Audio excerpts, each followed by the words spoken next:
Midcap, 5-Star Sports Desk. This is Adam Pohl on The Fan.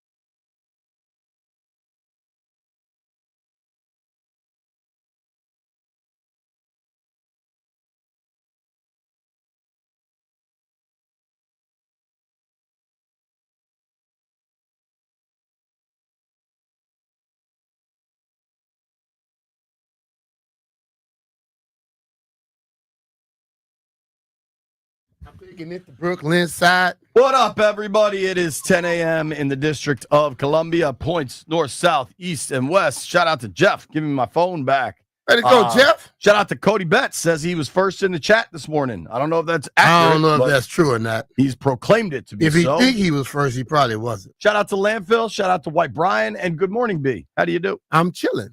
Like a villain. So the boys went to the Wizards game last night. I haven't looked. I don't want to spoil anything. Let's start here. Did the Wizards cover 15.5? They might have. Yes. Yeah. Yo, I have hit 2 consecutive bets on the Washington Wizards. I just want the world to know that. Yeah. I think you should do that because I think teams get rather bored at the end and they just don't score as much as they could. Well, did you guys get bored? You were at the game. I was cool, man. What was good the vibe? time. Hey, good time, man. The guys we met some good guys and stuff. I forgot the name now. He clearly made an impression on you. Oh man, I'm rubbing no impression. I was having fun with my guys, and then who all was he's there? the GM for the team. Oh, he's a Will young Dawkins. dude. That dude looked like he is just going to college. I'm serious. He looked like he's just going to college. He does look young. Yeah. That's cool. He came in to say what's up, though. Yeah, he did. My man George Mirasan. Whoa, where? I saw a photo of Toby and George Mirasan. Did you see the one of Rooster and George? No, but I need to. And then they had another one of Grant's son in it. That's a distinct change. Well, dude, just Toby and George. I mean, Toby's not the tallest fella. Toby's 5'8"-ish. You stretching it. 5'6"-ish? Yeah, 6.5. And then George is 7'7". 7'5", 6'7", something like that. That's wild. George's a big dude, man. Did you get a picture with George? Nah. Oh. I've been knowing George for years. I believe that. Yeah. Now Jeff may miss some work. He might have to leave it sometimes, but Jeff never misses an Odyssey party event. No, Jeff, no. were you there last night, Jeff? Yeah, he was there. Yes, I was there. I'm saying Jeff. I had Jeff drinking Malbec last night. All I'm saying is there's no way Jeff was missing last night. I had Jeff drinking Malbec. What'd you think of the Malbec? Jeff was okay with it. Anthony was like, did you mix it with Coca-Cola? No. It's an Argentinian red. I would have to fight if he tried to put it with Coca-Cola. Yeah, I didn't mix it with anything. No, Landfill, Jeff do you mix your Malbec with Coca-Cola? Yeah, of course. No, we don't give him Malbec. I think Jeff has he's raised his awareness since he had that situation one time long ago. I'm gonna leave it at that. Will not tell you anything else, JP, because JP will bring it to the air. You know it. You've kind of brought it to the air. You've made it a mystery. It's a mystery. But you will Jeff has raised his awareness since he had that situation. Jeff, he would bring all the information straight to it. I left it as a mystery. Let me be clear. I don't want to know. Good. That's one thing I've learned also, especially with my man Jeff. I don't want to know. I'm glad you got your car back. This one you is got not the oysters figured out. Isn't horrible, but it was good. I just don't know his situation at times. I gotta keep it quiet for Who all was at the game last night? Last night it was Junks. From the Junks, you had JP and Cakes. From our show, you had our show, you had me, Jeff. That was it. Hold on, Landfill, you didn't go to the Wizards game? Man, Landfill ain't going nowhere. He don't go nowhere. He don't like us like that. White Brian didn't get an invite. Then we had the whole Grant Danny show. That's how those dudes I think operate. Danny wasn't. I didn't see Danny. I don't think Danny was there. That tracks. Yeah.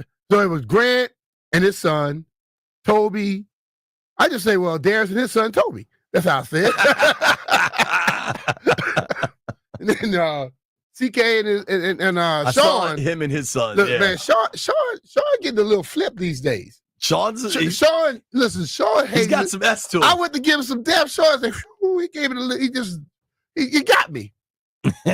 So CK, understand, CK. Sean has my full support. I have a history of taping up people's sons and throwing them in like laundry pails. So tell Sean he's in trouble.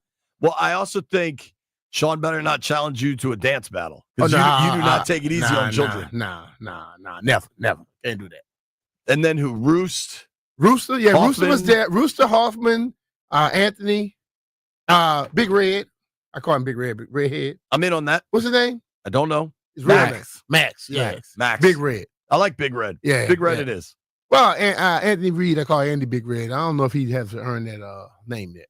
It could be Little Big Red. Little Big Red. There you go. The Wiz did cover. Perhaps more importantly, at the game you were at, the Wiz lost. And they now have 60 losses on the season. I believe 17 and 60. Yeah, somebody asked me last night. I said I think they won 16 games, but they won 17. Okay. They have 5 left to play. Landfill, on the show sheet, it says the top lottery odds are nearly locked up. How close are they to securing their place? I think if they get 2, they definitely have the top odds, but they 2 more losses. But if they lose 1 more game, they might lock them up, depending on like tiebreakers. Okay, so the Wiz are 17 and 60. The Jazz are 16 and 61. So the Wiz are actually 1 game ahead of the New Orleans Jazz. I guess 1 game behind. I don't know how to properly phrase that. They have 1 more win than the Jazz. I watched that game last night, and let me just tell you. It was a game, and my man Bud Carrington was balling. Then all of a sudden, 5 people showed up in the game that I had never heard of or seen, and they made sure that game was not going to be won. Because if Bub stayed in, I think the Wiz probably win the game or going to be damn super, super close. They made sure that they wouldn't win that game. Carrington finished with 32, 9, and 7. Yeah, he had 26 or 27 in the first half. Wow. And then all of a sudden, the rest of the bench played late in that game to make sure that, you're not having no chance in hell winning. Dude, I'm not mad at it. They have my full support. See, that's the thing about the NBA, though. You could have the absolute worst record and still don't get the first pick. Well, here, let's be clear, man. As of today, they don't have the worst record. I know. Utah has the worst record, but the bottom 3 records all get the same % chance at the number 1 pick. Okay. But I've said this before. I'm freaked out about Utah. Why? Everybody believes the NBA draft lottery is rigged. How about you? I don't know that it's rigged, but I know this. What state? Cooper Flagg just seems like the most legit prospect since. Oh, you think Utah would need him? Yo, he looks like a Utah. He looks like a Utah fella. A Utah dude. Seriously, he kind of has that vibe. He gives me Utah vibes. Yeah, so that's why I'm freaked. Like, who do we have on? Doster that was saying, he's like, man, the Spurs always get everybody. I bet the Spurs somehow magically get them. I'm not worried about the Spurs. I'm not worried about the Hornets. The Hornets, the Jazz, and the Wiz are all going to have the same amount of ping pong balls. But freaked about Utah, man. Utah broke Ovi's leg. Remember, the reason we're sweating out the end of the season breaking the record here is because Utah broke Ovi's leg. Just saying. Utah's got me on edge.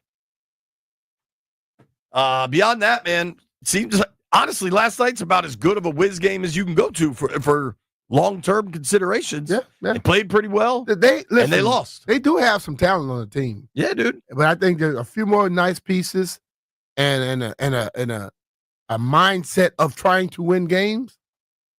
They can be something special. I enjoyed it, though. I'm glad you went. Glad you had fun. I'll be there tonight. I'm going. Yeah, I'll be there, too. You're going with AD. I'm going to work. Hey, have fun. You think Ovi gets it tonight? You know what? That's a stretch, but you know what? I'm hoping, but I just listen. Light up the lamp, dude. Keep getting it closer because whether he gets it tonight or he gets 1 or 2 goals tonight, you know what he does? He lifts the attention to it, the excitement. And now you really start getting that countdown and people really looking for something to go down. It is cool. And the more people talk about it, I love that aspect. You know, and if he were to get it tonight and I'm in the building, that'd be more special. Doug, so he's 3 away. Listen, I don't think any of us expect a hat trick, right? Expecting a hat trick's pretty outrageous. Pray for it. I think he'll at least get 1. I think everybody that goes tonight is going to be fired up. I think I'm excited. I'm going to be live on Channel 4 all afternoon and post-game. The Junks have an alt-cast tonight. So if you just think about it, I guess Bishop wasn't here, so my guess is he wouldn't be on the alt-cast tonight. Think about how many people from this radio station will be at this game tonight. Because I guarantee the same amount that was at the game last night. I bet it might be more, dude. I guarantee Grant's going to go. Toby will probably follow him over there. Unless the Nats play, or the Nats at home tonight? Nah, I think like tonight, last night was a whole company invited thing. Tonight, you got to have some tickets. Nats are at home, though. But no, I'm talking about the Caps game. Yeah, but you work in media, you can get a media credential. That's what I'm saying. Also, yeah, you normally have to have that stuff early in the year. Yeah, might not be able to get it today. Yeah, that's what I'm saying. You're talking about you and I have like a yearly joint. Yeah, you can get a daily joint. Oh, okay. Well, we shall see. But you just said something that's interesting that we need to get to the bottom of it. Apparently, White Bryan was not invited to the Wizards game. White Bryan, are your feelings hurt? White Bryan wasn't gonna go anyway. That's irrelevant. Once he goes home, no. White Bryan and Landfill are in the same group. They ain't going any damn way. We don't know that yet. I know that. Landfill was not going. Bryan works 2 jobs. He looks sleepy every damn day. Let the man speak. Come on, man. White Bryan, he got to babysit his dog that he don't have. He doesn't even have a dog. That's what I'm trying to say. I was not invited, but I had a kickball game, so I couldn't have gone anyway. Oh? What? A kickball game. Last time I had a kickball game, I was in the 5th grade. I'm gonna be about honest here. 15 years ago. When people are in their 20s, now listen, every time we ask White Bryan a question, he just cements his status as White Bryan. Like, oh, I'm going to Vermont. I'm playing kickball. But I'll be honest on this one. Kickball for people in their 20s was like a cool thing to do. It was very social. And then you go out drinking afterwards. But I kind of thought the hopes of, like, the reason you played kickball was just to meet chicks. White Bryan, you're married. What are you playing kickball for? His wife plays kickball. Rose does not play, but oh wow, I haven't played a competitive sport in a while. That's also not a competitive sport. Yeah, what's competitive about that? In my head, I make it as competitive as I can. Okay, you're playing competitive. He played it's a league. It's a league. That's competitive. Stop trying to downplay my boy like that, Jeff. They're about to ask you it anything. Is. He just want to be involved in the conversation because nobody was talking. No. If you compete, it's competitive. That's like saying pickleball is competitive. It's not competitive. No, they got leagues. They got kickball leagues. Where? Pickleball is for like exercise. Where? Tell me where one is. You can sign up. You can sign up top of your head. Where's one? There's one in DC. There are kickball. What's the leagues. name of it? There's a kickball league. Like, are we serious here? I'm asking you what's the name of it. Are you serious here? I'm asking you the name. It's not like a pro sport, but it's a thing. Hey man, I like to mess with Jeff because Jeff think he's the only one that knows anything. Are people drinking beer my boy. on the sideline? Man, get off of it. Stop playing. Hold on. Here's the answer to the competitiveness of this, Jeffrey. Are people actively drinking beer during the games? Yes, but I'm so it's not competitive. No. I'm competitive with myself because I want to prove I could still kick a ball well. I guess that's the point. Oh, buddy. Yeah. And Jeff, see your argument did not help. He didn't help your argument just right shot there. yourself in the foot, bro. I'm trying to help him from playing with you, bro. You just so see, Jeff. Sometimes you gotta just hold on to your try to support somebody and just let them keep doing what they're doing. I can't tell if them B-Mitch bully and you, Jeff bro. had fun last night or if they didn't, and they're out to get each other. I never have fun when I'm around Jeff because I feel like I got this little brother who he has knowledge of everything, but he really don't have the knowledge. He has his knowledge of it. What are you talking about? We had a good time. I was just dealing with you last night. Drinking last night. Who? I had 2 little sips of wine. That's drinking. That ain't drinking. Drinking is when you have about 10. Okay, well, Landfill, we was drinking and sipping wine last night. I can't wait till you have another drink with me. I'm gonna put you under.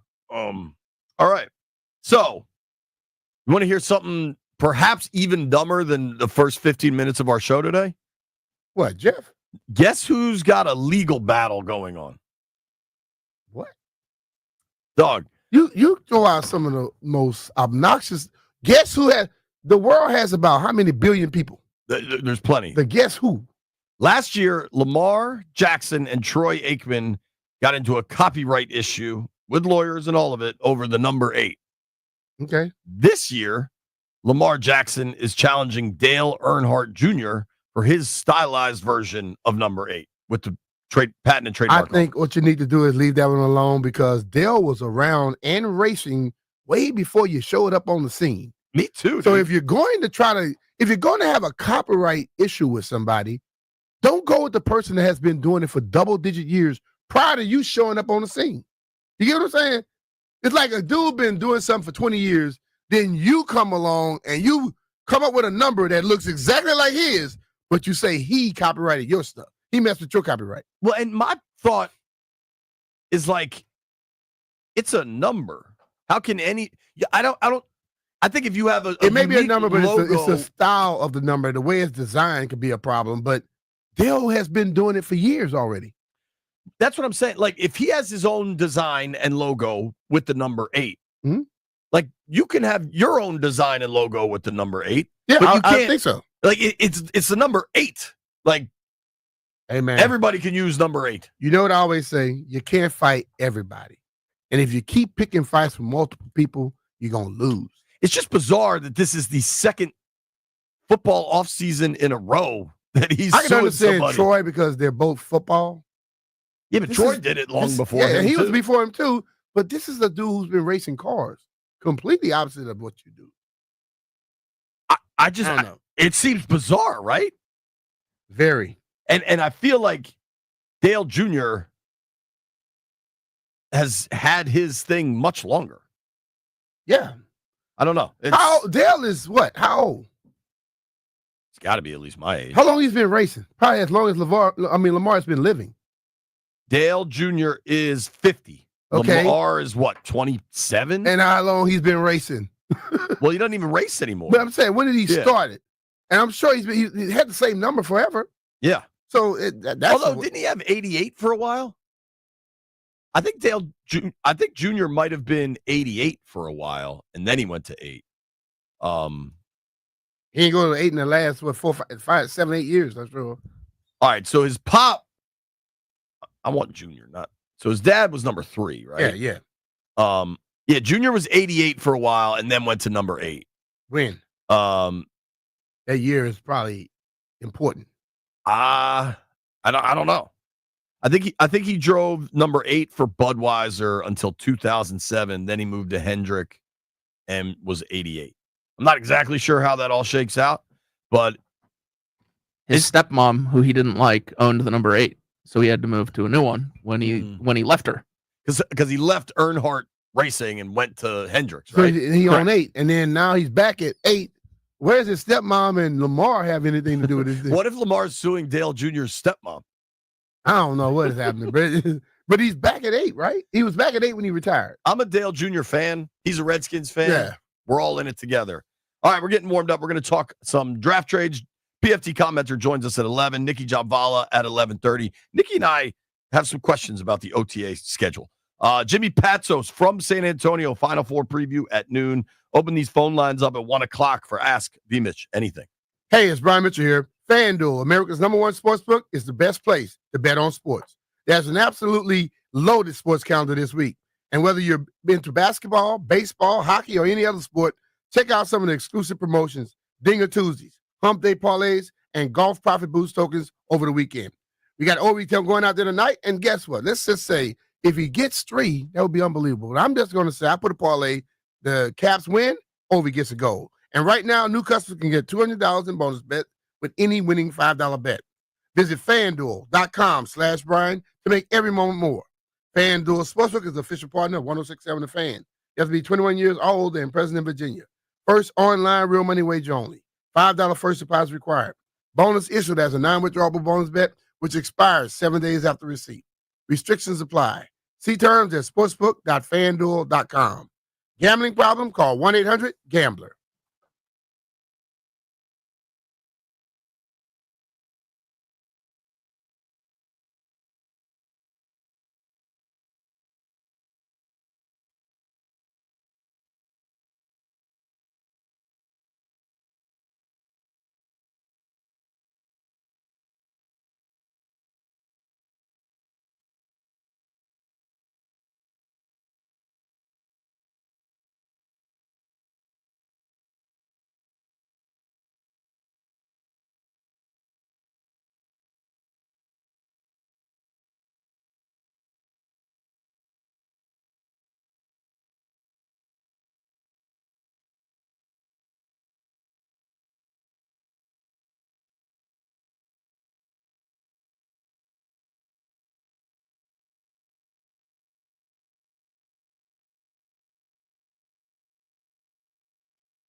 This sports update is brought to you by the DC Defenders.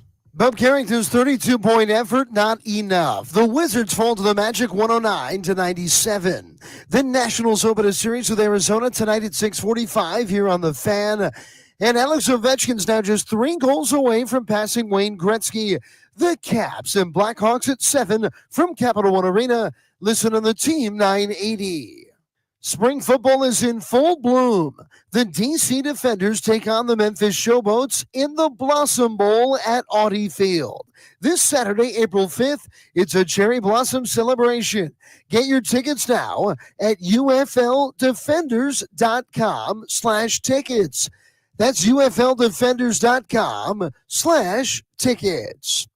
From the Crump Metcalf 5-Star Sports Desk, this is Adam Pohl on The Fan.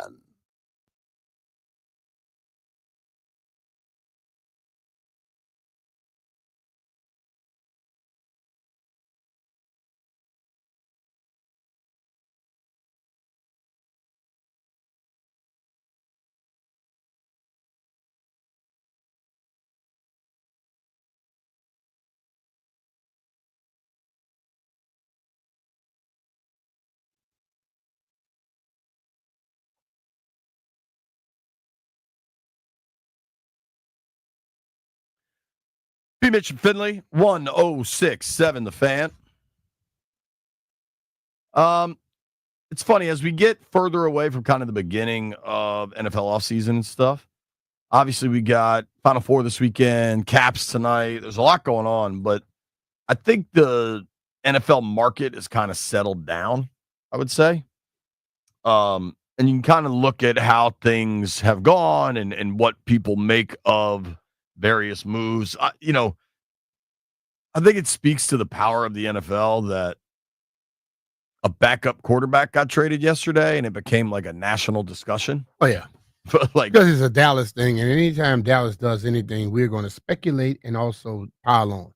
Like, I don't even know locally, I bet locally, but Sam Howell, it was a pretty similar trade when Washington sent Howell to Seattle. Yeah. And I don't think nationally that made any impact. I think locally it did, but you're right. I think Dallas, I think there's so much intrigue with Dak. Like, there's just a lot to all that.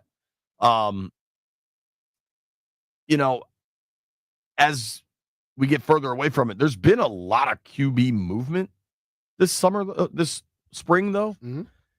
Did you see Geno get obviously the trade from the Raiders to the Seahawks, from the Seahawks to the Raiders? Seattle got a 3rd rounder for Geno. Mm-hmm. And then Vegas just got a deal done with Geno. Yep. Wait, I feel like I think you and I both were high on Geno coming off the one really good year. And then I don't know that I'm trading for Geno at 35. Well, I think the whole thing about it, Pete Carroll is an old school coach where he feels I'm going to get this guy who's established enough where then I could probably get me a younger quarterback, if not this year, next year or so, and let that guy develop. Today, whether we want to agree or not, there are some quarterbacks who are ready for this league. Jaden, a few other guys out there that have been around. Joe Burrow. Most of them aren't ready. And if you can have a situation where you can have a guy like a Geno playing the next 2-3 years, you draft a guy, one of those years, whether this year, next year, or the last year, you give that guy a little chance to learn something before getting out there. I think you try and do it. But in the situation we were when Adam then moved in, no. You got a guy who's coming out who's probably one of the best prospects to ever come out. You take that guy. Keep moving. Yeah, man. I certainly for Washington, it was never a situation. Geno's numbers are still pretty damn good. I mean, Geno put up nice numbers. Like what happened with them when I watched them last year, Seattle? Yeah, they got to a point late in the season where they refused to run the ball and they were trying to force the ball, just pass, and their offensive line was not blocking. Yeah, I mean, they've changed OCs too. I'm pretty sure the Seahawks offense coordinator was the offense coordinator from University of Washington. So when DeBoer took the job at Bama, he somehow stayed in Seattle and got the Seahawks job, and he has since been fired, left, however you want to term it, and now he's with DeBoer at Bama. Oh, wow. So, like, kind of an odd one-off, one-year thing, I would say. That whole coaching thing, bro. White Brian, look that up. Who's the Seahawks OC now? That whole coaching thing is weird, man, where once you're in the league and you move to another team, you're going to get your money. But if you leave out, you get that money and other money. So it doesn't hurt him, the coordinator. Right. So Landfill found this trade evaluation tool. And now that it seems like the market has kind of been set, Clint Kubiak got the Seahawks job. I mean, that Saints offense was cooking early. See what happens there. So we got this trade evaluation tool looking at all the trades in the NFL and then kind of comparing them to each other, which I think at least provides some level of like a valid metric when you're comparing everything that happened this offseason against the other moves. So for the Debo trade, obviously Washington got Debo. Niners got a 5th round pick, number 147. This trade evaluation gave Washington a B+ and the Niners a B. I'm reading now. Debo Samuel's fit in Washington is legit. He might be coming off a down season, but he can still gobble up yak. In 2024, Samuel tied with Zay Flowers for the 5th most yards after the catch over expected. Wyco among NFL receivers with 120, behind only Jamar Chase, CeeDee Lamb, A.J. Brown, and Puka Nacua. That's good company for a wideout who recently admitted to being 10 pounds over his listed weight of 215. Commanders coordinator Cliff Kingsbury's love of screens and getting his playmakers in space should be a boon, setting up potential bounce-back season for Debo. This move is much like Houston's acquisition of Steph Diggs last year. Washington is getting a motivated player who will match well with wide receiver 1 Terry McLaurin. I can keep reading, but generally, I seem to really agree with this. I think Peters even said in Florida the other day, he's like, listen, I really like Debo, and the fact that we got him for a 5th, I really like Debo. Yeah, and I think the thing about Debo is I think part of his down is starting to deteriorate was they wanted to use him more like a running back because that is Kyle's thing, run first. So they were putting him in the backfield, running him through the tackles and all that type of stuff. I don't care that he's physical. His body build is not made for running inside the tackle. But what Cliff does gets him on edges. And I don't know many defensive backs, especially cornerbacks, who wants to deal with him one-on-one. If he gets people in front of him blocking and you leave a lot of safeties and these corners, Debo is going to destroy them. So I think he'll be more effective in this offense than he even was in the other offense because out there, that wear and tear, you start to take some pounding, it changes your mindset. I think Kingsbury and Jaden, I just think it's such a good fit that a 5th is easy money, man. Yeah. And maybe it's a little different now that they've converted the money to guarantees. I'm all for adding incentives. Incentives are good for everybody. If they got the guy at a 5th round pick and they think that they won and whether he has it guaranteed or not, I think that deal works. He's going to get the money no matter what. He was going to get almost all of it as a roster bonus anyway. Yeah, so I think it's – what did the smart person text me?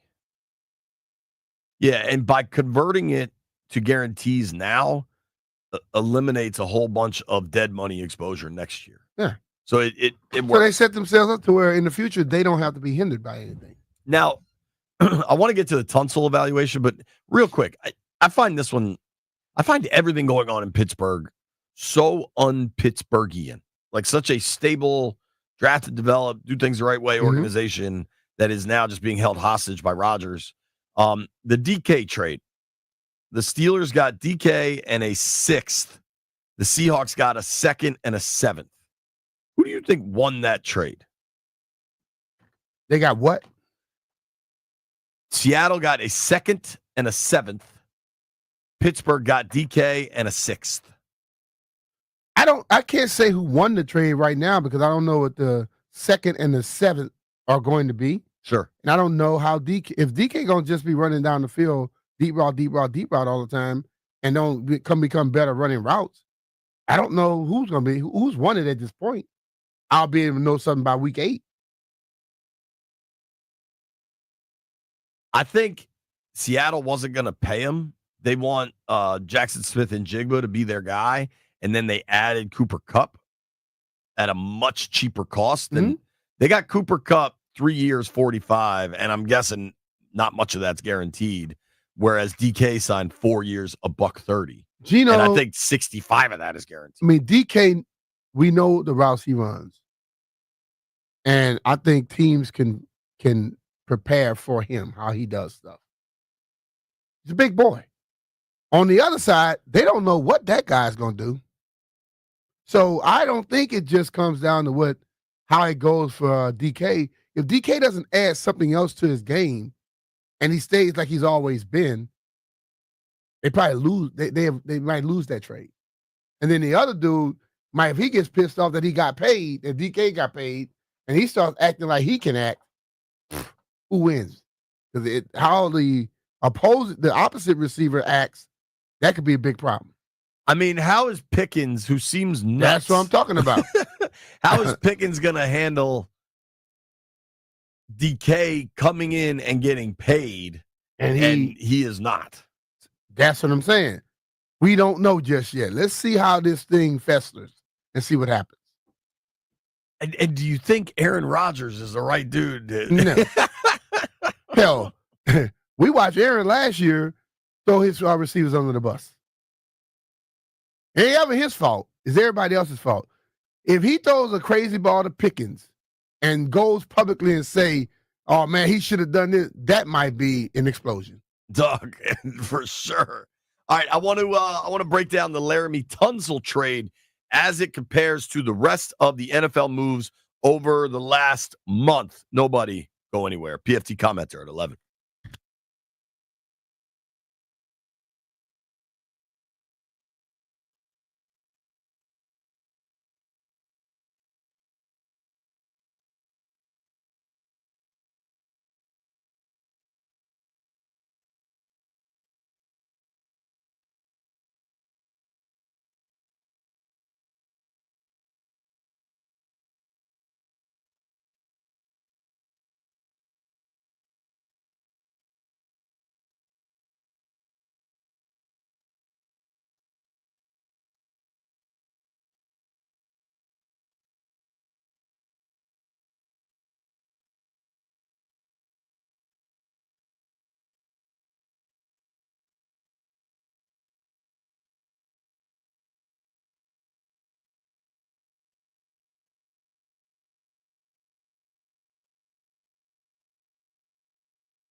B-Mitch Finley on a Scotty's Vodka Red Bull Friday.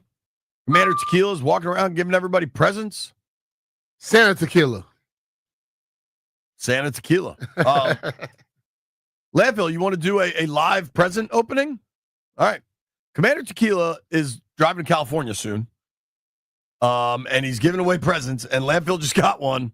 Let's see it, Landini. What'd you get? Should we all make a prediction? I bet gift card. Gift card to buy some red wine and Coke. It's in like a manila envelope. I don't know how you would describe that. Like with the clasp on the back. Like you would send money to school to pay for your kids' lunch or something. Landfill, very, very bad at opening things, I'm learning here. That envelope's getting the better of you, Professor. Yeah, it's pummeling me. There was a clasp, and then it was sealed, like, with adhesive. Damn. What are you doing? Hope you do better with a bra. Goodness. It's a handwritten note. It's in cursive, so I'm going to have to try to remember how to read that. I got it for you. I'm gonna play a hunch. Hold on. Commander Tequila's I'm just gonna say tough. if Commander Tequila wrote this, dude got a nice handwriting. Mm-hmm. All right, what is your not bad. B? No, he got a nice handwriting. I'm not gonna read it. I haven't been ready yet. I'm not gonna read it on the air. I got a Jaden Daniels card. Bang. Nice. There you go. What about you, Jeff?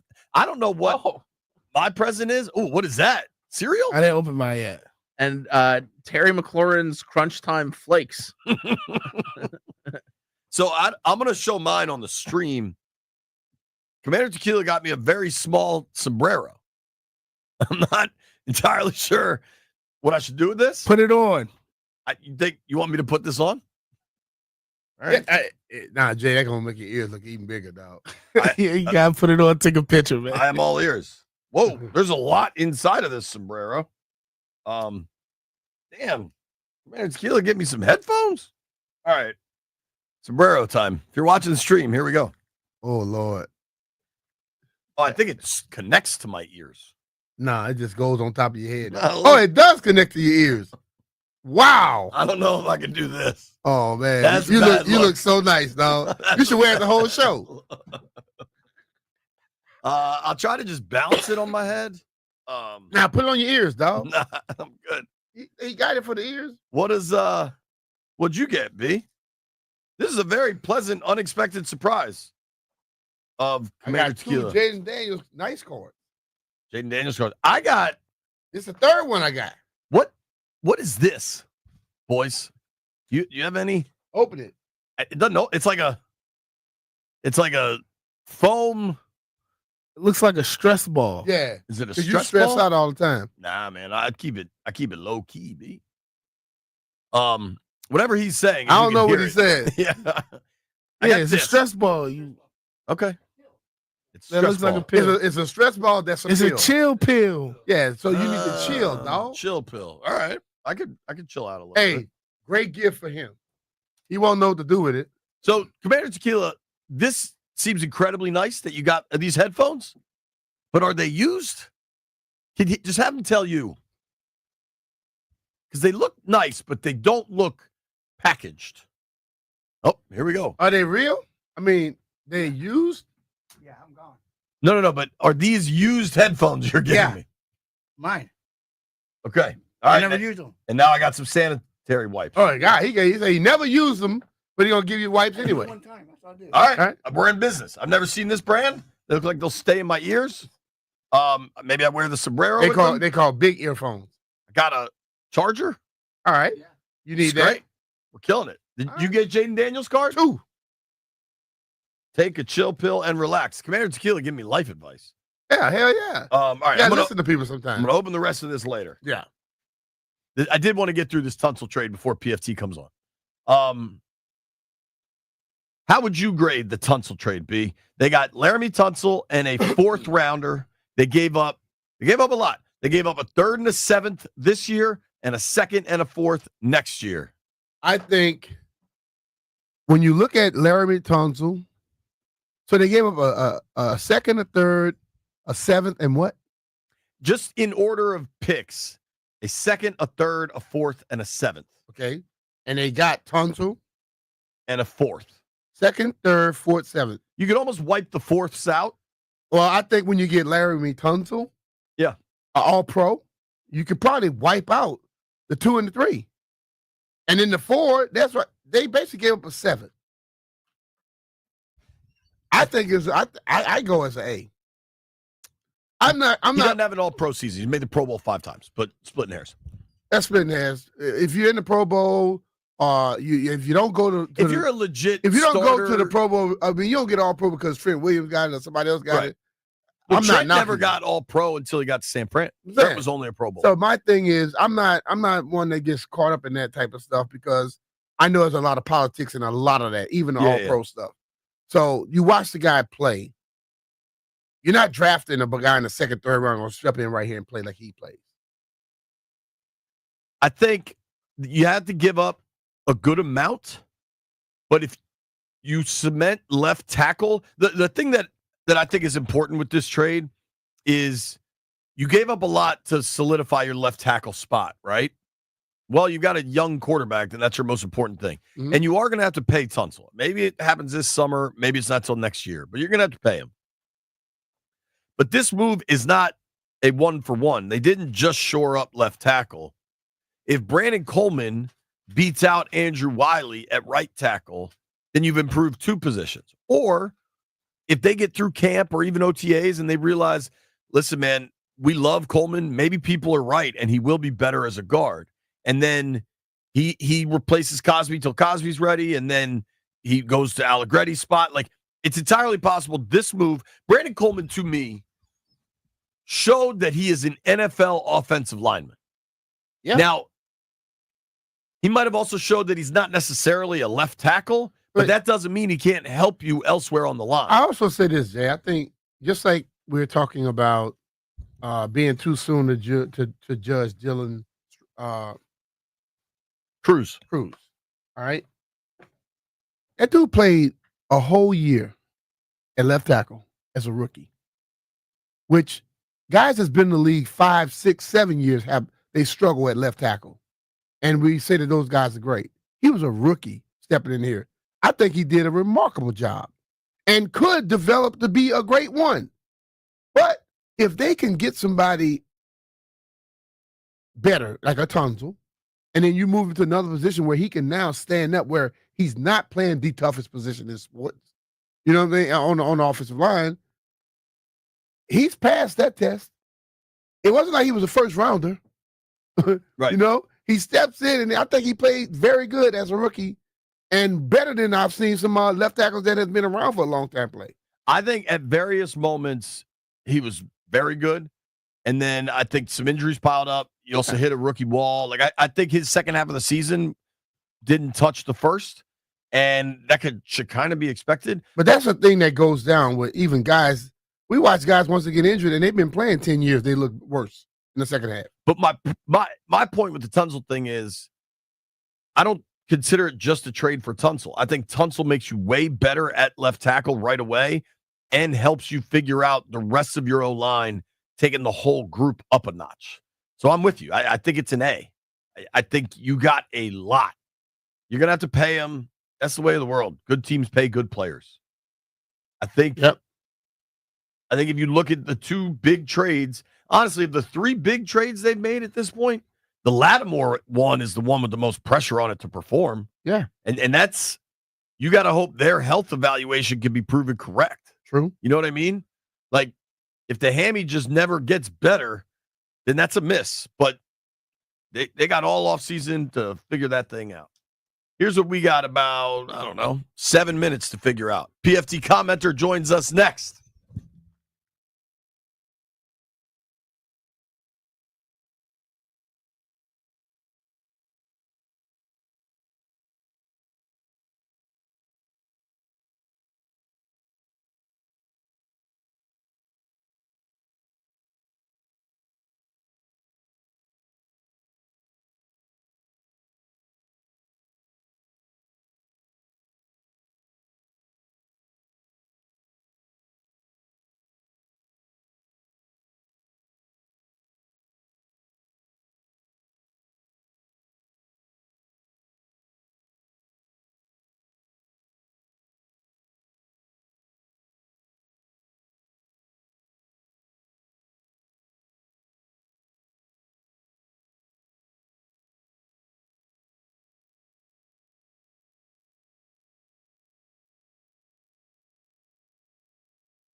This sports update is brought to you by Coach Wooden's basketball camp. CoachWooden.com. That's 2 O's and 2 T's. Last night, the Wizards fell to the Magic 109-97. Tonight, the Nats open a 3-game series with the Diamondbacks from Nationals Park, a 6:45 first pitch here on The Fan. Well, what a night for the Washington Capitals. 7 games away from the playoffs. Their rookie forward, Ryan Leonard, he was playing for BC a week ago as the best player in college hockey. He's going to make his Capital One Arena debut. And he does so on a night in which Alex Ovechkin has a chance to set the mark for most goals scored in NHL history. Ovechkin is 3 goals away from surpassing Wayne Gretzky as the Caps host the Chicago Blackhawks tonight at 7. Listen to what could be a historic night on the Team 980. Coach Wooden's basketball camp. They instill a love of the game by teaching kids how to play, the values of the game, and having fun. Join the rite of passage for beginners all the way up to the rising high school star and experience the legacy of the Wooden basketball Caps. Sign up online at CoachWooden.com. From the Krupp Metcalf 5-Star Sports Desk, this is Adam Pohl on The Fan.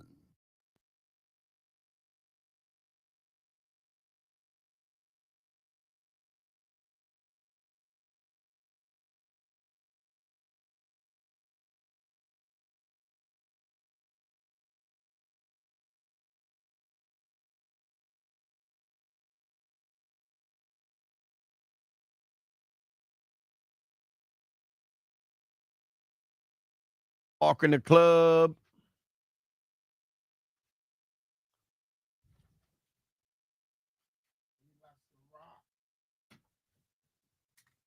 B-Mitch and Finley, 1067 The Fan on a Scotty's Vodka Red Bull Friday. Scotty's Vodka's Maryland made, amazingly smooth and loved throughout the DMV, just like our next guest, Mr. PFT Commenter. PFT, what's up, man? How you been? What's going on? Doing Good, great. brother. Doing great, guys. Spring is here. It's sundress season. Absolutely. Don't you wear one. Don't tell me what to do. I B-Mitch. saw your legs before. Don't put no damn sundress on. Yeah, I know you did. They look good. No, they don't. No, they I've been don't. under the squat bar recently. I've been trying to build up. What, you up to 185? Backstairs. I'm looking good. So no matter what you catch me in this summer, if you see PFT, be like, damn, he is kicked up. You up to 185 on the PFT's legs? kind of jacked, man. I saw him in Indy.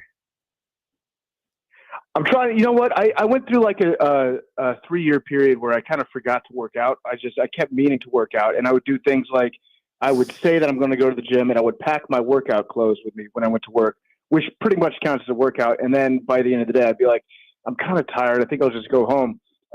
Recently, though, I've been trying to get back in shape a little bit, but it's shocking to see how quickly you get out of shape once you hit the age of 38, because it's tough to get back in any sort of shape like I was before. I know that at 43. Dude, I don't know that we've really talked since, kind of the offseason has settled down. How do you feel about the Commanders? Debo, Tunsil, you lose John Allen, you lose Jeremy Chin. Like, what do you think so far?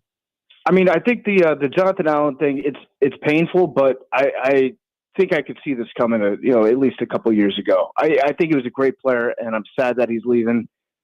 He was like a little bright spot of brightness in an otherwise dark time in our franchise. So it sucks seeing a guy like that go, but it's one of those moves that you kind of have to make. I love the Debo Samuel trade.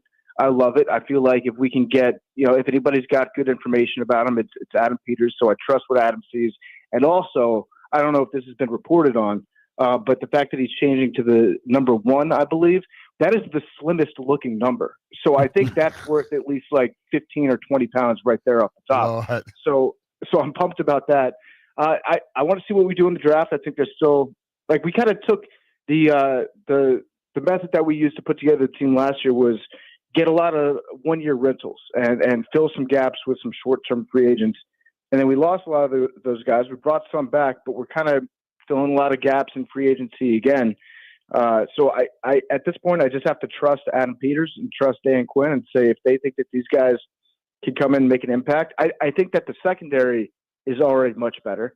I think that the secondary is going to be a strong suit for us next year, hopefully, as opposed to a weakness. So if we can improve the defense a little bit and continue to add weapons on offense and bolster up the line, man, I think that we're going to be looking at a pretty good season next year. I agree with you right there. Yeah, I think DQ had a line down in Florida at the league meeting where he said, last year we were kind of selling hope. This year, I like to think we've shown some real examples, and I think that's where most of the fan base is. Not to say you can't watch the moves and have an opinion or any of that, but they have definitely earned the benefit of the doubt for sure. Yeah, I would agree with that. And I mean, I love getting Laramie Tunsil. It is shocking to me that Tunsil, the fact that he fell on draft night because he was smoking weed, that's pretty crazy to me. Like, if that story came out right now, I don't think a team would bat an eye off it. But I did have to go out and purchase a gas mask in solidarity with Laramie. So I'll have that strapped up on Sundays, ready to go. I love it. I think that, it's a move that a competent front office would make. Yeah. You get a rock solid guy at left tackle, and then you can take Coleman. You can move him around wherever you want to put him. He can play multiple positions.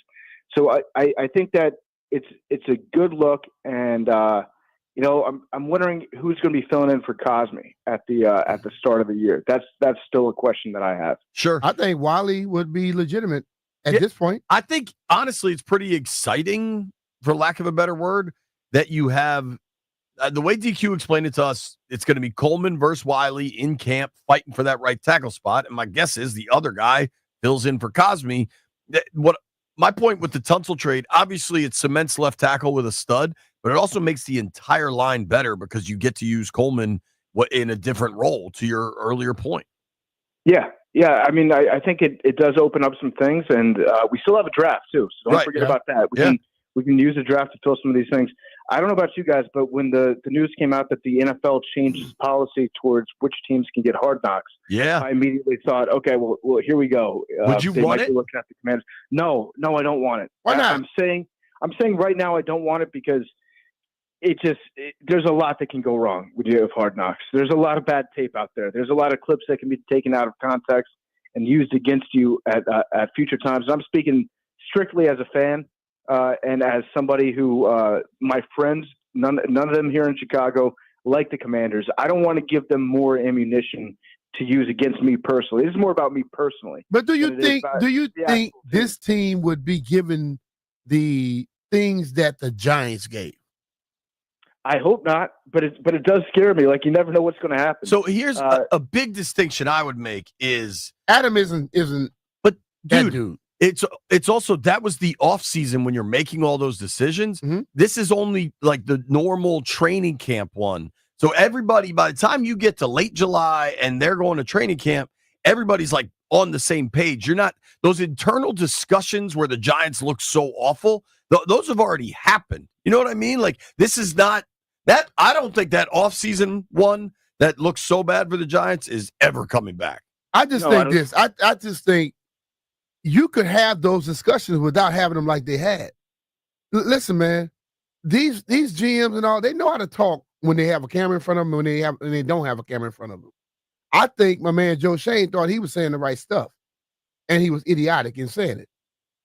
Yeah, I mean, I actually think that the stuff that would happen behind the scenes in an off-season Hard Knocks, if you truly captured everything, a lot of that stuff would be way worse than what we saw. And I think that happens all across the league. It's just that they happen to catch this one example of Saquon Barkley on camera, and it ends up looking as bad as it can possibly look. I think that with Hard Knocks, don't get me wrong, if it is the Commanders, I'm going to watch every episode. I'm going to love it when it's out, and it's going to be like football porn for me. I'm going to love it. Don't get me wrong. But I'm just saying, like, I saw it was with the Bears last year. Didn't work out with the Bears last year. I don't know. I'm a little skittish of Hard Knocks. Plus, also here's a couple things. Number one, Hard Knocks is not what it used to be. We all remember back in the day when it was either, like the Bengals, the Cowboys, the Jets, even with Rex Ryan. Mm-hmm. Hard Knocks used to be awesome. It was great. And the last 4 or 5 years, we get reminded that the first episode is cool because we're like, oh, yeah, football's back. Look at that sprinkler that's going off in the morning in the montage. Look at this slow motion shot of a perfect spiral being thrown across the practice field. And we love to see that. But then by the time week 3 of Hard Knocks gets here, we're like, this is kind of boring. This kind of stinks. And we kind of lose interest in it. So they have to get better at it. I mean, when they first came out, it was something new. So everybody was excited. Now you got to enhance it. You can't just show the same stuff that you've been showing. But, dude, I think it's even beyond Hard Knocks. I know I go through this just with work. When training camp opens, you're so damn excited. And then after a couple of days, you're like, wow, this is really not that exciting. And then it's like, oh, but it's been a week. Now they put the pads on. And then you're like, all right, let's do this. And then after a few, a couple of days of pads, you're like, oh, man, this is kind of boring. And then it's like, but wait, we got the first preseason game coming up. Like they feed you just enough to keep you going. I think it's our expectations that gets us in that position. Sure. There's also something I've been thinking about this offseason, which is, we had a lot of support across the league last year. I feel like there were a lot of fan bases, a lot of people that were casual fans of the NFL that enjoyed what the Commanders did, that found themselves rooting for the Commanders because they were a fun team. The more exposed you get, the more, things like Hard Knocks, the more national games that we have, the more teams that we end up beating in big situations, the more people will turn it against you. And it's going to happen. I mean, you saw what happened to C.J. Stroud this year. Last year, C.J. Stroud, everybody loved him. He was adored. This year, he screws up once or twice. People start to get sick of you pretty quick. I mean, there was a time when Patrick Mahomes was the easiest guy to root for in the NFL, when people across the league and fans everywhere just couldn't get enough of the guy. And then he starts winning, and then he keeps winning, and then he starts stealing hopes and dreams from various fan bases with the assistance of maybe some referees over the course of the next 6-7 years, and then everybody hates him. People are going to hate the Commanders if they continue to progress, which I'm okay with. I just don't want to necessarily accelerate it too much by overloading them with Commanders. I'm looking forward to it. As soon as it happens, you know what it means? It means we're kicking people's ass. It means we're doing what we're supposed to be doing. Listen, I could care less about what the other fan base thinks. If they hate us, that means we're doing every damn thing we're supposed to be doing. So I wish that comes tomorrow.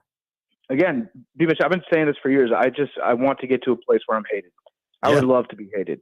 I just don't. I don't like the idea. Maybe it's scared mentality on my part, but I don't like the idea of having all this stuff documented in the preseason, and then people start crowning us preseason champs and all these expectations. It feels like a very precarious situation for us. So, and again, if they do Hard Knocks, I'm going to be the biggest fan of Hard Knocks, and I'm going to watch every episode probably 3 times, and I'm going to love it. But I'm saying this with the benefit of a little foresight. I don't know necessarily that I'm personally super excited about the prospect of it. That's fair. We're talking with our friend PFT Commenter here on the Rude Guest Hotline. Rude is the most reliable HVAC products in the DMV. Of course, you can follow PFT at PFT Commenter on Twitter, the Everything app, Instagram, and listen to the world famous Pardon My Take podcast. We are all AWLs. PFT, you mentioned sports porn there, and we're in the middle of it with Ovi. 3 goals away from breaking a truly unbreakable record. How much have you been enjoying Ovi in this season, and kind of where do you think it happens? So I'm loving it. I've been watching as many games as I could all season long, and he's playing great. He's getting some great goals. He's getting some easy ones, yes, but he's also getting some vintage Ovi slap shots from his office. And I've loved watching it, and I've loved watching this team. I love this team. The goaltending to me is still it doesn't make me feel great going into the playoffs, but with the addition of Leonard, who I was pretty impressed with through his first couple games, I'm feeling good. I'm feeling like it's our year. And I love that Ovi's out there taking him out to a bar, blasting that was so Mafia. Cool. Yeah. It's good vibes. It's good vibes right now, which I'm super excited about. And in terms of when he gets it, I mean, I don't want to root against Ovi, but ideally he wouldn't get it this week because I can't make it to any games this week. I'm going to try to chase him down and see if I can't see that record-breaking goal. So, I mean, there's a chance he goes out there on, I believe they play Sunday, right? Oh, tonight, yeah. But then where do they play? Sundays in Long Island. There's a chance he gets 3 tonight. Yeah, there's a chance he gets 3 tonight. That's what I'm pulling for. That this is all over and done with. I'm going to send you the video. Are you going? Yeah. Yeah, we're both going. Okay. I'm almost surprised you're not coming to town. I would love to. But we got the Final Four. I can't do it. But you know what? I'll say this. I really want him to do it at home. If not against, it's the Blackhawks, right? Yep. If not against Chicago, then I believe they play against the Hurricanes at home as well next week. Yeah, I want it in that game ideally, and I would also like to see Tom Wilson knock out a few teeth because that was a fun game to watch. Even though we stunk, like the end of the game was awesome to see all the physicality going on out there, and I feel like there's some retribution that we got to take out against the Hurricanes. This rivalry's like fully back on after that little body slam that they pulled out. Totally. So I hope he does it. If he doesn't do it tonight, I hope he does it at home against the Hurricanes. That would be awesome. Next Thursday is that Hurricanes game, which should be absolutely electric inside of that building. PFT, there is one other sports story in town that is not generating the interest of Ovi's goal search, but the Wiz, they lost last night. Bub Carrington was phenomenal, and they pulled him. I think everybody realizes that Cooper Flagg looks like a very different level of prospect. Can I tell you something that has me freaked out? I don't mean to freak you out. Yeah, freak me out. Utah, the Jazz, are the only team with fewer wins than the Wizards. Now, the Wiz will have equal odds as the Jazz, but can you not just envision Cooper Flagg playing in Utah? Yeah, I hadn't thought about it that way. That seems like it could be destiny. But here's a counterpoint. I don't believe that the team with the worst record in the NBA has won the lottery since they changed the format in 2019. I think it's always been like there have been some times when it's been the other team that has a 14% chance. One of the other two teams, because I believe 3 teams get 14% in that lottery. Yeah. Those other 2 teams have won it multiple times. The worst record has never won the number 1 overall pick. So if we can just stay barely ahead of the Jazz, then I think that would put us in a good spot to counteract all that momentum that, yes, if you were to close your eyes and picture Cooper Flagg and his family going to Utah Jazz games, like that seems like it's already written. So we got to fight this. We got to fight this destiny with everything that we have. We do. See, until you said that, PFT, I was thinking about the team with the worst record has never won it, and then you say always the first. It scares the hell out of me now. So we'll see, though. We'll see. I do want Cooper Flagg. I want Cooper Flagg in DC. I think he's going to be a great player. I don't want to use the words can't miss, but I feel I'm just going to say Cooper Flagg is a can't miss prospect. I want him in DC. Dude, and DC sports have just changed. You get Jaden. We weren't sure what the caps were going to be. All of a sudden, they got a ton of young studs along with Ovi. Feels like things are on the upswing here, and Cooper Flagg coming to town would just be the next step, man. I know my natties need to step it up a little bit. Maryland, some Terrapin fans going to have to start liking the Dookie. I've told you that in the post-ACC world, things have changed a little bit. The post-Coach K world, things have changed a little bit. Yeah, how are we feeling about Buzz, JP?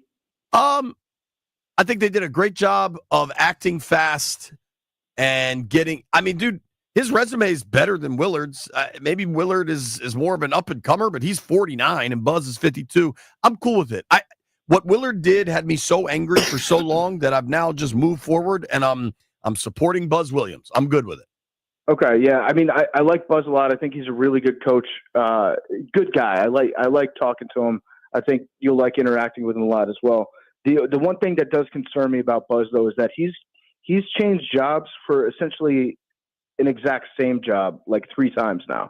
Like he doesn't really step up. He goes Marquette, then he goes to Virginia Tech, then he goes to A&M, and now he's at Maryland. All those schools kind of they play in the same area. You know what I'm saying? Like they're all that the same like tier 2, school. tier 3, whatever. Yeah. Yeah. So, but I do think that he's a very good coach, and he's going to work hard. So I'm hoping nothing but the best for the Terrapins. I think Maryland is a basketball school, and all the Maryland fans out there deserve to have a winning team. Yeah, I appreciate that. You and Big Cat were really good during the Willard stuff, like calling out all the water carrying in the national college hoops media. Dude, I know you are swamped. Thank you for making time for us, brother. We appreciate it. Of course. Have a great weekend, guys. Hopefully, Ovi gets you a hat trick tonight. What are we throwing on the ice if he gets the record breaking goal? Is it?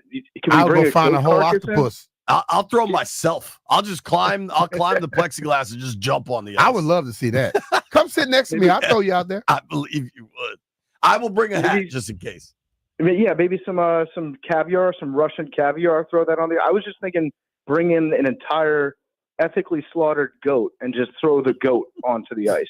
I think that would be great if somebody can make that happen. We'll do what we can. A hat trick to break Gretzky's record deserves more than a hat. That much you're correct about. I agree. All right, brother. All right, man. Enjoy San Antonio. All right, take care, guys. All right, that is PFT Commenter. We should have asked him about the Final Four. He's going. You know what Charles says about the San Antonio, but go ahead. Charles says a lot about San Antonio. We come back. Me and Nikki Jhabvala think we are onto something, but we have no idea what it means. Nobody go anywhere. Hey, it's Brian Mitchell here. FanDuel, America's #1 sportsbook, is the best place to bet on sports. There's an absolutely loaded sports calendar this week, and whether you're into basketball, baseball, hockey, or any other sport, check out some of their exclusive promotions, Dinger Tuesdays, Hump Day Parlays, and Golf Profit Boost tokens over the weekend. Got the Nats playing tonight and also the Caps. And I think if you can combine best with those two, get you a great parlay, get you a bigger payout. And right now, new customers get $200 in bonus bets with any winning $5 bet. Visit FanDuel.com/Brian, that's BRIAN, to make every moment more. FanDuel Sportsbook is the official partner of 106.7 The Fan. You have to be 21 years old and present in Virginia. First online real money wager only. $5 first deposit required. Bonus issued as a non-withdrawable bonus bet, which expires 7 days after receipt. Restrictions apply. See terms at sportsbook.fanduel.com. Gambling problem? Call 1-800-GAMBLER.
This sports update is brought to you by the DC Defenders. Breaking news, Elena Delle Donne, the star player of the Washington Mystics 2019 championship run, has announced her retirement. Now, later today, the Nats open a 3-game series with Arizona from Nats Park. A 6:45 first pitch here on the Fan. And Alex Ovechkin 3 goals away from holding the all-time goal-scoring record in NHL history. The Caps welcome the Chicago Blackhawks to town tonight at 7. Listen to what could be a historic broadcast on the Team 980. Spring football is in full bloom. The DC Defenders take on the Memphis Showboats in the Blossom Bowl at Audi Field this Saturday, April 5th. It's a cherry blossom celebration. Get your tickets now at ufldefenders.com/tickets. That's ufldefenders.com/tickets. From the Crop Metcalf 5-Star Sports Desk, this is Adam Pohl on The Fan.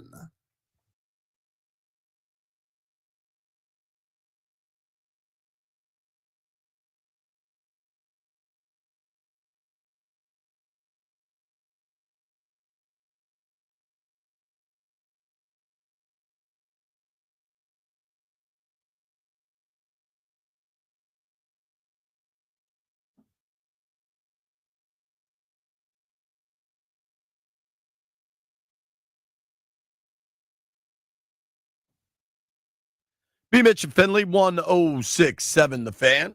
Just a moment, going to be joined by Nikki Jhabvala of the Washington Post. We were all down in Florida earlier this week. Nikki alerted me to the earlier flight as my existing flight just continuously got delayed and eventually was canceled. So appreciate Nikki is my fearless give me flight advice Sherpa. What's up, Nick? How are you? What's going on? How are you guys? Doing good. We're good. I was saying thank you for alerting me to the earlier flight on whatever day that was, Tuesday. But yeah, you and I also were texting about this yesterday.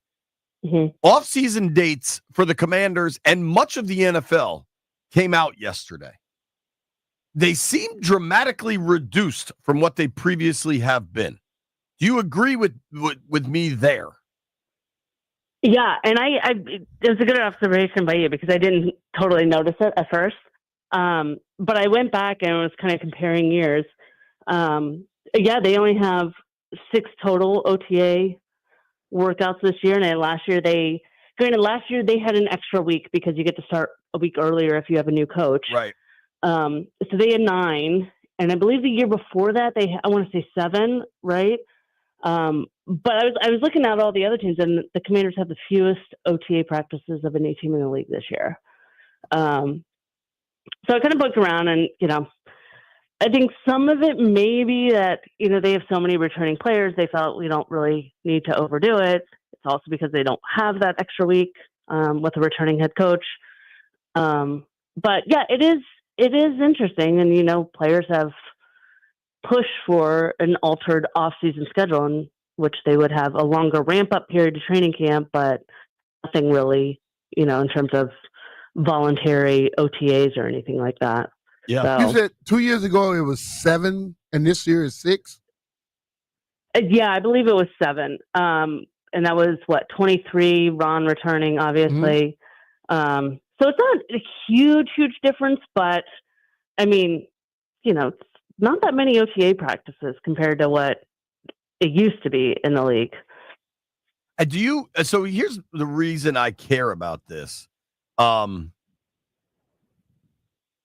think this is all setting up for the 18-game schedule. And I know none of that has been bargained yet. Like they haven't officially negotiated all of that stuff.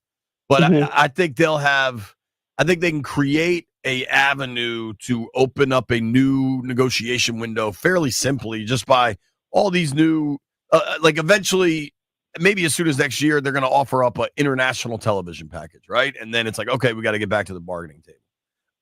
I don't know, but I feel like very few things happen without reason in the world of just gigantic money like pro football. Do you think I'm reading too much into this, or do you think there's some reason that a lot of the league all of a sudden is doing less of this offseason work when that's what a lot of players were pushing for. If we have to do 18, we want a lot less in the spring. Yeah. I mean, it could be to have an official reduction in or official change in the offseason. That too would have to be collectively bargained. But I mean, my view is even more simplistic in that I think whatever the NFL wants, the NFL will get eventually. Mhm. And that's unfortunate for players. You know, their union is, in my view, not nearly as strong as union for, say, the NBA. So they don't have as much leverage. And I think that's a lot of the reason we've seen some of the, you know, we only want to talk to media outside the locker room. Sure, there are some guys that genuinely don't like it to be in the locker room. But I think, in my view, it's probably more of that they want to win something in sort of these negotiations. I don't really know how they view that as a, you know, means to an end there. But, you know, if it ever came up that, okay, sure, we'll add an 18th game, but you got to do this with media, I have no doubt that the NFL would not blink. Throw about, us right under the bus. Throwing us right under the bus. But You know, we're the lowest on the totem pole here. So, you know, and I think the players are sort of testing that and saying, okay, what can we reasonably get and win in these negotiations? Because I think they know that an 18th game is coming. But I think this offseason has nothing to do with the 18 game. I think you might be right. I'm looking at 7 practices 2 years ago. Mm-hmm. They went to 9 last year because you had a new coach, so you could add a little bit more. And he shortened that. It could have been longer than that. They're back to 6 now, which we watch how he is. He takes care of his players. Right. You know, yes. And, so I think that's what makes Quinn maybe not unique. I don't know if, I'm sure other coaches some are probably cognizant about resting players, but he has really made it a point of emphasis last year. Yeah. So I think like this team, and I know he said he cared about the fact that Bobby can play more than he's a leader, but ultimately you got guys on this team that are about their business.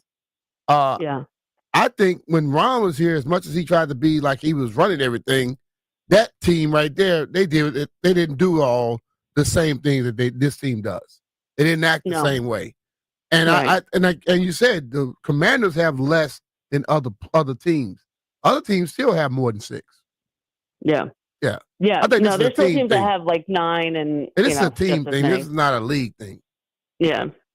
Talking with Nikki Jhabvala, Washington Post. You can give her a follow at Nikki Jhabvala, Jhabvala. Coming out of Florida, kind of what was the headline for you? I mean, I felt like the Tush Push kind of dominated conversations in Florida, which kind of shows how, you know, slow things are in the league right now. It was a very I'm so used to meeting. like there always being nonstop stuff, especially with Washington. Whenever there was a league event, you know, Dan Snyder would come up somehow, some way. There would always be some controversy. And now they're pretty normal, and it's a little weird. So it was pretty slow. I mean, the main takeaway as far as Commander-specific stuff, I mean, football-wise, they're sort of reshuffling the offensive line. Just they're sticking with a lot of the guys that did well for them last season. They're trying to maximize their window with Jaden. Not a whole lot of new stuff. We got to meet the new team president, who's very nice. He was nice. Did he play football on some level? He's a big fella. He played basketball. He played basketball at was it West Point? Okay, that tracks. Yeah. I think he went to Army. Yeah. So have you met him yet? Yeah, not a whole lot. He's a big dude, man. He's big. Yeah. Mark Klaus. I'm with you. There really wasn't a whole lot. What do you think of the Tush Push? What do you think happens, and what do you think they should do? I think they ultimately get a ban because the league wants a ban. And again, the league gets what it wants. And it does seem very clearly that Roger Goodell wants a ban. So I think they find a way to get it out of the game. But what you know what I say about that whole thing, Nick? The league needs to just call the damn rules that they have in place. If they do that, then the Tush Push, they'll stop doing it. They don't call in the offensive linemen are all in the neutral zone. You got guys lined up behind the quarterback to push him on purpose. They have all these rules that they could have been calling for years that would have shut that down, but they refused to call them. Yeah. Well, didn't they had a rule where it was no pushing and pulling, right, for the longest time, and then they just eliminated it because they got rid of that Yeah. in 04, which made no sense. right. Just go back to that. They claimed they couldn't decipher whether the guy was trying to push. You call all this dumb stuff on everything else now, you could call that then. Right. I mean, and the neutral zone stuff really has a strong argument because I mean, there was neutral zone infractions there every single time, it felt like. Yeah. But I do feel like this is eliminating a rule because one team is really good at it and the other teams are not. And that I don't agree with. Health and safety, if they really view it as a major concern, sure, I don't believe there's been a single injury from a tush push to date, but I think they're looking at it more as what could be instead of what has happened. So that I'm never going to, go against health and safety stuff, but it does feel like we're just getting rid of this because the Eagles are damn good at it and nobody else can do it. There's nothing you can really do to stop it because as I watch the play, there's an initial surge and they always get stopped. And then two guys lined up behind Jalen, lifts him and push him across the line. That can't be. I don't see how it's legal. Because if let's say Frankie Louvu last year, instead of diving before the ball was snapped, soon as the ball is snapped, he come and just drill Jalen right in the chest. Right. Because they gonna push him that second time. He drills him in the chest at that moment. He didn't hit him in the head. He hit him in the chest. They'll call a flag on it. Right. So if you're gonna allow them to after push again, after everything is stopped, because they normally when the forward progress is stopped, plays over in all plays. In this play, forward progress is stopped. It's a pause, and then they help push the guy forward, and they let that go. So I think they've created something that the other teams feel like they're at a disadvantage. So you're saying you would join the 16 teams that would vote against it? I would. That's what I'm gathering here. I would, because as I watch it, every time I'm watching their offensive linemen, their heads are in the neutral zone. Yeah. So, and then if the defensive lineman can't get in the same place, then you're losing. Right. Yeah. I also think it is something specific to the Eagles because who has one, not only an interior line that's that good and that strong, but also a quarterback who is ginormous, who has the power to do that. I mean, most teams don't have that. Yeah. So it's sort of the perfect, and they know it, and they exploited that loophole after they got rid of that rule in 04, and here they are. But would you also get rid of the Yankees torpedo bats? I'm guessing you would. I wouldn't. You know why? I just think they look you still got to hit the ball. True. You know, those two games, they had astronomical home runs. Yeah. And what happened since? I mean, it's not like they're not hitting 8 home runs every night. True. And Judge is still, and then Judge doesn't even use most, it, and he hitting more home runs than all the guys with the torpedo bats. It's true. Noted Judges, Yankee I fan. mean, as a diehard Yankees fan, I know, don't send me any hate on social media, please. As a diehard Yankees fan, I just know that Judge is great this time of year. We'll see how he is in October. Oh, this time of the year. Sorry, Judgy. We got to go. Thank you, Nikki. All right. See you guys. That's our friend Nikki Jhabvala. Give her a follow at Nikki Jhabvala. Nikki joins us via the Rude Guest Hotline. Jimmy Patsos live in San Antonio coming up at noon.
B-Mitch and Finley, 106.7 The Fan.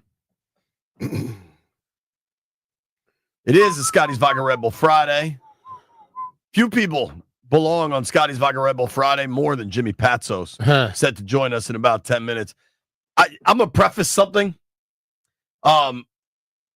Jimmy and I were trying to do time zone math to set up when he could come on. Is he as bad as you? I almost want to read this text thread because, like, if we don't get Jimmy when we call him in 10 minutes, I'm not going to be shocked. All right? Okay. So I said, hey, man, can you do radio tomorrow, Final Four preview? He said, I believe so, 3 p.m. Texas time. I said, our show is 10 to 2 Eastern. I said, could you do 11 Texas time? He said, yes. I believe 11 in Texas is noon on the East Coast. Yeah. All right. So we should be good. Yeah. We'll see. If you said 11 Texas time, you gave him noon here. Are they in San Antonio? So that's what I was trying to do. If they're in San Antonio, I think we're good. If they're in Texas, we're good. I believe we're good. All right. Because I knew we had PFT at 11 Eastern, so I was building But you for said noon 11 Eastern. Texas time. Yeah. So that means 12 here. Again, we should be Now, good. We should be good. But you've got me and Patsos. Texas has multiple time zones, said though, so it depends on what city they're in. Texas has multiple time zones? Yeah. I think It's a very big state. What's the multiple time zones? Like El Paso, the far western edge? Yeah, but again, it just depends on what city they're in. Do we know what city they're in? I assume he's in San Antonio. Okay, that's then where we the should be Final good. Four is. I also don't think states should have separate time zones. Florida does too. I don't think that's right, Brian. Well, if it comes over that right at Pensacola area, it comes way over that tip. Yeah, just the tip. Speaking of what's right, Brian, and what's white, Brian. White Brian, let's quickly review the gifts Commander Tequila gave you. Because Commander Tequila came in and gave us all presents. Shout out to the Commander. He's driving to California. White Brian, what'd you get? I got a New York Jets license plate holder and a. Are you a Jets New York polo. Jets fan? No. Does the New York Jets license plate holder look used? Very used. And what's the other thing? A T-shirt? It's a polo. It's, I think, a 3XL. Wait. And what size do you wear? Did he not look at you and say, this is not going to work? I wear a large. I didn't realize the polo's a triple X. Stand up and hold it up, please. Look at the joint's like a flag. Wait. Wait. You a fan of the Giants, right? Yep. I mean, clearly heartfelt presence, White Brian. How do you feel about? Wow, I think I got the best stuff. I think he was just trolling me. He knows I'm a Giants fan. I think he gave B-Mitch the present that was actually intended for White Brian. Yeah, he made a B-Mitch statue and oddly painted He the face took that white. with him. I have 2 Jaden Daniels cards. Oh. I also got 2 Jaden Daniels cards. I have 3 actually. Like one in the black too. Well, I got one over here in my pocket. 2 Jaden Daniels cards and used headphones. Yeah. You used them only once, JP. I got Stop knocking expired stuff. cornflakes. I too got. The cornflakes is something that they will expire. You're not supposed to eat those. The cornflakes work well in our the cornflakes are like world an here. item that you just keep. I also gave the bobblehead the miniature sombrero. It fits him quite well. Yeah, it didn't fit you quite well. Jeff, what did you get? I got some Terry McLaurin's Crunch Time Flakes We all got those. and a Jaden Daniels card. Now, Landfill, do you I want think to? he bought every Jaden Daniels card out there. Landfill, do you want to propose your theory of what these presents were from Commander Tequila? Yeah, so Commander Tequila's moving, and clearly, when you move, you go through and you pack all your stuff up. Yeah. He found a bunch of stuff that he didn't want anymore, so he brought it to us. Actually, that's exactly what he did. 'Cause he told me, Yeah, of course. he said, I was cleaning up and I felt y'all might like some of this stuff. I am glad I would say this. the Terry McLaurin We meet a lot of cereal people works that there. don't bring anything. At least he brought somebody something. They say one man's trash is somebody else's treasure. Damn right. Hell yeah. Commander Tequila is an incredibly nice man, and while he gave lots of us things, by far my favorite gift is the Triple X New York Jets polo to White Brian, who's a Giant fan and wears a size large. Yeah. That's the best. Unbelievable. Speaking of the best, caller number 10 right now, 800-636-1067. You'll win a pair of tickets to the Where the Party At tour featuring Where the Nelly, party at? Nelly and the St. Lunatics, Ja Rule, Eve, and Chingy. Wednesday, July 23rd at Jiffy Lube Live. For tickets and more event information, visit thefandc.com/events.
This update is brought to you by Paul Henry's Window Installation, your clear home improvement choice. The Nationals open a weekend series at Nats Park with Arizona tonight. First pitch this evening set for 6:45. Tomorrow's a 4:05 start. Sunday gets going at 1:35. Listen to them all right here on The Fan. Will tonight be the night? Alex Ovechkin, 3 goals away from passing Wayne Gretzky as the NHL's all-time goal-scoring leader. The Caps host the Blackhawks this evening at 7. Listen on the Team 980. And the Final Four is tomorrow. Florida and Auburn at 6:09. Duke and Houston will follow. We have the Westwood One call on the Team 980, and you can listen to it here on The Fan following Nationals baseball. And the great Elena Delle Donne, the star player of the Washington Mystics' 2019 championship run, has announced her retirement. This April, only get 10% off each window with a 5-window minimum and 10% off each door at Paul Henry's Window Installation. Schedule your no-pressure free estimate today at paulhenryswindows.com. Your clear home improvement choice. From the Crop Metcalf 5-Star Sports Desk, this is Adam Pohl on The Fan.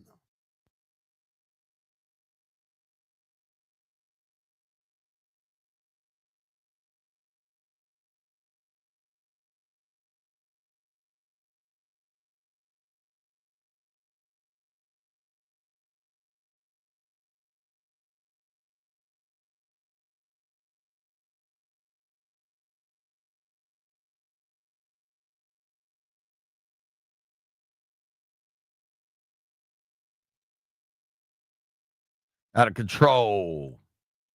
B-Mitch and Finley, 106.7 The Fan. It's high noon in the District of Columbia, but it's time to go to Texas, baby. All my exes live in Texas, and so does Jimmy Patsos, former Terps coach, Wonder where Loyola Jimmy coach. exes live. What's up, Jimmy? How are you, buddy? What are we going on? Hey, B-Mitch, how we doing? What's up, brother? JP, honored to be with you. Dude. We got the South Carolina women tomorrow. That's all that matters. Where? Oh, that's where your money's at? Where are you? Are you in San Antonio? Or are I'm you in San Antonio. I'm only messing with you. Yes, South Carolina, 3rd Final Four in a row. We love Don Staley. Yes, I work for Under Armour. We have Auburn Tigers here. Ooh, I bet. So are you all in on Bruce Pearl? It would be his first title, right? It would be his first title. I was there when he lost in 2019, pre-COVID.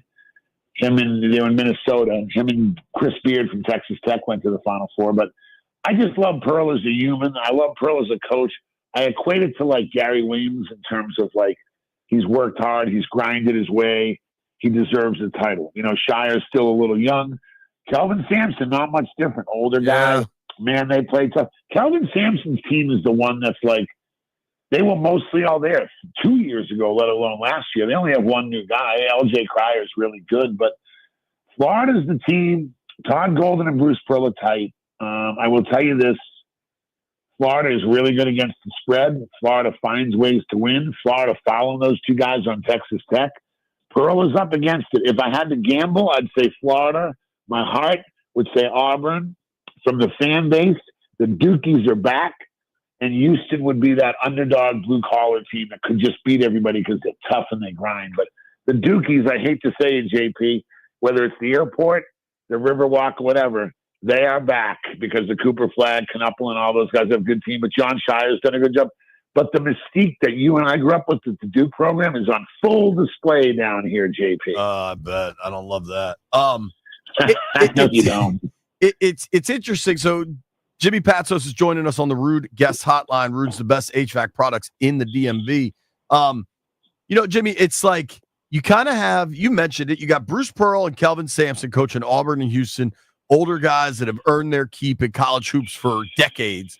And then you got two, I mean, I don't even know if those dudes are 30 years old in Golden and Shire. I mean, those are young head coaches at major programs, and they're all analytics driven and everything else. Like, does this feel like not a culture fight, but young gets old? Yeah, I mean, it's a significant difference in the 4 teams. Look, I remember watching John Harbaugh lose to the Dolphins, and it was a really weird game, and the Dolphins and beat them. And I don't even know the name of the coach of the Dolphins. The nerdy guy, you know, he's kind of different guy. Quirky, got his glasses on, and there's Harbaugh. Well, Harbaugh's done better than him over time, but I was there when they beat him that day, and Tua had a great day. And everyone's 37. Okay. Yeah, in other words, B-Mitch, you see this all the time. I'm a Parcells guy. I like tried and true. I do like the young guys. I'm down with that. The Wizards have young players. They have a young mindset. It just takes a while. But my point is, until they do it, and I saw Todd Golden lose to Murray State in the first round. St. Peter's had beaten Kentucky, and then they played Murray State. Well, in the same region, San Francisco had lost, but everybody was buzzing about, this is the guy, Todd Golden. Everybody should hire him. And when Willard got hired 3 years ago, everyone's like, you guys should have hired Todd Golden. I barely knew him. And I'm in the business. Shire's different because, you know, he was when you have, he's like, well, he's there. And, you know, Coach K's still up in the office, 3 days a week? You know, they're around. He wanted as a title as a player. He grinded. I knew who he was. So Todd Golden came from nowhere. And there's nothing wrong with that, B-Mitch. I'm just saying, B-Mitch, you've seen these wonder guys in the NFL and then go, can that last for 10 years? And all that. You don't know until you go. But Golden has surpassed expectations. And he's a really good coach. And they got lucky beating UConn, and they certainly got lucky beating Texas Tech. But Auburn, I'm just a Pearl guy. You know, it's not just Under Armour. He's from Boston. He's a little edgy, which I like, but he's got good personality. He goes to football games and all that stuff. But Pearl can really coach. They're deep. And Tahad Pettiford off the bench, the lefty point guard, he's the X factor. I don't think any team has a guy off the bench as good as Tahad Pettiford. So when you look at Houston and their defense, I watched them. They cause problems for people. Will they be able to do the same thing in this Final Four? Well, the weird thing is, B-Mitch, is that Duke hasn't had a close game yet, and Houston is always in close games. Kelvin Sampson's lost once in 3 months. I mean, they find ways to win. He helped my career. Kelvin Sampson, we went to see Charles Barkley when the oil still happened in Alabama in a golf tournament. He was out of coaching. He sent me a bubble drill. It's how you rebound for little guys, how guards rebound. Kelvin Sampson, everyone gets better. Everybody's tough. Everyone's going to rebound. There's no softness in that program. There's firm and fair, and he's a great human. What he's done to build that program, but that's all toughness. He did it at Montana State. He did it at Oklahoma. He's done it here. Kelvin Sampson can really coach. But if the game stays tight, I like Houston. The thing about Duke that impressed me, B-Mitch, you're a great player, B-Mitch. Sometimes it's hard to win without a great player. They won without Cooper Flagg, and that was really impressive on Duke. Mm-hmm. Duke has been really, really impressive. I'm also curious, Jimmy, you've got Auburn, Florida, Duke, especially Duke basketball is a huge fan base. Auburn and Florida are maniacal. And then I don't know the Houston fan base that well, but I'm guessing that it's Texas and it's right down the road. Like, how awesome is the vibe with these 4-1 seeds making it? They're clearly the 4 best teams. Like, just how amped up is San Antonio right now? Amped. And Houston will have a huge advantage, much like when we had to play the Duke and Carolinas in Greensboro and Charlotte. Yeah. As the thing, if they were to win on Monday night, whoever loses, the tickets go up for grabs. They'll have a huge advantage more Monday night. But Houston's going to, they've been to 6 Final Fours, 5 Slam Jam. People forget this. Elvin Hayes played there. Again, he beat Kareem in the Astrodome back in the. Houston's got this storied historical program. It was down a little bit. He revived it, and now they're in the Big 12, so they're back because if you're in the Power Fours, I would say the Florida vibe is very interesting to me because they their fan base is great. They'll go anywhere. But there's a lot of back-to-backer T-shirts running around. Billy Donovan, Joakim Noah, Al Horford, all those guys, they won back-to-backs, and they're like, we're back. We had a little bit of a down year, really a down 5 years with Coach White, who's at Georgia. None of that matters. We have Todd Golden. We're back. We're in the Final Four. So you're right, JP, about the Auburn's basically a basketball school, as scary as that is to say. Florida still loves football, but they got their back-to-back T-shirts running around. But the Duke mystique is going to overwhelm everything, in my opinion. Everybody, they like to be hated. They're good at it. They're really good at being ornery in the way they got their blue on everywhere. But Houston gets that advantage, JP, if it goes to Monday. But Houston, really storied program. We have Jarris Walker, who played there, who's on the Pacers. For 40 years, they've been putting guys in the pros. But the Duke Duke's walking around like they own the town, JP. You know exactly what I'm talking about. Yeah, I do. And we That's have why I to want sit here Houston and to take beat it. their ass. Yeah, I think we're all going to at least bet Houston. Yeah, no, I hear you. Believe me, we're the guys sitting there going, really? It's like when we were in Georgetown at the bar. We had to like wait in line, and the Georgetown kids in their preppy, alligator polos would pop right through and go to the front. We just had to sit there and take it, JP. Talking with our friend Jimmy Patsos. You can follow him on X at Coach Patsos, Patsos. Watch all his work on Monumental Sports Network covering the Wizards. NBA analyst, works for Under Armour as a college hoops consultant. It's funny with Duke, man. Until you started describing that, I don't know if it's that Coach K is gone, and Maryland being out of the ACC for so long now has kind of changed how I feel about UVA. Although when UVA was really good, I certainly had some words. This Duke team does not seem that hateable. Am I missing something? They still blue I think and you're white. correct. You hate them. Yeah, I have more hate for them than damn y'all, and y'all used to hate them. I mean, come on now. I come up here and I started going with y'all. Now y'all leaving me on the hate bus, and y'all over there starting to pull for the damn team. What the hell is wrong? I'm gonna stop cheering for Maryland. Nah, man, you paid him too much money. Hey, B-Mitch, Dan Henning's my buddy, and Dan Henning goes, I don't care. Me and Parcells, when Giants, Redskins, we didn't like each other. No chance, But in the NFC East, by the way, nobody liked anybody, as he used to say. It was like that. When we were in the league with Carolina and Duke, it just was not. And Virginia was our natural rival. We beat them pretty good when I was there, but here comes Tony. I think this Duke team is likable. I think Cooper Flagg, and obviously he would be unbelievable in Washington with the young core that they have. Really a lot of good young players in Washington. That guy can be like Magic Johnson and Larry Bird and get you to like the NBA Finals in 2 years. Like, I think he has the ability to win that way. Now, people remind me, Larry Bird had Tiny Archibald, Cedric Maxwell. He had Pete Maravich, Dave Collins. We know that Magic Johnson had the best player who nobody thinks is the best. Kareem's the best player, and nobody will admit is the best player. But this Bigs Cooper never Flagg, get love. This Cooper Flagg has a flair and a whip, but he wants to win. I had him at the Curry camp. I had him at the McDonald's. I'm in the McDonald's all game thanks to Joey Wooten and Terry Lynn. I'm on the committee. We've been around this guy. He wants to win, and he's feisty, but he's not hateable like Leitner. He's more likable. But I will tell you this: the Duke team, as it grows, they're still Duke, and the other three fan bases will be cheering for Houston, is my opinion. But their swagger's back. Florida's swagger's back. Auburn, Pearl's done an amazing job, and Houston being the home guy.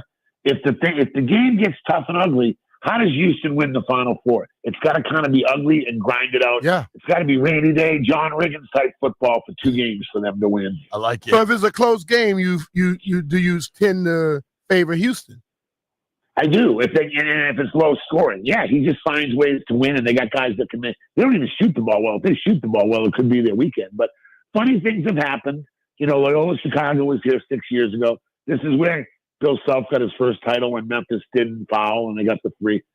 San Antonio, great town, B-Mitch. They've had some good games here. I think it's going to be a really good Final Four, but I'm hoping I want Auburn versus Duke, and Auburn to cut down the nets would be I want to see Pearl cut down the nets. I want to see Cooper Flagg and them in the final, but not win. I want Houston and Auburn. I mean, I win the out pool. B-Mitch wins the pool if Houston wins. Well, then I like that. What do you got, JP? I am definitively not in last place in the pool, Bob. Jimmy, who do you want to win it, though, JP? I'd like it for Kelvin Sampson or for Bruce Pearl, I guess. We have our video producer's an Auburn guy, and he kind of curled up into a fetus when you said Auburn's no longer a football school, it's a basketball school. But I'm almost rooting for him because I think he has so little in his life that if Auburn could get this title, it might really matter to him. If Auburn wins, we're not going to be able to control it. Jimmy, White Brian, say hello to Jimmy. Brian, I'll get you all the Auburn Jimmy, gear you want, brother. And just tell JP your address. I'll send you a box of Auburn gear, pullovers, everything. All right, you heard that, Brian? I think that would mean the world. Brian, to you him. didn't hear what he said? He said, give JP your address and he'll send you a bunch of Auburn gear. Size and address. I'll send you the sneakers with the UA on them, the blue. We have unbelievable. Oh, man. Look at that, boy. He already look hard at it. All right, I got to go. You got to go. Give Buzz Williams a chance. Buzz Williams is going to do it his own way. Buzz Williams is a little bit of a mad scientist in a good way.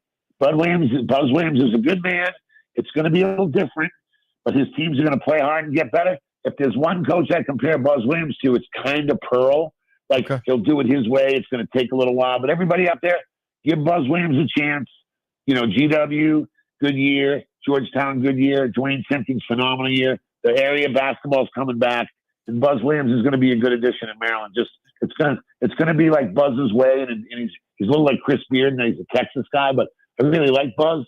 But he can coach. His teams play hard, and he makes guys better. Going to be a wild ride. See you guys. See you, All right, Jimmy. bro. All right, Jimmy. That Jimmy boy. Always wild ride. All right, so that's my dog. White Brian's going to get some shoes. I didn't get it. I'm going to text Jimmy. Tell me, Brian wears a XXX and he likes green. The only thing I wanted to tell Jimmy about White Brian was that he bets 20 cents a game. Because I can only imagine how Patsos would react to that. He might not send you anything. Don't even bet. I can't wait for the Final Four, dude. I have to go up to New York Sunday. If Ovi gets 3 tonight, I get to chill. But if he doesn't, I have to go up to New York on Sunday, and I'm trying to figure out my travel up there. And I really just want to watch the Final Four. You on the train, dog? Yeah, I have to pick Shelby up from field hockey, and I can't get on a train till like 7:30. I think I'm just gonna go Sunday morning. But it's a 12:30 puck drop in Long Island. Hey man, make it happen, bro. You got to figure it out. You're going to work. Yeah, one way or another, we'll be there. How do you? Obviously, you want Houston because you have them. You win. What is our pot? 360, I think. Yeah. So obviously you want Houston. Do you think they can beat Duke the way Duke's been playing? I think they can. I mean, Houston been playing good too. Yeah. You know, and I think Houston is a team that can match up with the length of Duke. And those dudes they have motors. You know, I've been here for 30-something years, and I had everybody in this area despises Duke. Yeah. Now y'all starting to like them. Y'all starting to become pansies around here, man. I can't stand that. I don't like them. However, now I'm pulling for them. I think everybody trying to set themselves up for Cooper Flag coming here. He gonna end up in damn Utah. Yo, I'm telling you, the Utah stuff is real. I do wonder with Houston specifically this weekend. Duke in the ACC this year, wasn't touched. They beat everybody's ass.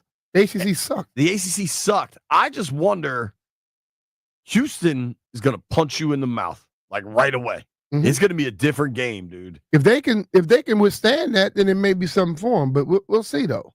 I just think that the little dude, Knipple, that's his name. The Nipple, yeah. He reminds me a little bit of Christian Leitner? What's the one that used to kick people? I can't stand that little bastard. He's in the NBA now. Oh, yeah. What was his name? Grayson Allen. Grayson Allen. So he has a combination of those two.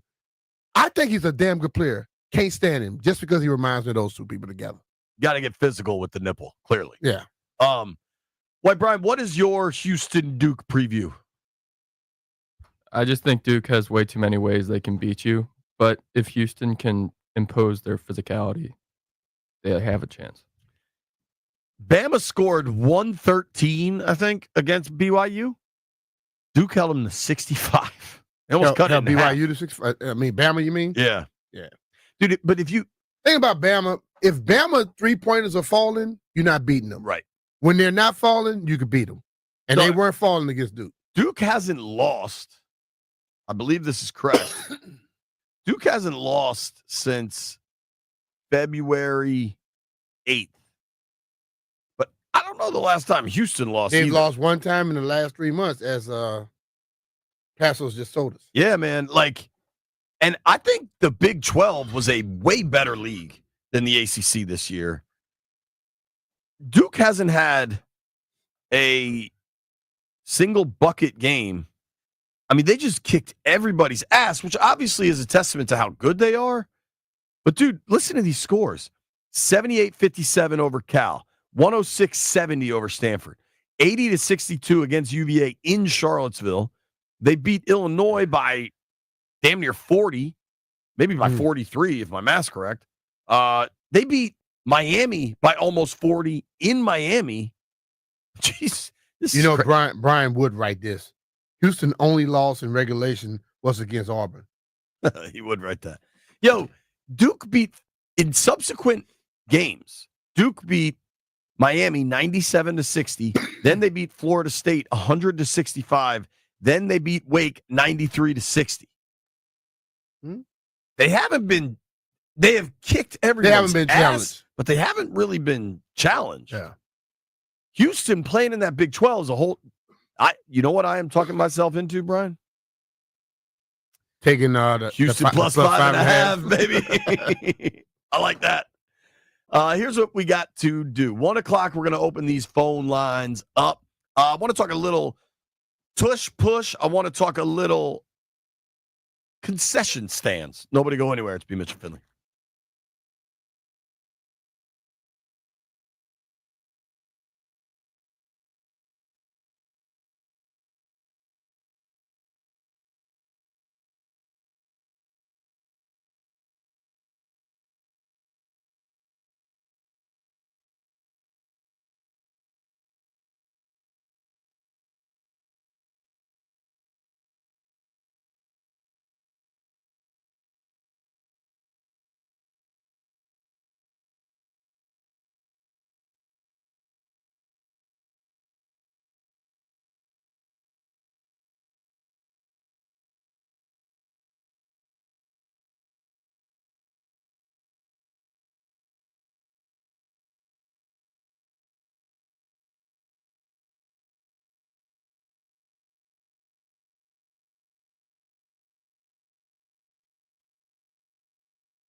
I'm Toby Altizer with your sports update on the Fan. In the NBA last night, the Wizards fell to the Magic 109-97, but Bob Carrington had his career high 32 points on 12 of 18 shooting, 7 of 10 from beyond the arc. The Wizards back in action Sunday against the Celtics on the road. In hockey, the Capitals taking on the Blackhawks tonight at Capital One Arena, 7 p.m. puck drop. Can hear that game over on the Team 980. Could tonight be the night Ovi would break the record with a hat trick, just 3 goals away from breaking the record. Also, the Capitals recalled goalie Hunter Shepard as Logan Thompson left Wednesday's game with an upper body injury. In baseball, the Nats taking on the Diamondbacks for the first of 3 at Nats Park tonight. 6:45 first pitch right here on the Fan. Jake Irvin takes the hill against Brandon Pfaadt. Also, the Nationals play starting pitcher Michael Soroka on the 15-day injured list with a right bicep strain. He left to start against Toronto with biceps cramps. They recalled right-handed pitcher Jackson Rutledge from AAA Rochester. From the Crop Metcalf 5-Star Sports Desk, I'm Toby Altizer on the Fan.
B-Mitch and Finley, 106.7 The Fan. We talked a little bit with Nikki Jhabvala about Tush Push a little earlier, and I think it's clear that something's going to happen because when you heard Goodell talk about it, I just don't know how Roger, the commissioner for everybody, presumably, can take a stance against one specific team. Well, if you got the majority of your teams not liking it, that's the way he's going to have to roll with it. Right. It's a democratic society, right? If they vote on it and if you lose, right? Yeah. Yeah. It is interesting with the NFL and the Tush Push. They've got a problem on their hands. And I don't know how you fix it. You know what? If I'm a team playing against them, first game, I'm lining up just like them in the Tush Push. I'm going to throw a pass. But that's the other thing is that other teams don't do it as well. It's not like other teams have never tried to do it like they do it. And you have to believe they've tried their practice. And if their D-line can't stop it, they figure nobody's going to stop it. And the only thing I listen, they can line up like they do it all the time. I have no problem with that. I have a problem that the referees never call when they're in the neutral zone. That's a problem. Sure. I believe if Jalen could just rush into it on his own power and force after his line hit the people, cool. But they should not be allowed to have the 2 guys come from behind him and push him. I agree with that. That's all I'm saying. So Jason Kelce obviously played for the Eagles for a long time. Had a ton of success with the Eagles. I was the originator of the Tush Push. Yeah, I'll be honest. I've been clear that I think they should just go back to the old rule where you weren't allowed to push or pull people. I don't think it's that complicated. But maybe it is. And I thought they would fall. I thought the Tush Push would fall off once Kelce retired because I really think Kelce's a hell of a player. I thought he was a big part of the advantage there. It didn't. But this is Kelce talking about the Tush Push. The NFL Competition Committee met to vote on banning the Tush Push, but discussions were tabled.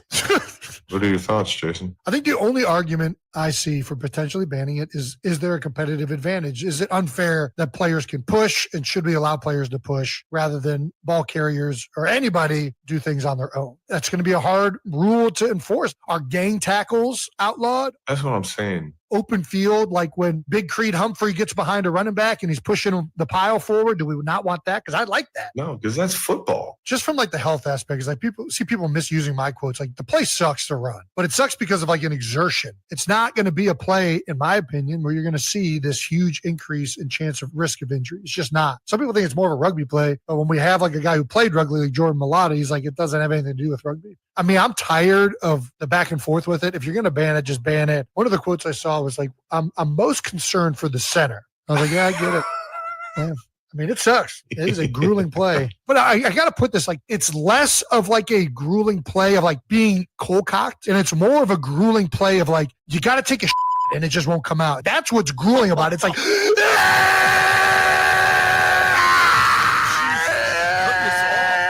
I mean, I think everybody's been there. That's more.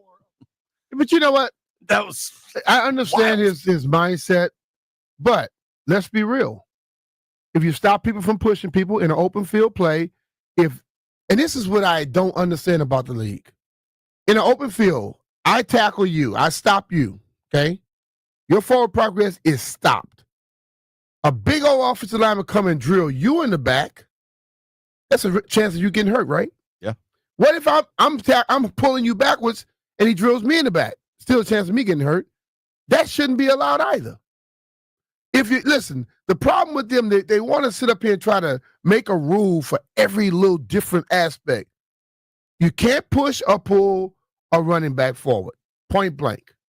If you do it like that, but what the hell? Gang tackling. Gang tackling has nothing to do with pushing the guy from the back. What? Because if it's me, you, Chris Russell stopping Jeff, his forward progress is stopped. Wait, blow the damn whistle. Blow the whistle. Then you don't have to worry about somebody else coming in to try to hit Jeff or whatever else. They always talk about protecting the players. The only person they try to protect is the quarterback and a damn receiver. That's the only people in sports that's protected. Well, and I think the reason we'll never see Washington run it is you're not going to put Jaden in that situation. You know what I mean? You know what? I keep hearing people talk about Jalen Hurts. Yes, he squats 600 pounds. But he does absolutely nothing but lean forward and get lift and push. He also misses time every year. Yeah, but I asked John Harbaugh about it. He's like, we wouldn't run Lamar on that. But that play right there, if you watch the play distinctly, the quarterback takes it, goes to a side, gets on top, and then he gets lifted in and pushed. It's not like he is really getting hit. Right. Or he is driving through it. He's not the one doing the people don't think Saquon and the damn tight end behind him are the real people. What Jalen Hurts is a wheelbarrow. And he got two people behind him lifting up each hand and pushing his ass across the line. He's not doing much on his own. Let's be real about that. Hell, he squats 600 pounds. I did the same damn thing. I see what's happening. It ain't his leg strength. It's the two people behind him leg strength. Right. Come on, man. Please. It's a play that people have set up here because they've heard how much he lifts. He's not getting in there on his own ability. You know, I would love to see every time I get hit, I got two people behind me pushing me, and one of them is Saquon Barkley, who squats more than he does. All right, I want to change gears. Our guy Chris Russell is here. Roos, you want to get in here? Or is he just going to keep blabber? Roost is mad, like in advance about stuff. I don't think Roost really know why he's mad. Yeah. I had a conversation with him last night. We were able to book, I don't think he knows why he's mad. We were able to book Chris Russell. It's an intense process. Landfill, is it correct that he just completely refused to respond to you? Yeah, that's absolutely correct. Well, and then I texted him, you're ducking us, but it accidentally autocorrected to you're sucking us, which sounded real weird. Whoa. Luckily, I caught that. Whoa. I caught it before I sent it. So it went out as you're ducking us, which is good. I'm so happy that you said that. Yeah, me too, B. Me too. And Chris is apparently pre-mad at the Commander's schedule that won't be released for another month. Is that roughly accurate, Brian? Yeah. Just on a scale of 1 to 10, how much sense does that make? On a scale of 1 to 10, probably -10. Yeah, it's not even on that scale. Correct. We're going to delve deep into the mind of a madman. Chris Russell joins us Oh, he's next. mad.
B-Mitch and Finley, 1067 The Fan. We got the roost. He's talking hockey. He's talking Long Island. He's talking crazy. Hello, Chris. How do you do? Hello, boys. Cock-a-doodle-doo. What's going on? What was it like for you to hang out with B-Mitch for a half hour last night? I mean, you told me that B-Mitch probably hated it, but I think we got along well, right? Yeah, we did, man. We chilled, I mean, man. I got to meet, well, not meet, but see pictures of your grandkids, your son, your daughters. Yeah. I got to learn about the B-Mitch family, what's that Geography? word? Geography. There you go. What else? You want to we had say hi to the folks on the stream? Sure. We're trying to get you in. Sure. Hello, everybody. We had some good. We had some good grub. B-Mitch waited until after I got away from his table to crack open the vino. But that's okay. Well, that's no, all right. I didn't think anybody. I wasn't gonna open it before everybody got there. I'm just teasing. But they had it, so I was drinking. I know you're a Heineken man. Yeah, I went into the refrigerator, so I don't know if B, you told this story. Nah, there was probably like 20 people in the suite, roughly somewhere in that range, right? A lot of hungry, thirsty guys, and CK's girlfriend. Then weird clarification. I'm just saying that was the makeup. Okay. There was 6 beers. Yeah, in the refrigerator. 16 ounces. So I went to grab a Stella Artois, right? Is that how you say that? Yeah. I went to grab a Stella and I was like, you know what? I'm going to leave this for somebody who really enjoys beer. I'm a Diet Pepsi guy. So I just started guzzling Diet Pepsi and then water when the Diet Pepsi won out. There were 6 beers for that suite? Yeah. 6 beers. Did they bring more? No. I don't think nobody asked, but when I walked in, I go, well, damn, I started drinking. That's mine right there. I would drink all 6 of them. That's why I went to the vino. So I said, I'm going to just drink the wine.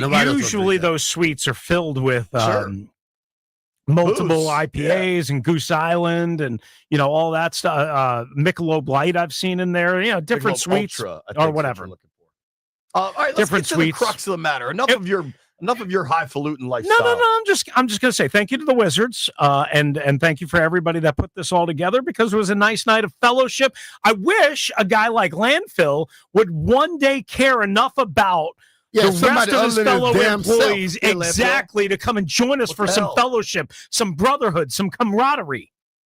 Yeah, that. I didn't even know that was happening. I didn't get an invite. You're a lie. Landfill wasn't Lie and the invited. truth ain't. I also wasn't invited. Which is You're a damn lie. It would have been a waste of everybody's time. Because I to saw invite both me. of your names on the email. Both of them lying like a damn rug. Would have needed more than 6 beers if I came. I know that much. And a bottle of Tito's. Did they? Have I'm a bottle? joking. Yeah, all right. That would have changed my opinion. Rooster, you're pre-mad about the NFL schedule that hasn't been released. Right. Do I have that accurately? Yeah. You believe the NFL is screwing America? Well, the NFL is screwing me, which is the most important thing, and by product, by result, by whatever I'm trying to say, the Washington Commanders. Because here's the deal: they're so infatuated, so in love, correctly so, with Jaden Daniels and the Commanders' story, right? Going from the outhouse to the penthouse. And turning everything around, and a big market and an important market for the NFL. They're going to put them in prime time 6 or 7 times this year, including, I believe, Thanksgiving Day at Dallas for the 5th time in like a decade, including Christmas Day, where they just announced 3 Christmas Day games. So it wasn't bad enough to have they're 2. Going to make them play Thanksgiving and Christmas? Yes. What? But my question because all they care about is ratings. That's all they care about. But think about this, though, Chris. When you have a great product, you want it to be seen. Yes.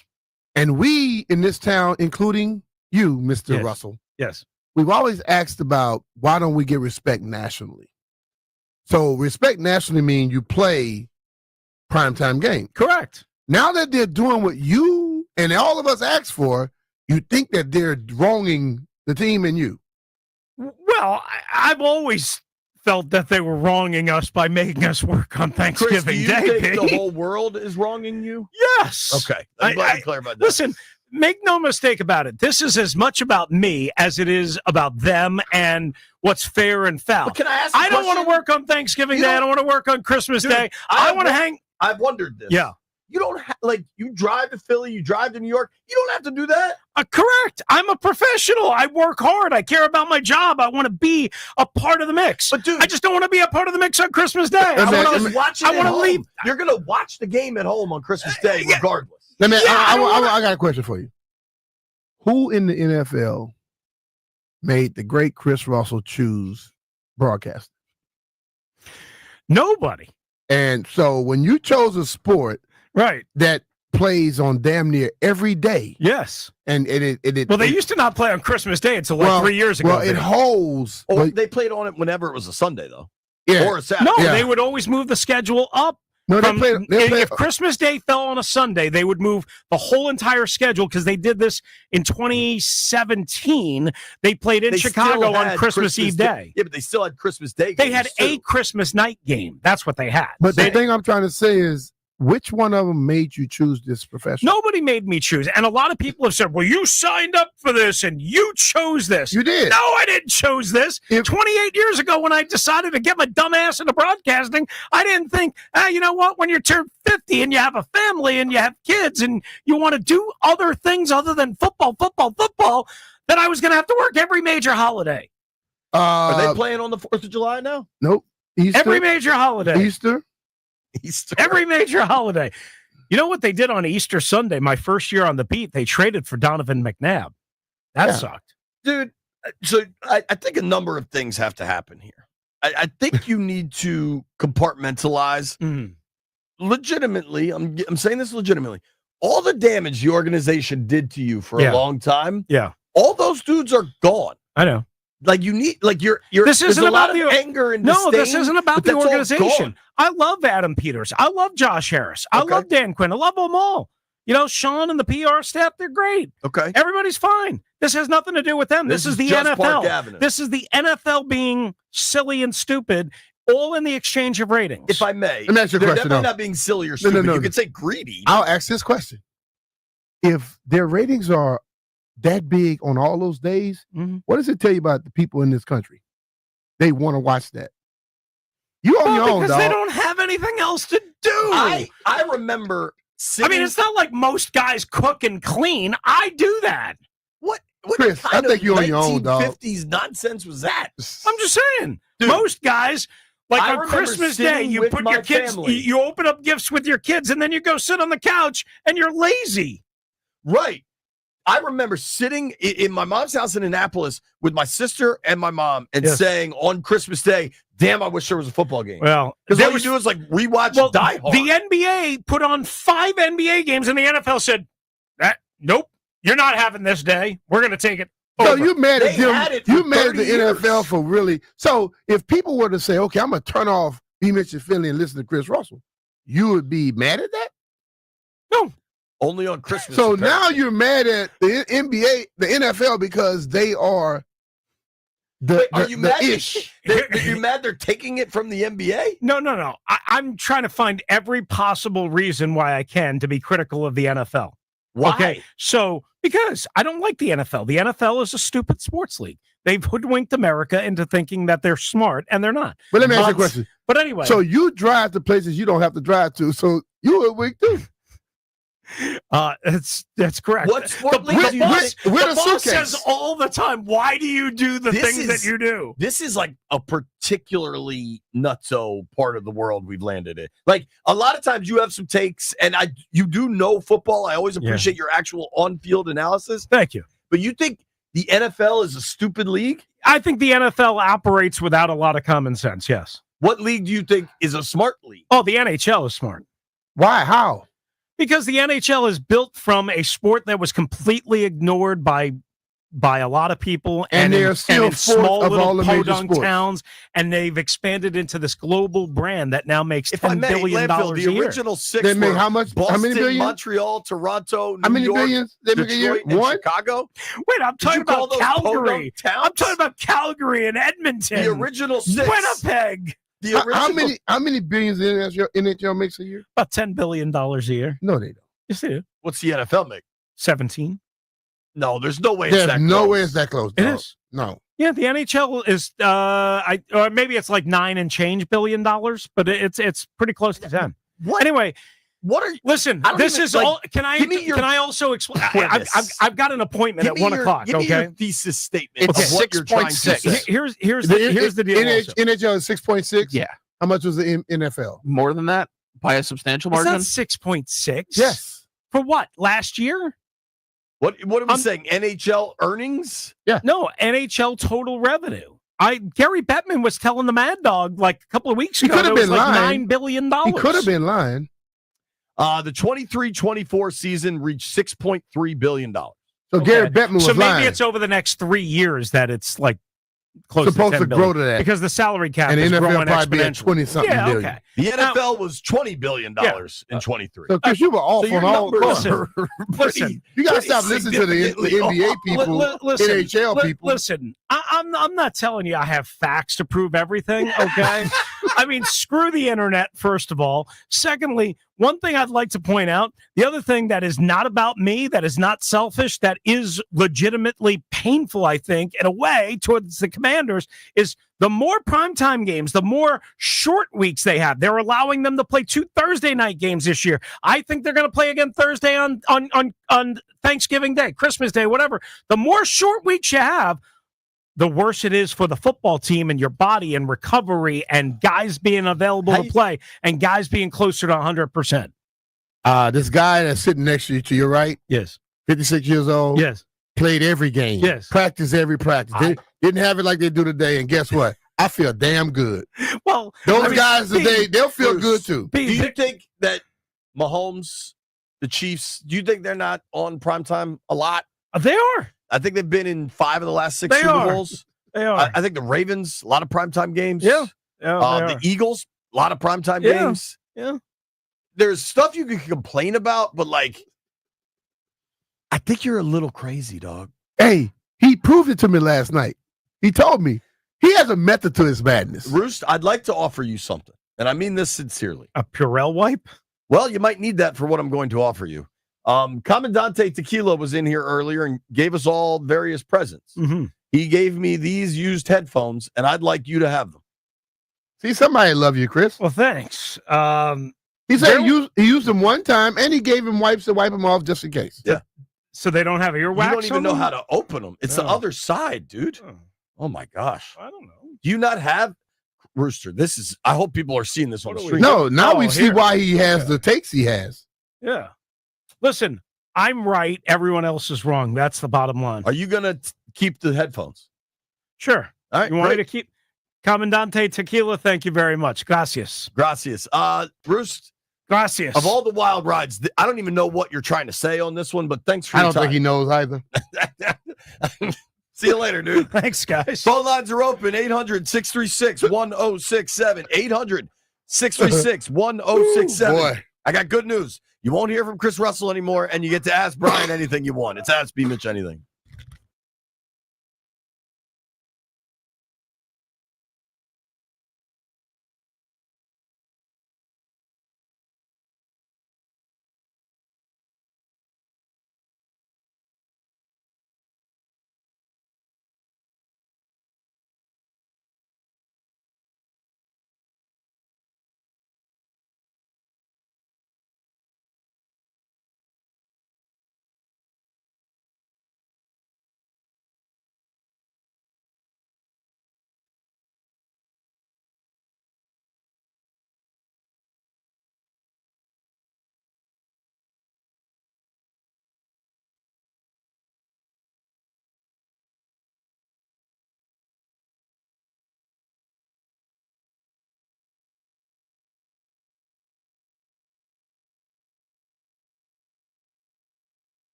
I'm Toby Altizer with your sports update on the Fan, and this update is presented by IT Cadre, trusted insight from trusted insiders, itcadre.com. In the NBA, the Wizards fell to the Magic last night 109-97. Bub Carrington with a career-high 32 points on 12 of 18 shooting, 7 of 10 from beyond the arc. The Wizards back in action Sunday in Boston against the Celtics. In baseball, the Nats taking on the Diamondbacks for the first of 3 at Nats Park tonight. 6:45 first pitch right here on the Fan. Jake Irvin takes the hill for the Nationals. He went 5 innings and gave up 2 earned runs in his first start of the year against the Phillies. He'll take on Brandon Pfaadt of the Diamondbacks, who gave up 3 earned runs over 6 innings against the Cubs and took the loss in his first start. Also for the Nats, they play starting pitcher Michael Soroka on the 15-day injured list with a right bicep strain. He left his start against Toronto with biceps cramps. They recalled right-handed pitcher Jackson Rutledge from AAA Rochester. In hockey, the Capitals taking on the Blackhawks tonight at Capital One Arena. 7 p.m. puck drop. Can hear the game over on the Team 980. Alex Ovechkin just a hat trick away from breaking the record. Comes in 3 goals away from breaking Wayne Gretzky's all-time goals record in the NHL. Final 4 gets underway tomorrow. Top seeds Florida and Auburn. The first game at 6:09. And then number 1 Houston takes on number 1 Duke following that. IT Cadre's trusted insight, helping leaders of the nation's most important organizations understand complexity, align efforts, and make the best data-driven decisions to achieve success. IT Cadre, your vision, our purpose. To learn more, visit itcadre.com. That's itcadre.com. From the Crop Metcalf 5-Star Sports Desk, I'm Toby Altizer on the Fan.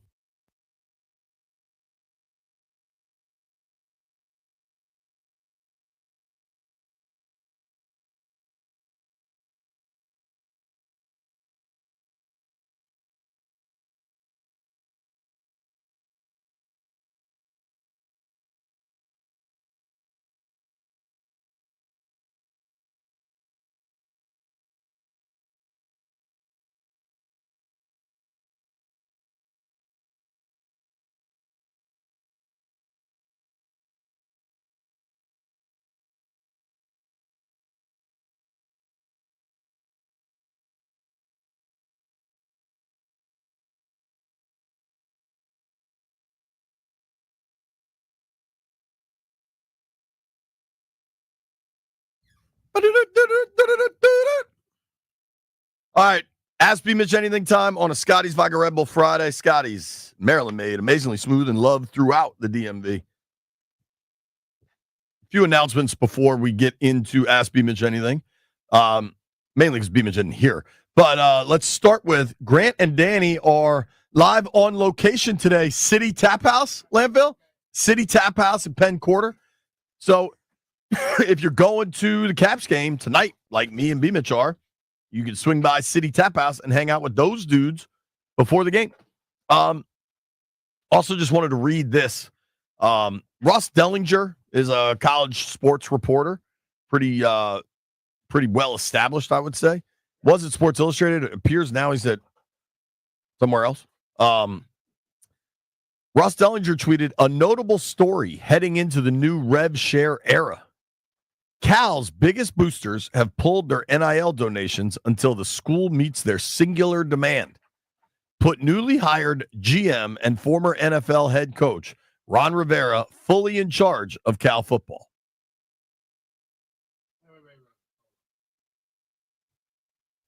They want him to be the coach? No, they want him to be in charge. Not the coach, but like he was brought in as a GM to do what? Just to get the money, right? More of these college teams are hiring GMs, and I guess it's to like allocate the money and try to find the right players. I don't know. I don't know if that's the best move, but I understand. Okay. Good luck. I'm serious. Good luck with that one because fully, like you said before, though, he can make people believe a lot of stuff. All right, lots of stuff. Leva, what do you think about that? Cal wants Ron to fully be in charge. They know they don't get a high draft pick if they suck, right? That's not like it's not like the NFL. All right. Is this fella's name Stoner Ryan? That's that's his preferred nomenclature. Okay. Stoner Ryan, lead us off. Ask B-Mitch anything. What's up, fellas? I got to separate myself from every other Ryan and Brian out there in the world. I like it, man. Separate away. Yeah. Hey, so B-Mitch and JP, I'd like to hear your answer on this, and I'll start with, I spent 20 plus years in the restaurant world as a manager and got to serve some of the amazing men and women in the sports world and celebrities. And I'm wondering if there was one that you both, when you went back home, you're like, hell yeah, I'm so happy I got to meet this guy, and he was out of this world, or woman, or, oh my Lord, I can't believe I got to meet this guy and he turned out to be like that. I got mine. Mine always shock people. So I'd like to hear what y'all Wait. You meet the guy and you're impressed with him, or what? I like it, man. No, it's someone you've either seen play or you've seen on the TV, and you're like, he does some good work, or she does some good work, but then when you go to meet them and you talk to them, you're like, oh, like they wasn't what you thought they were. Like they suck. Exactly. All right. What do you got, B? I got mine, and both of mine. I'd rather not say who mine is because it's too close. So I'm just gonna keep mine. I'm gonna have to pass on that one. Could you say what sport? Football. I'll give you mine. It was the same night, the famous Minnesota Super Bowl night, where we ended up in Snoop's box watching Imagine Dragons, and Snoop was beyond cool than I ever could have expected, and Jamie Foxx was at best the most aloof person on the planet, and probably so drugged out that like he didn't know what planet we were on, and it was like in the same moment. So there's mine. Thanks, dude. All right, bro. Let's try Vince is in Seat Pleasant. What's up, Vince? What's going on, guys? JP, B-Mitch, the What's Genie, up, man? and Beanie, my man Jeff, and White Brian. How y'all doing, man? We all good, bro. I need a perspective from you and my man White Brian, man, because he's the youngest of the crew. When you winding down on your lady, I know you're involved. When you winding down on your lady, what's your go-to dinner? Like, what you prepared to, knock her socks off? What I prepare, where I take it? Yeah, I need White Brian too. You and White Brian. Oh, you know what? I know the places she like to go, and I decide on those places. And you also want to know what White Brian From does? Italian to steakhouses, I'm always gonna be right. Okay. White Brian? How do you knock Rose's socks off, White Brian? Risotto, or I'm good at tiramisu, but that's dessert. So yeah, it's really just risotto and tiramisu. So how do you serve the tiramisu? Something, White Brian. I don't know what any of that meant. So you cook risotto and tiramisu well? Well might be a strong word, but I can make it, and it's fine. I mean, you're really selling it. It's fine. So are you saying I should go be Mitch idea or what? Yeah, go my idea. Take her out to dinner. Look, bro, when you try to impress her, don't try to cook for her if you haven't been cooking all the time. I'm a cook, man. I cook for you, B Mitch. You know the deal, man. But you cook all the time? Yeah, I cook for the most part. I do. All right, well, then you could do something. But if you hadn't been cooking before, the last thing you want to do is, experiment with your girl. So since you can cook, go cook. But if you couldn't, or let's say you want to relax, you don't want to really cook too much, save your energy for later on. You could be dessert or whatever. You take it to a nice spot. Thank you, Vinny. Okay. Yeah. See you, buddy. All right, guys. Byron is in San Antonio. What's up, Byron? What, B? What's going on, gentlemen? Chilling, man. I feel like I have wasted part of my moments of my life that I cannot get back after listening to Chris Russell, and then that report that California wanted to hire Ron Rivera to run an organization had they not been alive the last 6 years of dysfunction. Like, I understand weed is legal in D.C., but I didn't know it was legal in California. Oh, it's way legal out there. I will say it is remarkable. I think if Ron... I'll ask you. Go ahead. I think there were periods of time where Ron proved to be... He can motivate a locker room. You got to say that. Like, he can I can understand if he got hired to be Cal's coach.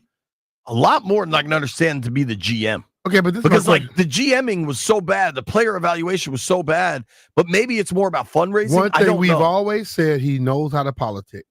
Yeah. What has he said to these folks to make them feel like that? Like, we're not donating money unless he's in charge. Well, I just ran a football team, and I won the NFC East championship. I was 7-9. I did nothing else great. The people that I drafted, they don't no longer play on the football team.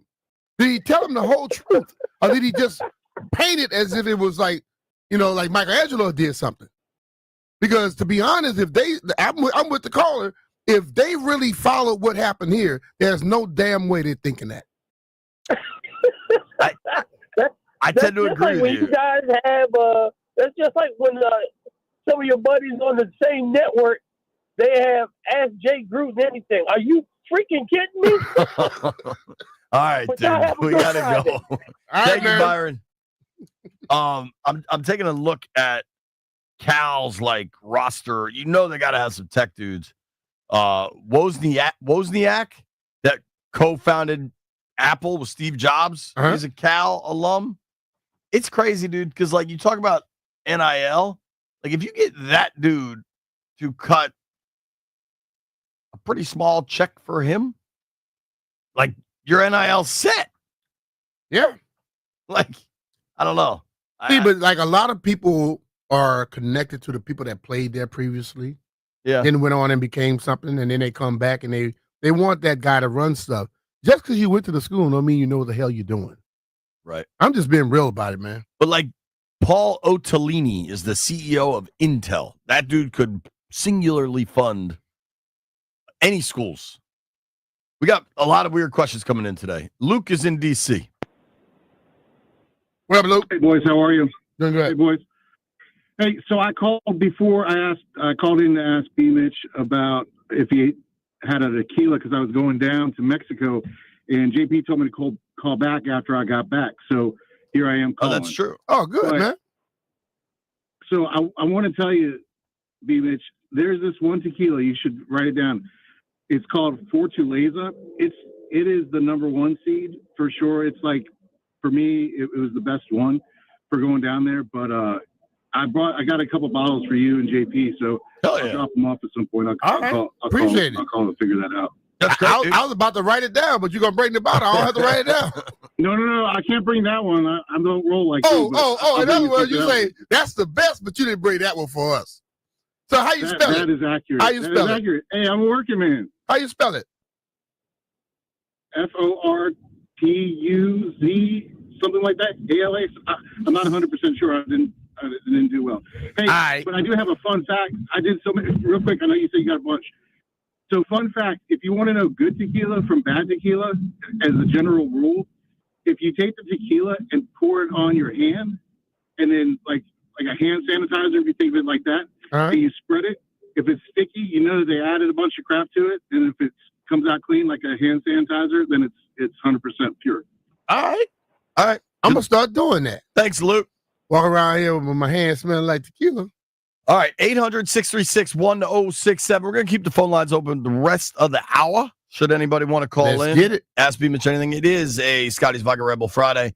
I mean, in a segment, in the last hour, we've had Chris Russell on the air. Things can only improve. Comandante Tequila. What's up, dude? You were just here. Yeah, right now I'm over here in Denver, Delaware. So I got to have this meeting. You're in Delaware. Wait, hold on. If you're driving to California, why the hell are you in Delaware? Also, how'd you confuse Denver and Delaware? Okay. I got a delegate meeting tonight in Atlanta City. So I got to be there at 6 o'clock tonight, and tomorrow I got a meeting there. And then Sunday morning in Calvert County, after church, I'm trying to California. All right. Okay. Gotcha. So my question to you is this: like we were talking about the Tush Push. Yeah. How come it can't just be? How come it just can't be equal? Just equal. It's gonna push one way, but the defense got to push as well. Just So like who that. they gonna push? I'm asking. Like, The linebacker running at a tackle, he's not going to be able to be like the quarterback stops, gets still, and then they push him. But the defensive player, I don't understand. How about this, Commander? Can I ask you a question? Were the gifts that you brought to us various things from your home that you were going to throw away before you moved? So you brought them in here? No. Okay. Okay. Look at the jersey, the jet shirt. That's from Rex Ryan. He signed it underneath the collar in the pencil. Hold on. Let's look at this. That's a Rex Ryan signed Jets polo shirt, White Brian. Yeah. Jeff, can you confirm that there's a signature? Under the collar. It's under the collar. He signed it. Now it's years ago. Well, the boys haven't quite confirmed They haven't found that yet, man. Well, Commandante, what about the Jets license plate holder that you got, White Brian? That appears to be quite used, sir. Yeah. Okay. That there, my son takes license plates from every team that we win from. So he got the Giants and the Jets, and he gave me those things, and I can't stand New York at all. Okay. So I got one last question, Commandante. Yeah. Do you know what team White Brian roots for? Yeah, I do. The Giants. And I don't care about the Giants. I got that too, but I don't care about the Giants. So you just got him Jets stuff. So if you knew he rooted for the Giants, why'd you give him Jets stuff? They're better. The Giants, the Jets are better than the Giants. Wow. Okay. Well, at this point, you're right. But that kind of logic, man, it's hard to argue. Where is the signature?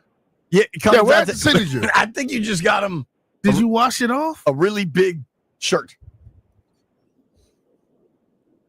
Appreciate you, brother. Thanks, Commandante. Drive safe, dude.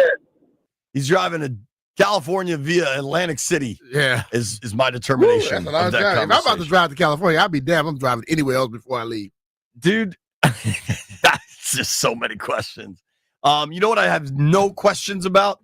If you need windows or doors, you better call Paul Henry. That's right. Paul Henry's Window Installation, the absolute best in the business. Redid all the windows, all the doors in my house, has completely changed my house. This week's weather's been nuts. At one point, it was 80. At one point, it was 40. Yeah. You need good windows to keep your house comfortable, keep your kids sleeping, keep your wife undressing. Whatever it is, you need nice windows. And if you call this month, you get 10% off each window with a 5-window minimum and 10% off each door.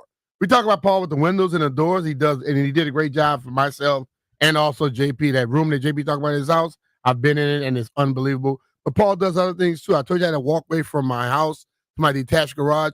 He's going to be at my house on Monday looking at it to let me know exactly what everything's going to be so I can start getting that. That's the last thing I think I'm going to be getting done at this point, because I know every time you look at something else that people did previously, they didn't use the best products. Paul used the best products, and he does a great job. So if you're looking for windows and doors on top of that, you can go to Paul right now, and you'll get 10% off each window with the 5-window minimum and 10% off each door. Contact Paul Henry's Window Installation today and tell him B-Mitch and Finley sent you.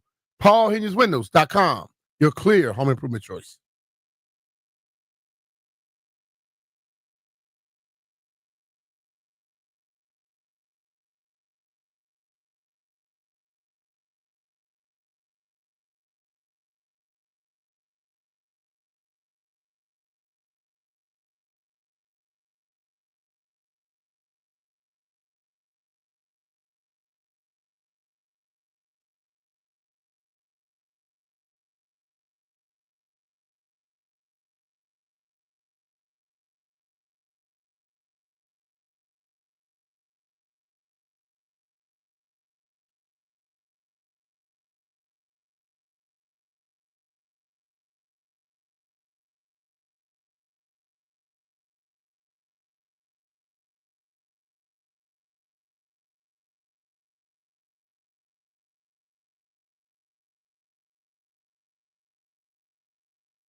I'm Toby Altizer with your sports update on the Fan. In hockey, the Capitals back on the ice tonight, taking on the Blackhawks at Capital One Arena. 7 p.m. puck drop. Can hear the game over on the Team 980 tonight. Alex Ovechkin enters the game just 3 goals away from breaking Wayne Gretzky's record. A hat trick tonight, and he will be the all-time goals leader in hockey history. Caps recalled goalie Hunter Shepard as goalie Logan Thompson left Wednesday's game with an upper body injury. In baseball, the Nationals begin a 3-game series against the Arizona Diamondbacks tonight at Nationals Park. 6:45 first pitch. Can hear the game right here on the Fan. Jake Irvin takes the hill for the Nationals. He went 5 innings, gave up 2 earned runs against the Phillies in his first start of the year. Brandon Pfaadt goes for the Diamondbacks. He gave up 3 runs over 6 innings and took the loss against the Cubs in his first start of the year. The Nationals play starting pitcher Michael Soroka on the 15-day injured list today with a right biceps strain. He left to start against Toronto with biceps cramps. In turn, the team has recalled right-handed pitcher Jackson Rutledge from AAA Rochester. Final Four gets underway tomorrow with all the top seeds. Florida and Auburn at 6:09, Houston and Duke after them. From the Crop Metcalf 5-Star Sports Desk, I'm Toby Altizer on the Fan.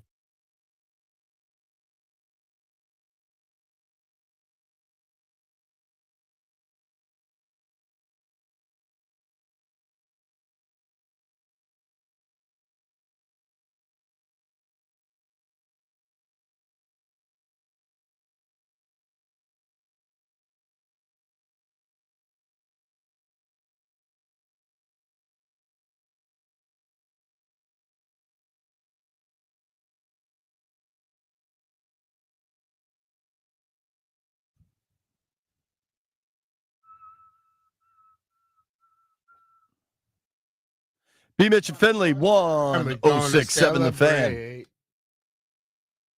Keep the phone lines going, 800-636-1067. Fired up, we're watching Augusta National Women's Amateur just came on. Masters Week next week, man. I got to text Porath, see if we can get him on the show. Busy week. We're fired up for this Caps game tonight. What's your plan for the Caps? Who wants to play? When are you going over there?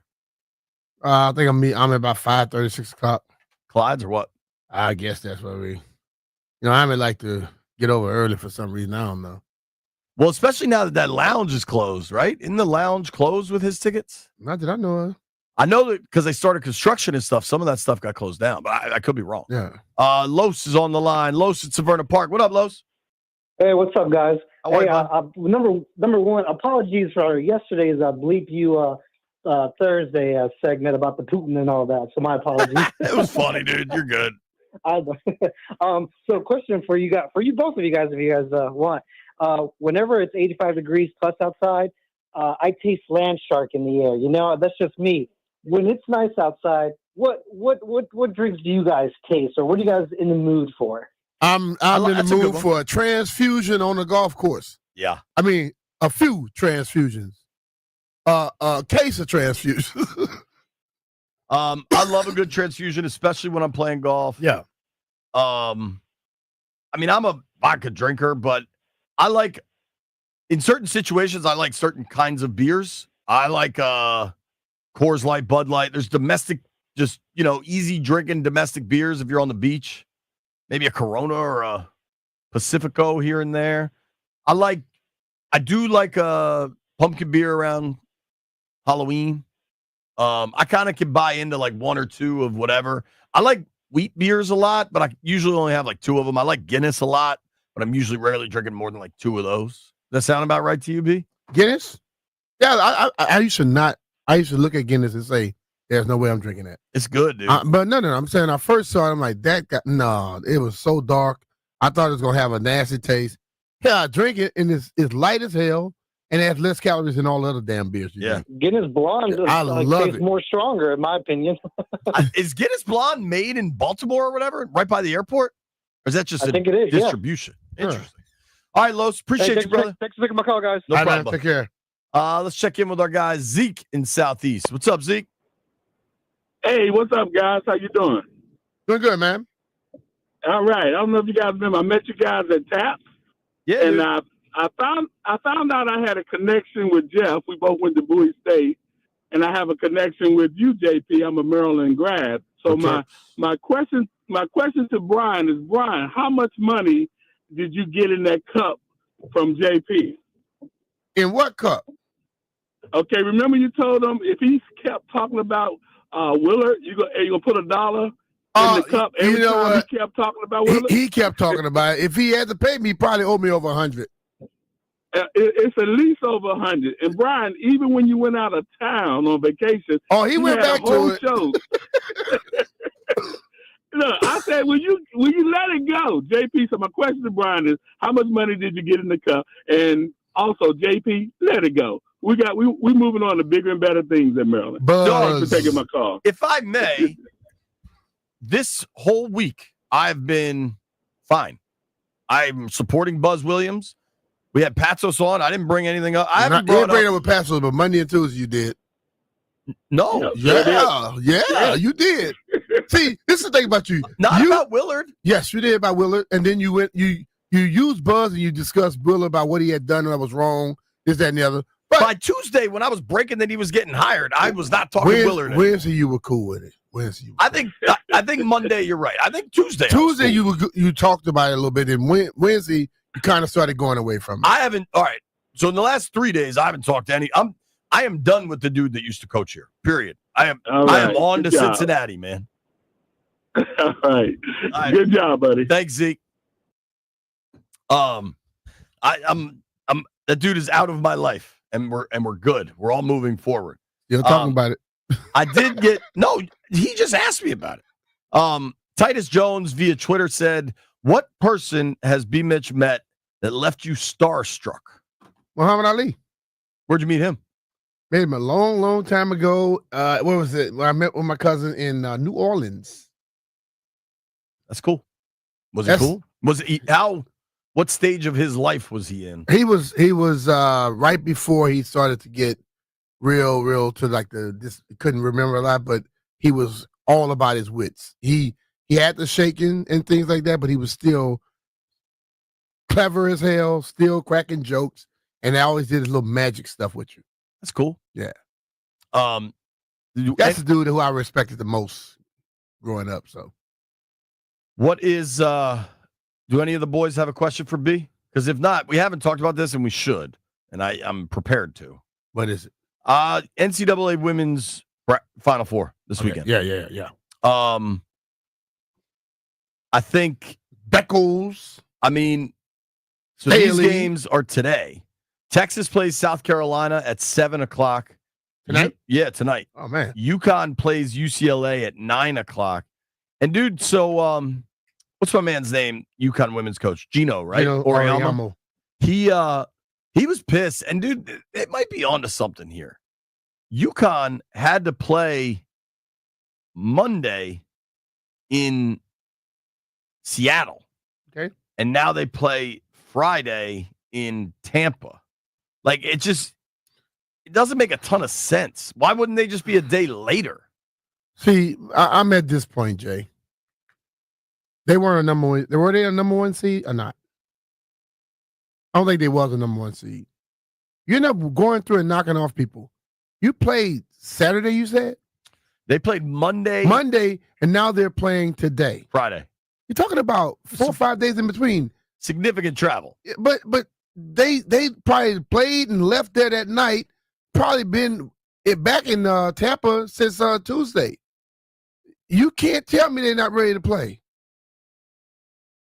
I mean, like this my thing about these are sports, young people. I don't care if it's women, men, whatever. Let's stop complaining when those same people will be playing and doing stuff if they didn't have a game. And now you got 4 days in between. You still complaining? Here's what I need, White Brian. I need some point spreads on Texas, South Carolina, and UConn, UCLA. Who you think's winning Texas, South Carolina, B? It's gonna be a tough game. I'm pulling for South Carolina. I pull for Deuce's cousin all the time. Oh, that's cool. I didn't know they were cousins. Yeah, they're cousins. Dawn. So the point spread in that game is -5.5, I think. By who? South Carolina, I assume. Yep, South Carolina's favorite. Might have to take the points. And then what about UConn, UCLA? It's -5.5. It's -7.5. UConn is favorite. And they're number 2. Damn, UConn's favored by 7.5. -7.5. And they're the 2 seed? And South Carolina's -5.5. Oh, okay. White Brian just emailed it or texted it. I was reading it. Okay, I just saw it here too. What do we like here, Dub B? The favorites. Both favorites? Yep. I seem to remember, and hopefully he's listening and can text me or tweet me. I seem to remember Greenberg liking Texas to win it all on the women's side of the bracket. He did say that. What are there futures on the 4 teams? What does Texas to win it all pay? If they're a 5.5-point underdog in the Final Four, They win it all. Somebody put it on them from the beginning of the season? no, even if you do it right now, because there's odds on all 4 teams remaining. I imagine South Carolina is probably a minus. I don't think they've lost in like a year or something. They're good. Plus 850 for Texas. Are you kidding me? What is UCLA? Plus 750. South Carolina's plus 250, and UConn's minus 155.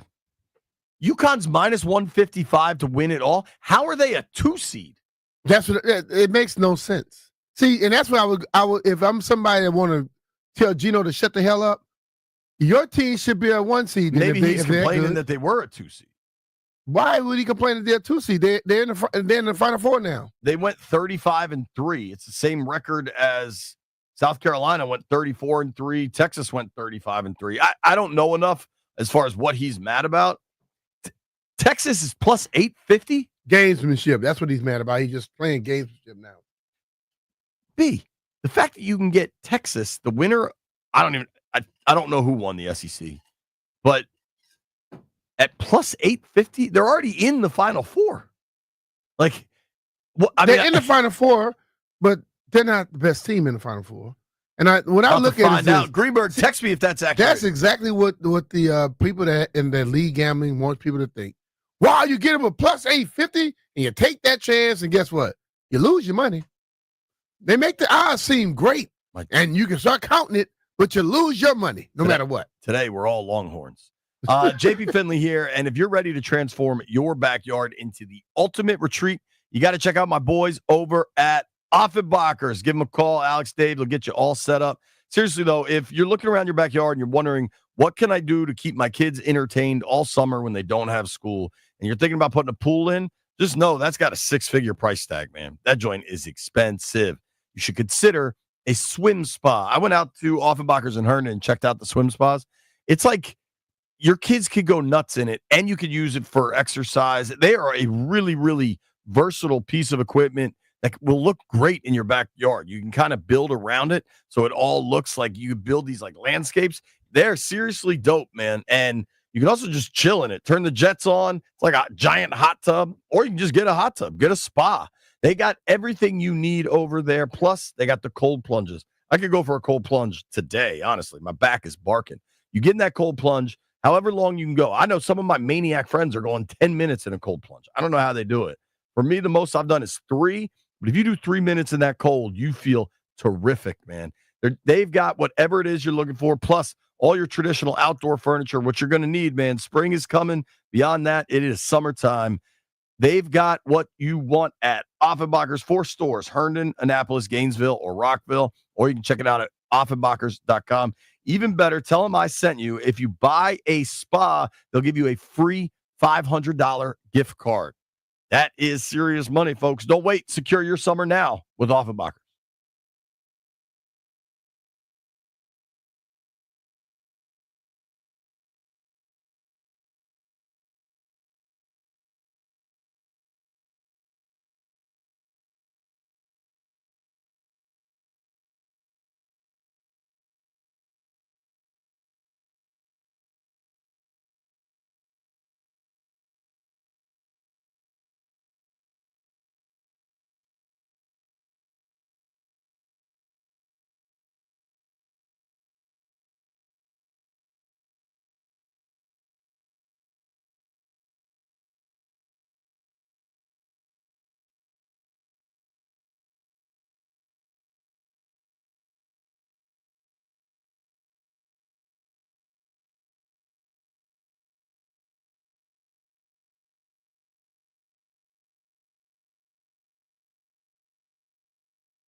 B-Mitch and Philly, 106.7 The Fan. I think we get off at 154 normally on a daily basis, but, JP decides to leave out right before we come back. And we just got an email about not letting the music go too long, so Doug, I decided to jump right into it. I appreciate you that. know. Somebody could have just knocked on the glass. Oh, he only was yelling. Who? Jeff. I can hear him over here. I didn't hear it. My bad. I just real quick. Toby Altizer's here. White Brian, you let him use that microphone. Toby, they talk about how you look like a little kid standing next to George. So I told Toby you thought he was 5'6". I thought he was 5'8". Toby, how tall are you? I'm 5'8". With your hat on and your shoes. I'm 5'8", B. Man, if you 5'8". didn't have it on your shoes with that hat, you 5'6". I'm 5'8". I'm 5'8". My dad's like 5'4". I'm 5'8". Your dad's 5'4"? Yeah, my dad's short. Clearly. Your dad is Bria a little tall. She about Leah. No, Leah's taller than your dad. Damn, Leah's 5'5". All right, let's get down to business. Toby, where are you going tonight? I will be watching Jake Irvin take on Brandon Pfaadt tonight. Nats and Diamondbacks. Nats Park. He's choosing to go to the Nats game over the Caps game. Stay off the weed. Are you aware that Alex Ovechkin is 3 goals away from Wayne Gretzky? I'm well aware. I also have a feeling. I was telling Darius when I was coming in today that we had like a meeting when I was in Milwaukee for the 2021 NBA Finals. We had a meeting, like what's going to happen. And that morning we held like a celebration. Like we just assumed they were winning Game 6 to win the finals. I had a feeling that day. I have that feeling today about Ovi getting a hat trick. I think he gets it done tonight. And you're gonna be at Jake Irvin. Yeah, I'll be watching the Caps game. I would do another signal, but I don't want people to be thinking I'll be that. watching the Caps game. I'll be watching on my phone. I'll be dialed in. I think I'm gonna act like Toby Altizer and use his credential to get in to Cap So One Toby Arena told me tonight. he didn't want. I don't think it'll work, Jeff. Toby If said, your name Toby Altizer. They be like, nah, dog. This ain't you. Yo, even if it doesn't have a picture on it, they're still gonna be like, They be like, nah, you don't dog. look like a Toby. Deontay, if you don't get out of here, Toby told me he didn't feel like going through the process to get a credential. The process is sending an email. You work at the radio station that is the flagship. Yeah, but of I the think broadcast. I think that works in any regular season game where it's not this close. Yeah, and I now, also have never covered a Caps game. But it's gotten this far along. I don't think it's as easy as you think it is, Jay. You work in the building. But if you had tried on Monday when we first discussed But that's Monday. But today this is the first time you said it today about you could get a daily pass. I think they'll be like, nah, we ain't letting him in. He ain't been here all damn year. Hell with him. Exactly He's right. trying to get an easy ticket. More concerned, Toby, that it's a marathon. Baseball season takes a long time. Sure. More concerned that the Nats are 1-5 or Dylan Cruz has no hits. Oh, Dylan Cruz. Really? Yeah. I mean, I'm not worried about the Nats because I didn't think they were going to be that good this year. I thought they were going to win 75 games, so I'm not that worried. I kind of think they're, that you see some shortcomings, but I'm really not that worried about Dylan Cruz either, but it's a little bit troubling when you're 0 for 18. There was a stretch where he struck out 8 straight times. I think 5 of them in a row were 3 pitches. But a little concerning. He's getting some pitches that are moving that maybe he's not as accustomed to because He struggles with breaking balls. The guys at this level, every pitch has something that moves. Yeah, even fastball move in Major League level. And I think that's part of the issue too, is he hasn't been hitting fastballs, and so he's been struggling with breaking balls. When you're struggling with the breaking balls, and the guy sits there a little bit and make you think he's going to throw a breaking ball, then he throws a fastball, you're too late anyway to swing. Exactly. So he's struggling a little bit of everything. In the Toronto series, he stung a couple balls that had expected batting averages over 400. He hit a ball like 111 right at a shortstop. So I think he'll come out of it. He'll have his first hit tonight, I bet. He'll be fine. He'll be fine. I just think that we've got to a position in this media where we overly judge everything so quick. Well, and it's give him a little chance. You know how it is. If he's 0 for 18 in a stretch in the middle of July, we talk about it, we mention it, and then we move on. But 0 for 18 to start the year, it's a little different. Yeah. All right. If you're looking for Toby tonight, he'll be at the Nats game, not the Caps game. I'll be watching the game on my phone. Don't worry. What? Arizona's pretty good, right? Yeah, they're not bad. That's a tough series for the home team here. Curly W's. White Brian, who won the week? It was me. Jeff, you did not win the week. JP, we tied at 2-2. Say J Dolph ever. No. I had the lead yesterday and I won again. You were 1-2 yesterday, and then you won to get to 2-2. Something's inaccurate I here. had the lead yesterday. Something is simply inaccurate. Like Toby's Nah, choice of where to go. If it tonight. has something to do with numbers, you just don't ever have to talk about it. You're always wrong with numbers. Go check out Grant and Danny. They are live at City Tap House in Penn Quarter. Go there before the Caps game or the Nats game. We got to really get Toby tested for the decision he made for this one. Toby, I don't even think drinks beer, and yet something going on with him. Something's amiss. He must be doing them little beaties or something. Or there's a woman. Toby's been in search of a woman. Maybe there's a woman at the Nats game. Oh, yeah. Sliding into them DMs. Thank you to everybody that listened to the program today. Thank you to PFT Commenter. Thank you to Nikki Jhabvala. Thank you to Jimmy Patsos. Thank you to everybody that called in. Grant and Danny coming your way next. You made it this far. Toby owes you some beaties.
I'm Toby Altizer with your sports update on The Fan. This update is brought to you by Paul Henry's Window Installation, your clear home improvement choice. Tonight could be the night. Alex Ovechkin just 3 goals away from breaking the record. Caps taking on the Blackhawks at Capital One Arena tonight, 7 p.m. puck drop. You can hear that game over on the Team 980.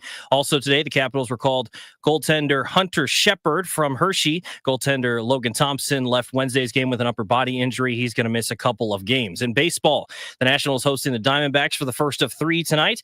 6:45 first pitch. Can hear the game right here on The Fan. Jake Irvin takes the hill for the second time this season. He gave up 2 runs over 5 innings in his first matchup against the Phillies. Brandon Pfaadt pitches for the Diamondbacks, giving up 3 runs and over 6 innings and taking the loss against the Cubs in his first time out. The Nationals play starting pitcher Michael Soroka on the 15-day injured list today. A right bicep strain for him. He left his start against Toronto with biceps cramps. They recalled right-handed pitcher Jackson Rutledge from AAA Rochester. Last night in the NBA, the Magic beat the Wizards 109-97. But Bob Carrington had a career-high 32 points, 12 of 18 from the field, 7 of 10 from beyond the arc. Wizards back in action in Boston on Sunday. Final Four gets underway tomorrow. Top seeds all in it. The Florida Gators will take on the Auburn Tigers at 6:09, and then Houston and Duke after that. This April only, get 10% off each window with a 5-window minimum and 10% off each door at Paul Henry's Window Installation. Schedule your no-pressure free estimate today at paulhenryswindows.com, your clear home improvement choice. From the Crop Metcalf 5-Star Sports Desk, I'm Toby Altizer on The Fan.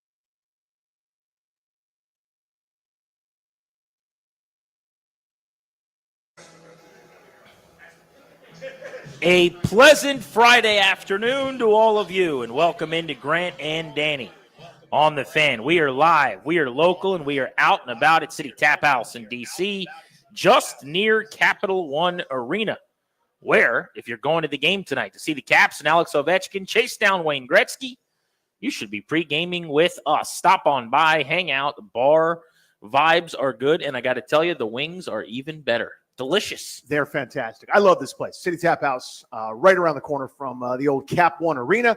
By the way, dude, I'm a little bit more fired up than normal. Like, this Ovi thing is here.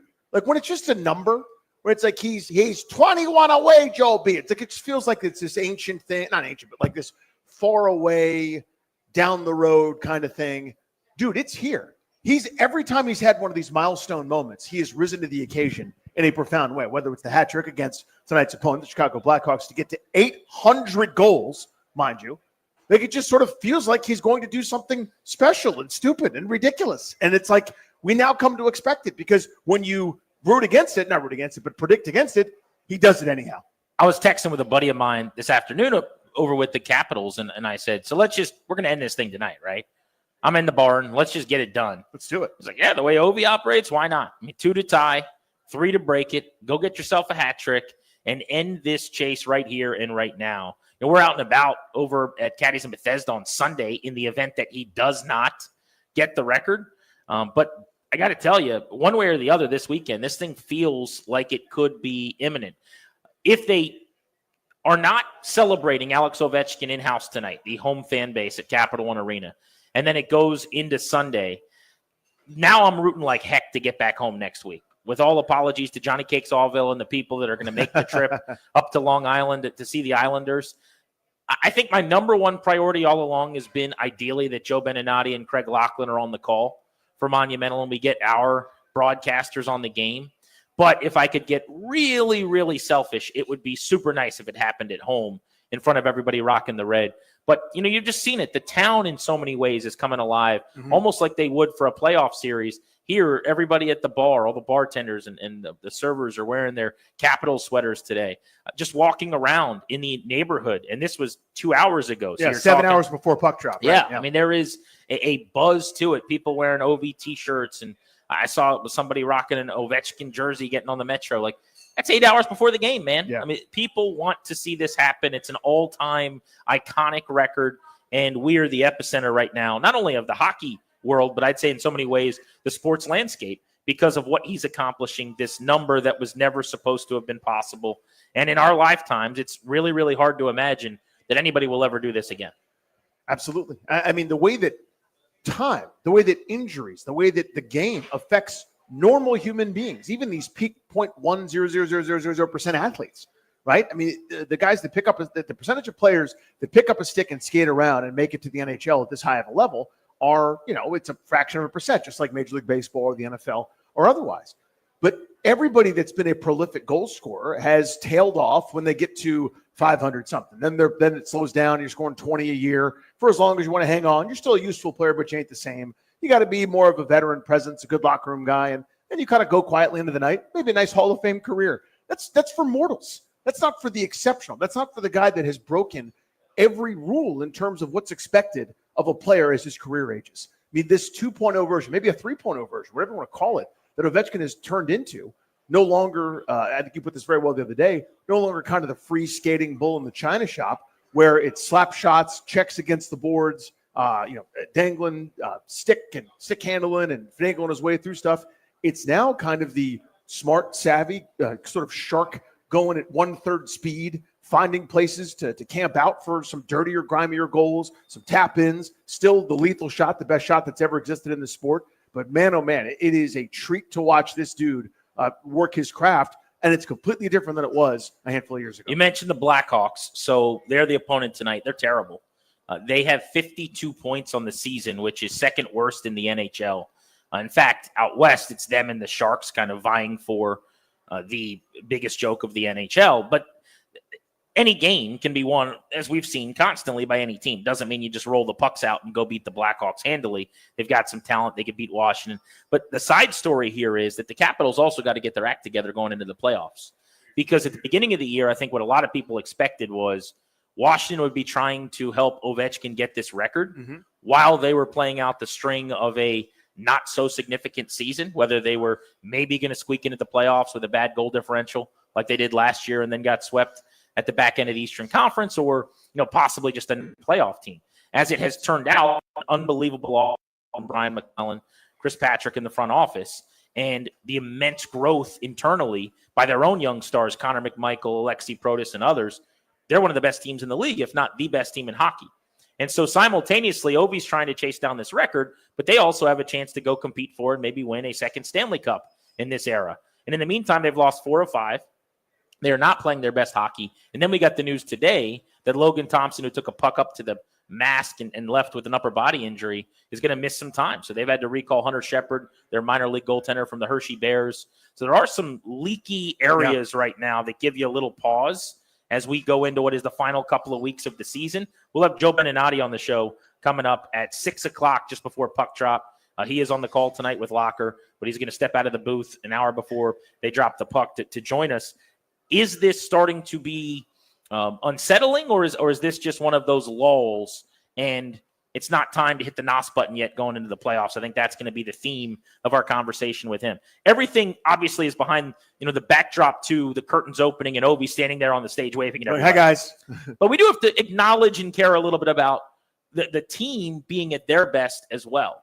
Because of course, the time is now, man. Like, they have a great golden opportunity to go on a deep run this year in the way that they haven't in a long, long time. And you've earned it. It's not one of the fluky 8 seed gets hot, upends the number 1, and then there's chaos, right? Which we've seen in the sport before. But you mentioned it. Their preseason expectations. I mean, listen, I'm far from as knowledgeable and an expert as some of the guys on television or otherwise that do this for a living. But looking at the roster, I'm going, there's a guy that has a reputation as a problem child that was supposed to be their big fix in Pierre-Luc Dubois. By the way, he's been incredible. If not their best player, close to it, right? I mean, every move they make, of course, turns to gold. So I shouldn't have underestimated anybody. But I said I probably thought they'd be kind of where the Red Wings are, or where the Islanders are, right? Fringe playoff team, not quite ready for prime time, sort of limping along with a competitive team, I put that in quotes, there to try to push Ovi over the edge to get him to the record. Wrong.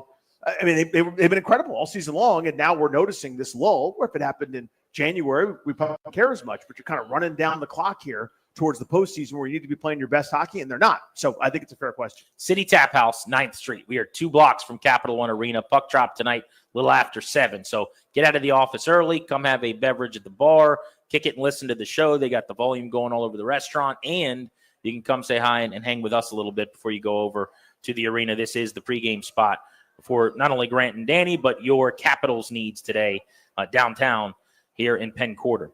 I wanted to bring up something that did not make the show yesterday against my better judgment.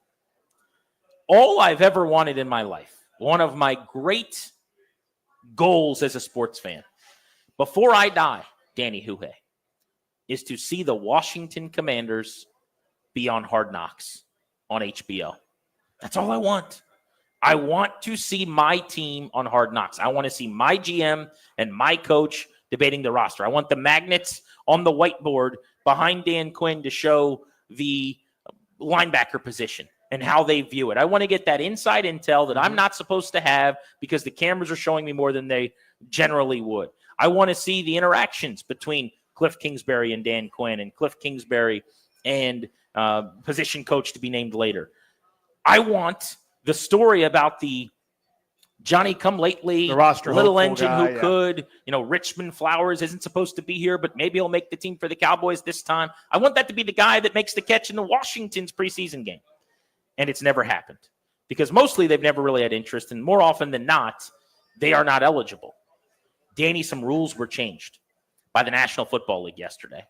And the rules that they have changed make it easier for them to force teams to do Hard Knocks.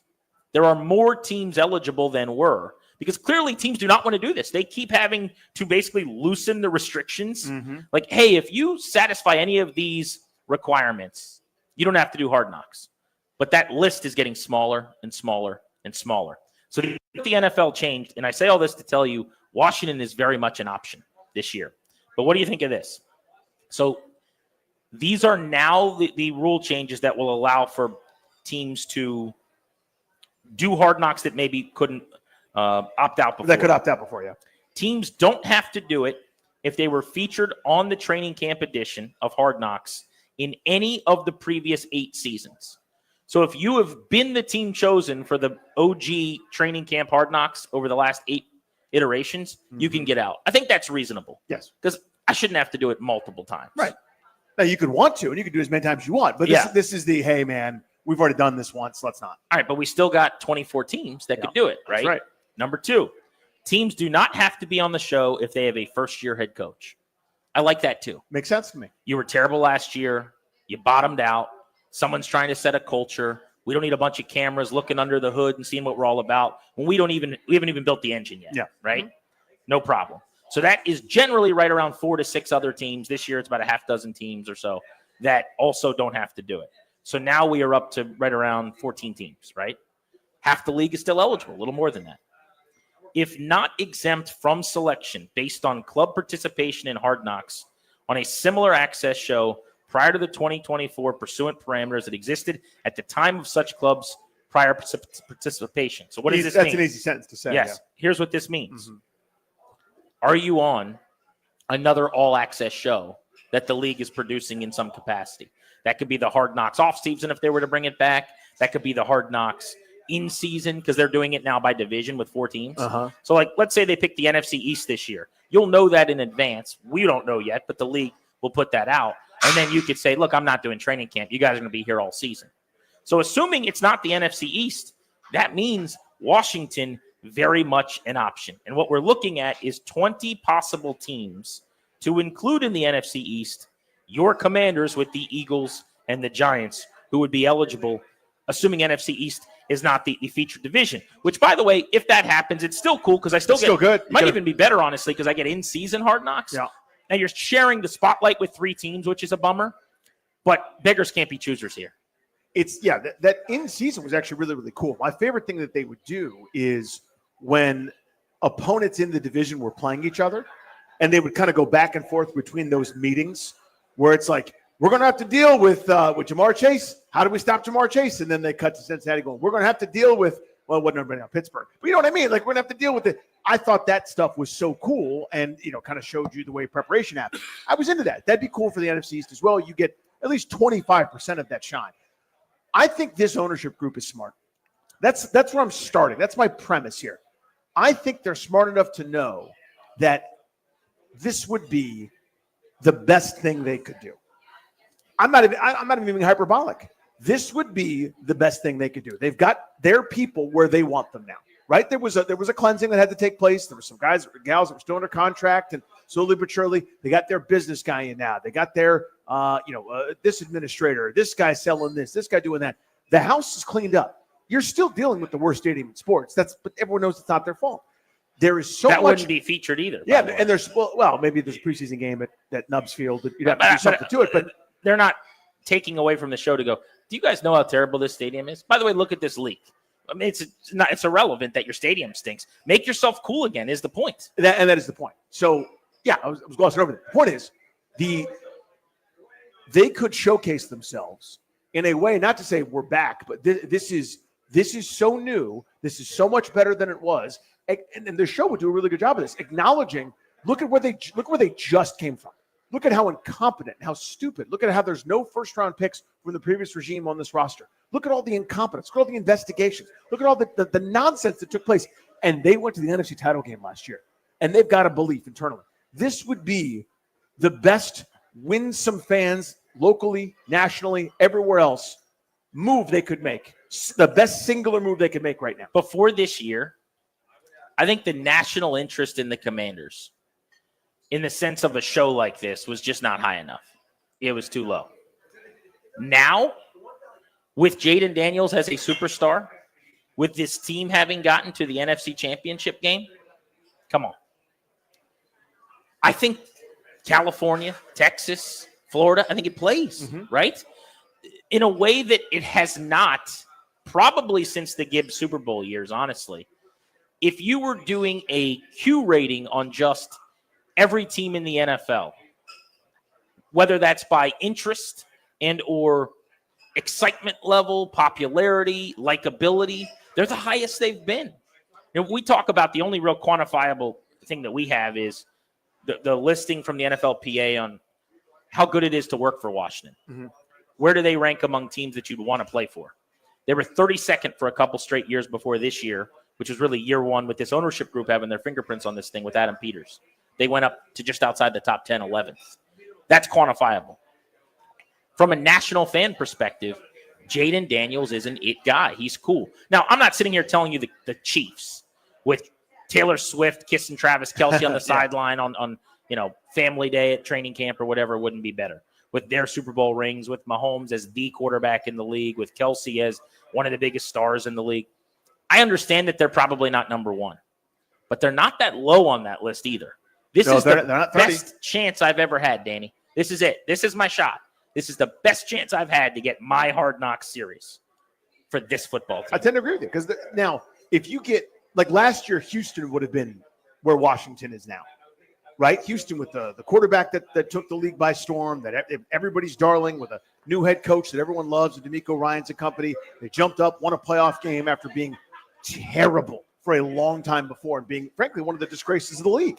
Houston was kind of that sexy team. What can happen with a relatively disappointing season, even though Houston, by the way, went to the playoffs, won a game, but it was what everyone thought. Everyone thought they were going to be up there competing with the Chiefs and the Bills and company. They just weren't that good.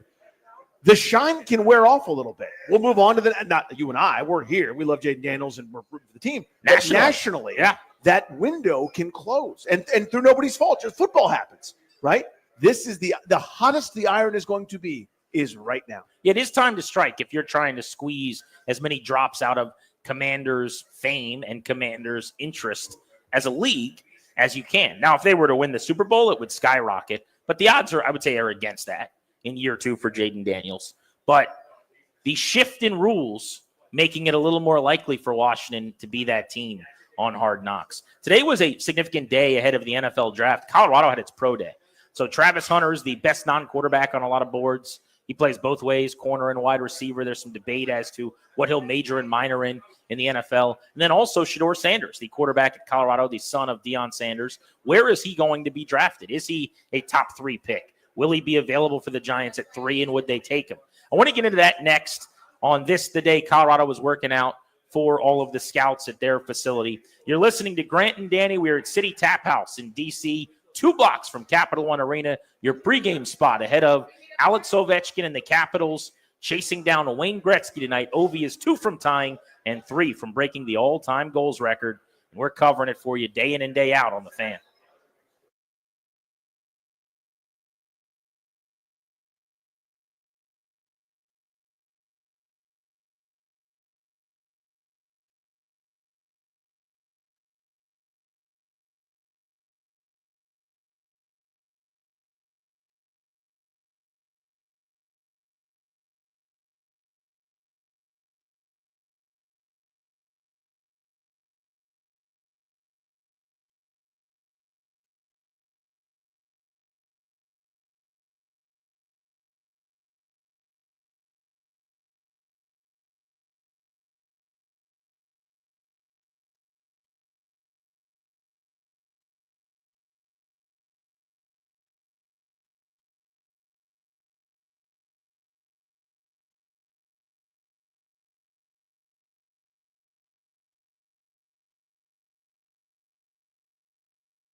I'm Toby Altizer with your sports update on the Fan. In hockey tonight, it could be the night for Alex Ovechkin. He's a hat trick away, just 3 goals away from breaking the record. They take on the Blackhawks at Capital One Arena tonight, 7 p.m. puck drop. You can hear the game over on the Team 980. Also today, the Capitals recalled Hunter Shepard as Logan Thompson's going to be on the shelf for a couple of games. He left Wednesday's game with an upper body injury.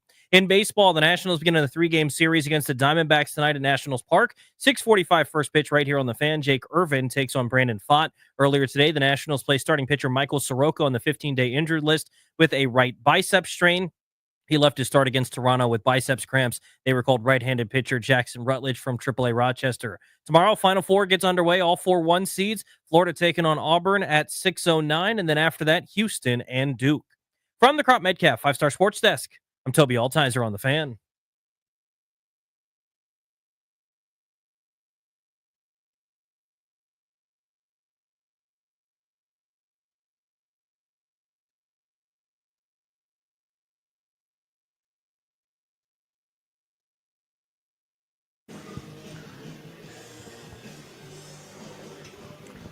Live from City Tap House, right near Capital One Arena, Penn Quarter, 2 blocks away from where the Caps are hosting the Blackhawks tonight.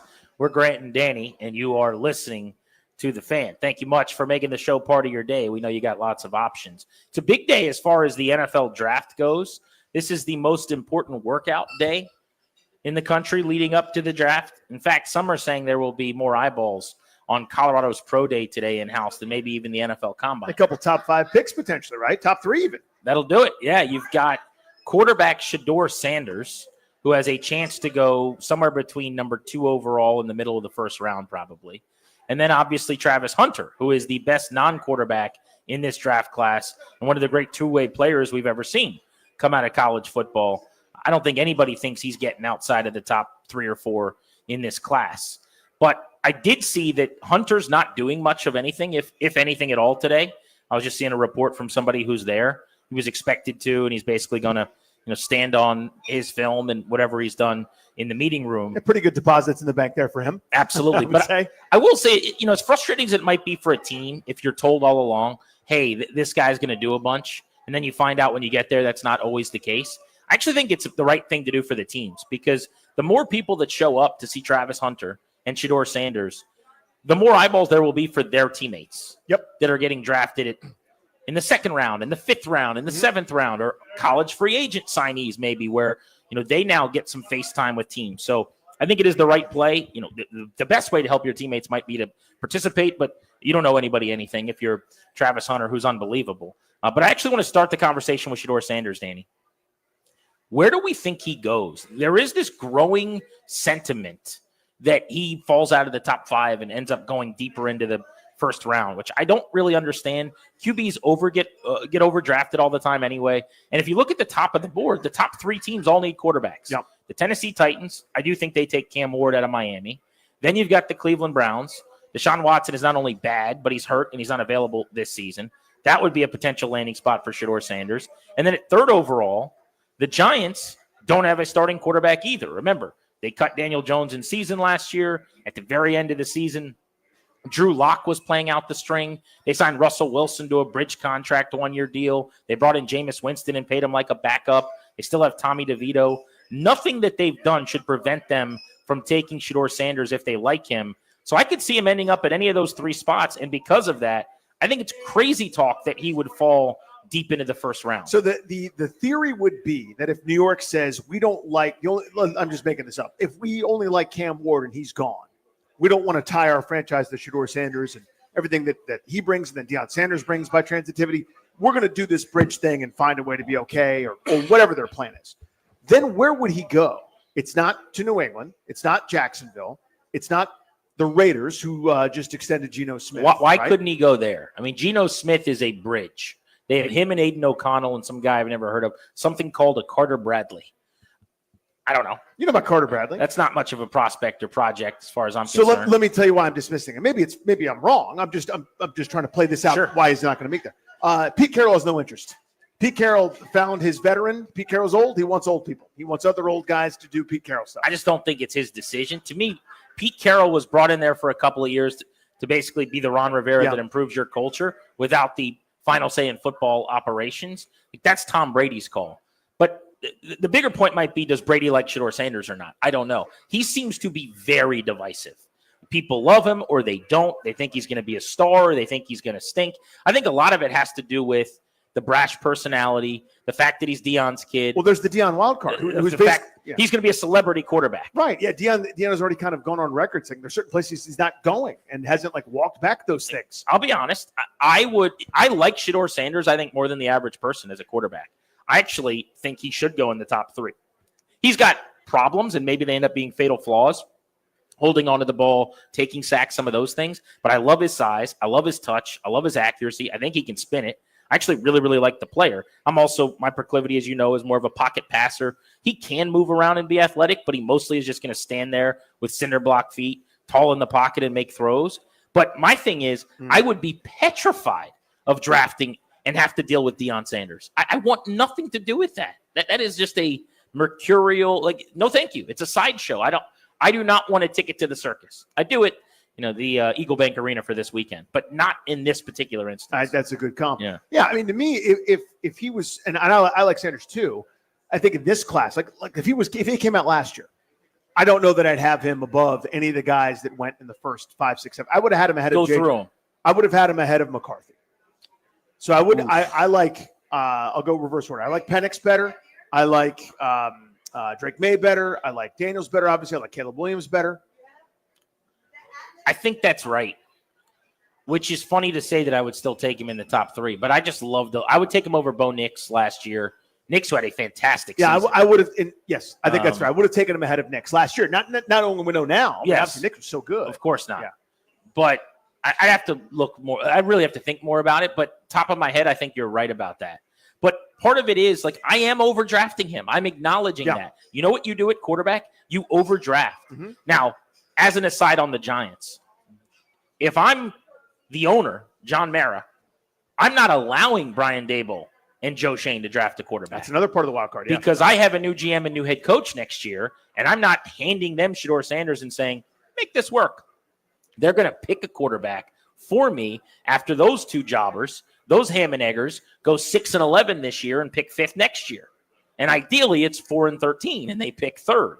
That would be the best case scenario. So I guess the track would be if there's enough teams, if you buy the smoke that Deion is, the fire that he's starting, so to speak, that there are several teams he's not going to. You want to think of the teams that right away that aren't terribly competent and well run. So that's no Jets. That's maybe no Raiders because you don't trust what they're doing. Maybe that's no Giants because of the thing you just mentioned. So maybe there's a handful of teams, and then you go down the list. Maybe the first team that would want a quarterback is pick 9, the Saints. All right, let me ask you about maybe that happens. Pick 8 and the Panthers. Yeah. Did Bryce Young show enough in what was a nice little bounce back, made some real strides last year under Dave Canales, that you would absolutely turn off the valve on Shedeur Sanders there?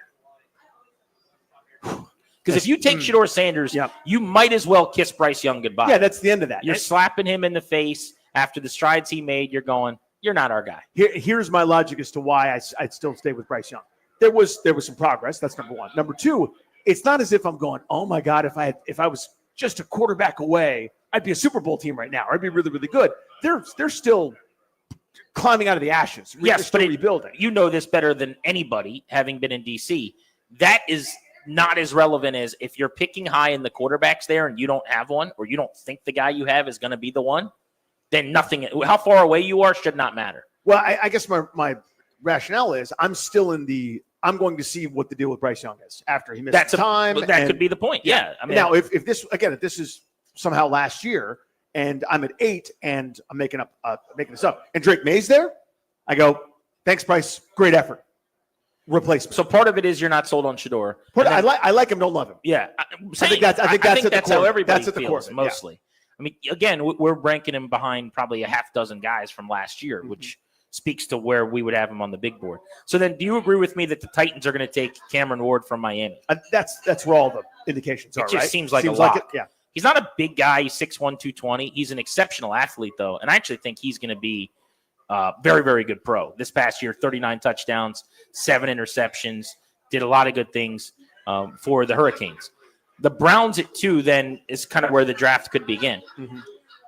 There is one other question, which is if you're Tennessee or Cleveland, what other option do you have for your starting quarterback? So the veteran route is what I'm thinking here. Aaron Rodgers says no to Pittsburgh. Does Aaron Rodgers play another NFL season in Cleveland or in Tennessee? Is that possible? I don't even know of any other veteran routes other than maybe Cousins. But yeah, I keep hearing this Cousins to Cleveland thing. I don't know how. Is that just wishing? I don't get it. I think, number one, Kevin Stefanski and Cousins worked well together in Minnesota when he was the play caller and OC there, and Cousins helped get him a head coaching job. Also, Cousins wants out desperately. Yes. Well, everybody knows that, and he has met with the owner and he's begged to be traded. And if they trade him, while they got to pay him a little bit of money, they could still save a little bit of money in the long run, I guess. So there's some thought that now that it's the right time of the season, they could move on from him, and he's not going to be going to their organized stuff that's voluntary leading up to when he's mandated to be there. So you just get him out of the building and recoup a draft pick or something. But I'm with you. I don't think he gets traded. But if you were Cleveland, if you were to bring in Cousins, do you take Abdul Carter, the edge from Penn State, or do you still then draft Shedeur Sanders because Cousins last year wasn't healthy, didn't play at his normal level, is now 37 years old, and you're still just planning for the future anyway? Yeah, I think I'm going to be bad no matter what I do there at quarterback. I don't think there's a good answer on the market for me. I think I'd probably take Travis Hunter if I'm Cleveland, because my defensive end I just paid $1 trillion to. Yeah, but what if you had Myles Garrett and freaking Abdul Carter coming off the edges? Can one of them catch passes for me? Like my defense, to me, I got a nice base there. Offensively, I'm a joke, right? This I'm at best a gimmick or whatever, and I'm drafting Hunter as I'm going to see for 2 ways. I'm going to see if he can do that. I'm going to give him 30, 40 snaps on offense. I'm going to play him on defense too. So he's a wide receiver for you. Yeah. See, I like Hunter to major in corner and minor in wide receiver. So maybe that's where we are a little different. And it may not matter because where he's going to go, like the Browns need a receiver way more than they need a corner. The Giants need a receiver way more than they need a corner. I think they could probably benefit from both. But yeah, that might actually make the decision for them. Like the Patriots, I don't think he'll be there at 4. But if New England takes Travis Hunter, he's immediately a wide receiver for Drake May with Stephon Diggs. It's that quick. It's over. The debate ends. So some of it's going to be necessity for the teams. I just think A, Abdul Carter's special. Best edge it's come out last couple of years. And B, I would feel better about taking Travis Hunter at number 2 if I'm Cleveland. When you're surrounding Jaden Daniels with weapons or whatever, if I'm helping a young guy, if I'm going for a season with Kirk Cousins and just kind of kicking the can down the road a year, don't get me wrong, you draft a great player for a long, long time in Travis Hunter. But Abdul Carter, to me, is a pretty safe bet to be an awesome edge. And now I've got one of the great defensive lines and pass rushing groups in the league, elevate the floor, and maybe next year is when I start to attack with a young quarterback that offense. So that makes sense. Yeah. I mean, we're thinking about the same thing, but slightly different ways. Like we're both talking about building a nest, that there's no good option for Cleveland at 2 to draft a quarterback, right? And that's, again, this is all about, it's about 2 things. One, it's the Sanders evaluation. Like if you're going, this guy's better than anybody we could get this year, and he's probably better than any option we've got next year, then you don't even think about it. You pull the trigger. He's at number 2. I think these 2 guys at the top, I like Cam Ward fine. But again, I'd probably have him behind that group of 4 that I mentioned previously from last year's draft coming into this year, right? So if he was in last year's draft class, I'd have had him behind Caleb, Jaden Daniels, Drake May, and Penix.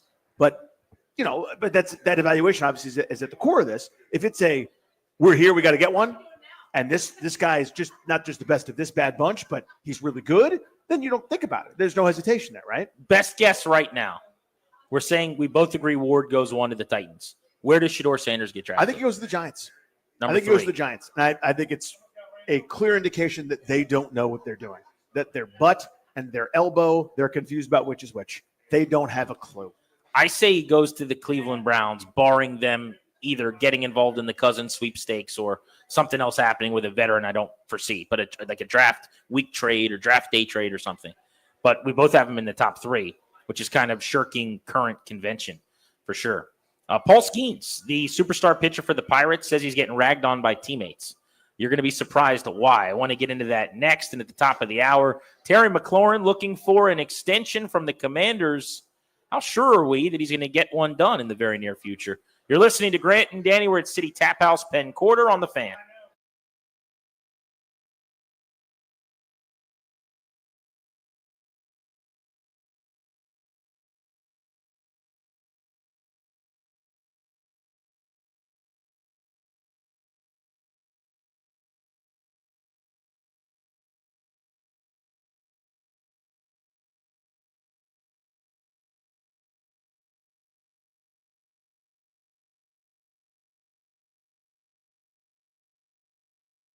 Guys, it's Grant. FanDuel is America's #1 sports book. They're the best place to bet on sports. There's absolutely a loaded schedule of opportunities for you to get in on the action this week. There's so much going on the sports calendar. Whether you're into basketball, baseball, hockey, maybe you think Ovi's going to score 2 tonight to tie Wayne Gretzky, or any other sport, check out some of their exclusive promotions. They've got Dinger Tuesdays for a bet on a home run. Hump Day parlays on Wednesdays are great. The golf profit boost tokens over the weekend as well. New customers get $200 in bonus bets with any winning $5 bet. That's $200 in bonus bets. Use promo code GP. FanDuel.com/GP. That's FanDuel.com/GP. Got to be 21 present in Virginia. First online real money wager only. $5 deposit required. Bonus issued is non-withdrawable. Bonus bet expires in a week. Restrictions apply. See terms at sportsbook.fanduel.com. Gambling problem? Call 1-800-GAMBLER.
G&D on the Fan. We are near Capital One Arena, out and about today. You can come hang out with us.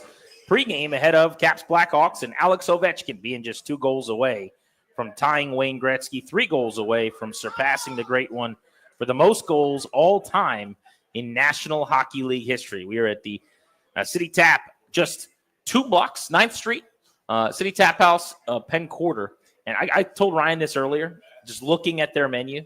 If I had a bar or restaurant, this is the menu I would have. It would look a lot like this. Yes. Yeah. They've got everything. They've got the, here is your awesome starters and appetizers. Here are your really well done entrees. Here are the shareable sides. Everything I want. If you want to eat healthy, you could do that. If you want to pretend to eat healthy with like the delicious candy Brussels sprouts, you could do that too. You do that too, yeah. It's just all the options, and their dry rub wings are a 10 out of 10. I always like coming to this place. It's one of those, like, it's all, if you're coming from points north or points west, it's on the way down, and it's a great little pit stop before you take a couple more blocks over to the arena. But yes, this is a local Randy Douye favorite right here. So I saw this story. I just wanted to pass this along on our way into the Commanders a little bit later on in the show, but I thought this was funny. So Paul Skeens, you guys are familiar with. He's the sensational right-handed pitcher for the Pirates who throws 100 miles an hour. He won a College World Series with Dylan Cruz at LSU. Started at Air Force before transferring to LSU. But he's now become one of the most successful young pitchers in Major League Baseball. I would say he's like Steven Strasburg, but in an era where everything's ubiquitous with social media and like a bigger star because he was on TV a bunch. Yeah. Is that fair? It is fair. I mean, the amount of hype wasn't quite the same, to your point, because of that. You know what I mean? Because like Strasburg, it was like everybody's tuning in and looking at San Diego State box scores because it wasn't on TV. Now that everybody's seen it, it doesn't have that like, oh my God, wait till you see this. We've seen it, but he's this modern Strasburg, because the eras are different. But we also talked about the fact, like with Dylan Cruz on opening day, by far the biggest cheers, biggest pop, yeah, were for Cruz, not Wood or one of the other young star players. And I was a little surprised by that. But then as I think about it, well, no, this guy's been a household name on national TV, was the number 2 overall pick in the draft, has kind of been the promised child here, whatever. So Skeens was the number 1 pick in the draft, was on all those games, pumping 100. He benefits from all that. The other thing he benefits from, I think, from a fame standpoint, is he dates Livy Dunn, who's one of the most popular social media influencing collegiate athletes and just young women in America right now. And that's his girlfriend. Skeens, by the way, I just saw this stat. He is the first pitcher to debut and in his first 25 starts have a sub-2 ERA and over 175 strikeouts. So he's been every bit as good as advertised. But here's why I'm bringing him up. He did this GQ photo shoot with Livy Dunn. Did you see it? I have not seen it, no. So she looks amazing. He looks very good. There's pictures where they're like dressed up in suits, sitting on a staircase. There's other pictures where she's like laying on a pool table. They're doing like these. It's GQ. Yeah, whatever those things are, they're doing them. I don't know why they do them or who comes up with the ideas. Yeah. Exactly. Like, what is the – I'm actually asking this. Yeah. What is the business idea behind that? I don't know. Because to me, GQ is the, like, quintessential men's gentleman – not like gentleman's club. Not a lot of gentlemen in there. I don't mean like that. I mean the, like, I want to be part of higher society, fashion-forward – thoughtful, like how does a gentleman behave? Here's a magazine to give you those instructions. But if I'm Paul Skeens' marketing guy, and I'm not knocking his decision to do it, right? I'm just asking the question: am I reaching out to GQ and saying, "Hey, Paul and Livy want to do a shoot," and who am I appealing to? Do you understand my question? Yeah. So you're going. I think so. Talking. You're not doing it for no reason, right? This discussion's coming from right here, pointing my backside. I have no idea. Just trying to do the best to answer the question I can. Here's the thought. You're a mustachioed guy in Pittsburgh, right? Like, let's broaden your appeal a little bit. You're not really into the spotlight. You're not really into answering questions. You're kind of like a mumbler, and Livy Dunn's doing a lot of the talk when you're at the red carpet or whatever, right? Let's enhance the Q rating. What about rocking a suit? Make yourself a power couple. Be famous for being famous, in addition to being famous for being nasty on the bump. So the power couple thing is what they're trying to do here. I think that's what's happening. He didn't do GQ by himself, right? He's next to the beautiful LSU gymnast Livy Dunn, his girlfriend. Yeah. Well, the reason I saw this story, which is hilarious, is someone was asking him about these pictures. He's like, dude, I'm getting crushed in the clubhouse for these. And I just kind of think it's funny. Like, Yes. It's so great. The pictures are a little bit embarrassing if you're a professional athlete.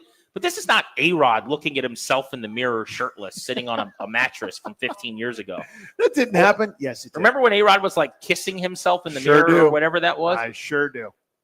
Who's making fun of a guy who's standing next to one of the most beautiful women on the planet who he dates? Do you see what I'm saying? Yeah. Like, it happens all the time, right? Your super famous, world famous gymnast girlfriend, and you are posing for images. Man, I'm going to get worn out at the office today. Like, I just think that's funny. Yeah, but you're posing.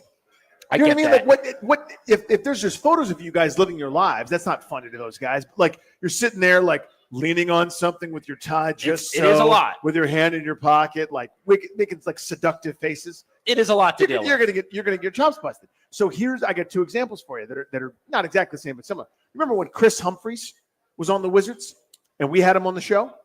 Yes. He had dated a Kardashian shortly before that. Well, the day before, those pictures, like the most famous pictures of her ever, not the most famous moving pictures of her. Right. We know what happened. Those are very different. I've heard about them. Yes. But the pictures of her came out and it like broke the internet. Everyone was sharing them or whatever. And so like he came on the next day and we're like, well, we probably have to ask him about What do we do about this? Right. So we asked him about it and like he's getting his chops busted, whatever, right? So I get that. Like you're making fun of him because he dated this really attractive woman that's world famous. Yeah, You see what I'm saying? so But you're of course saying you make fun. It's not a couple's picture that it's not like a cute, they're kissing on the beach. Everyone's making fun of you because you have a girlfriend. You're saying it's the serious nature of the posing on the, the way you're leaning just over the banister, like it's prom night. Yeah. I get that. And so here's my other example is my the girl that I was dating at the time.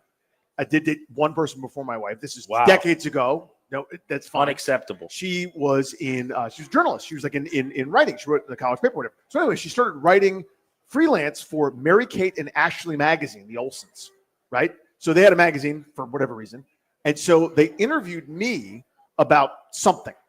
And your girlfriend did? Yeah. So like what a sell job. No, hey, I've got this guy we should talk to. He just so happens to be my boyfriend. Let me try again. Okay. She didn't do the interviewing, but it was that magazine that she had freelanced for a couple times. So like, oh, we'll use this guy. So but that's not coincidental. No, not at all. Of course not. Not coincidental at all. But like I was like, okay, I'll do that. And like I had to go through like the SID and all this other kind of stuff to do it because the NCAA is awesome.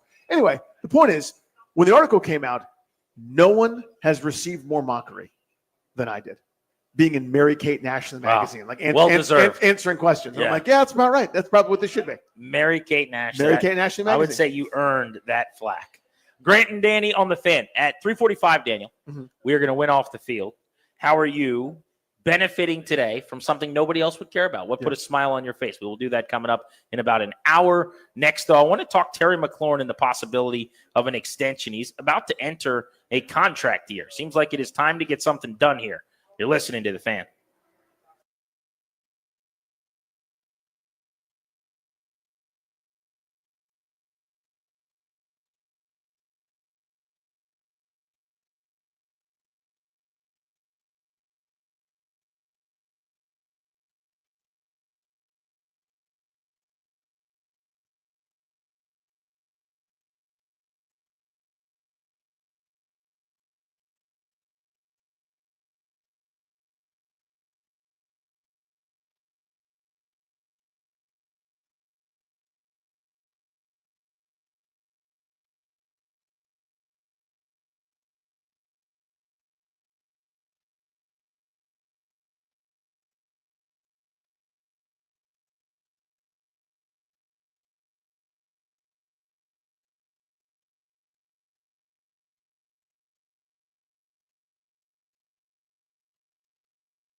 As Washington prepares to, this offseason, protect store quarterback Jaden Daniels, are you doing enough to protect your family's assets? The exclusive sponsor of our show, the law firm Kondorian Murad, will help.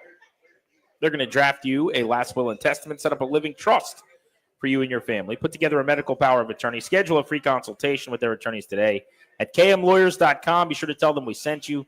That's kmlawyers.com. We are Grant and Danny on the Fan in Penn Quarter at City Tap House, where we are 2 blocks from Capital One Arena and about 4 hours away from puck drop from the Capitals and the Blackhawks tonight. Alex Ovechkin is 2 goals from tying Wayne Gretzky and 3 from becoming the all-time leader in goals scored in the National Hockey League. So pregame with us. If you're coming out here to the game, stop by, hang out, get a drink, get something to eat, and listen to the show.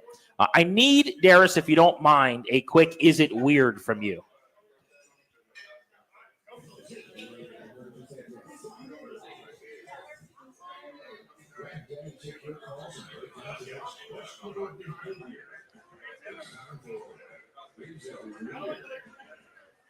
All right, so I need a little time for a backstory here. Go. If you don't mind. Oh, So I'm watching the Caps and the Hurricanes, and they're going crazy in the third period, fighting left and right. You watched the game. We discussed it yesterday. Absolutely. Right?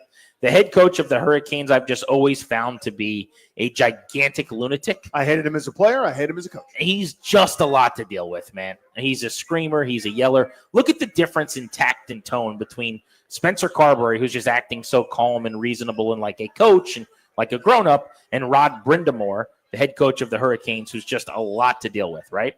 So I tweeted during Rod Brindamore, one of the several times that he stopped the game for 3 minutes to scream at officials and make it all about himself, hovering over the bench.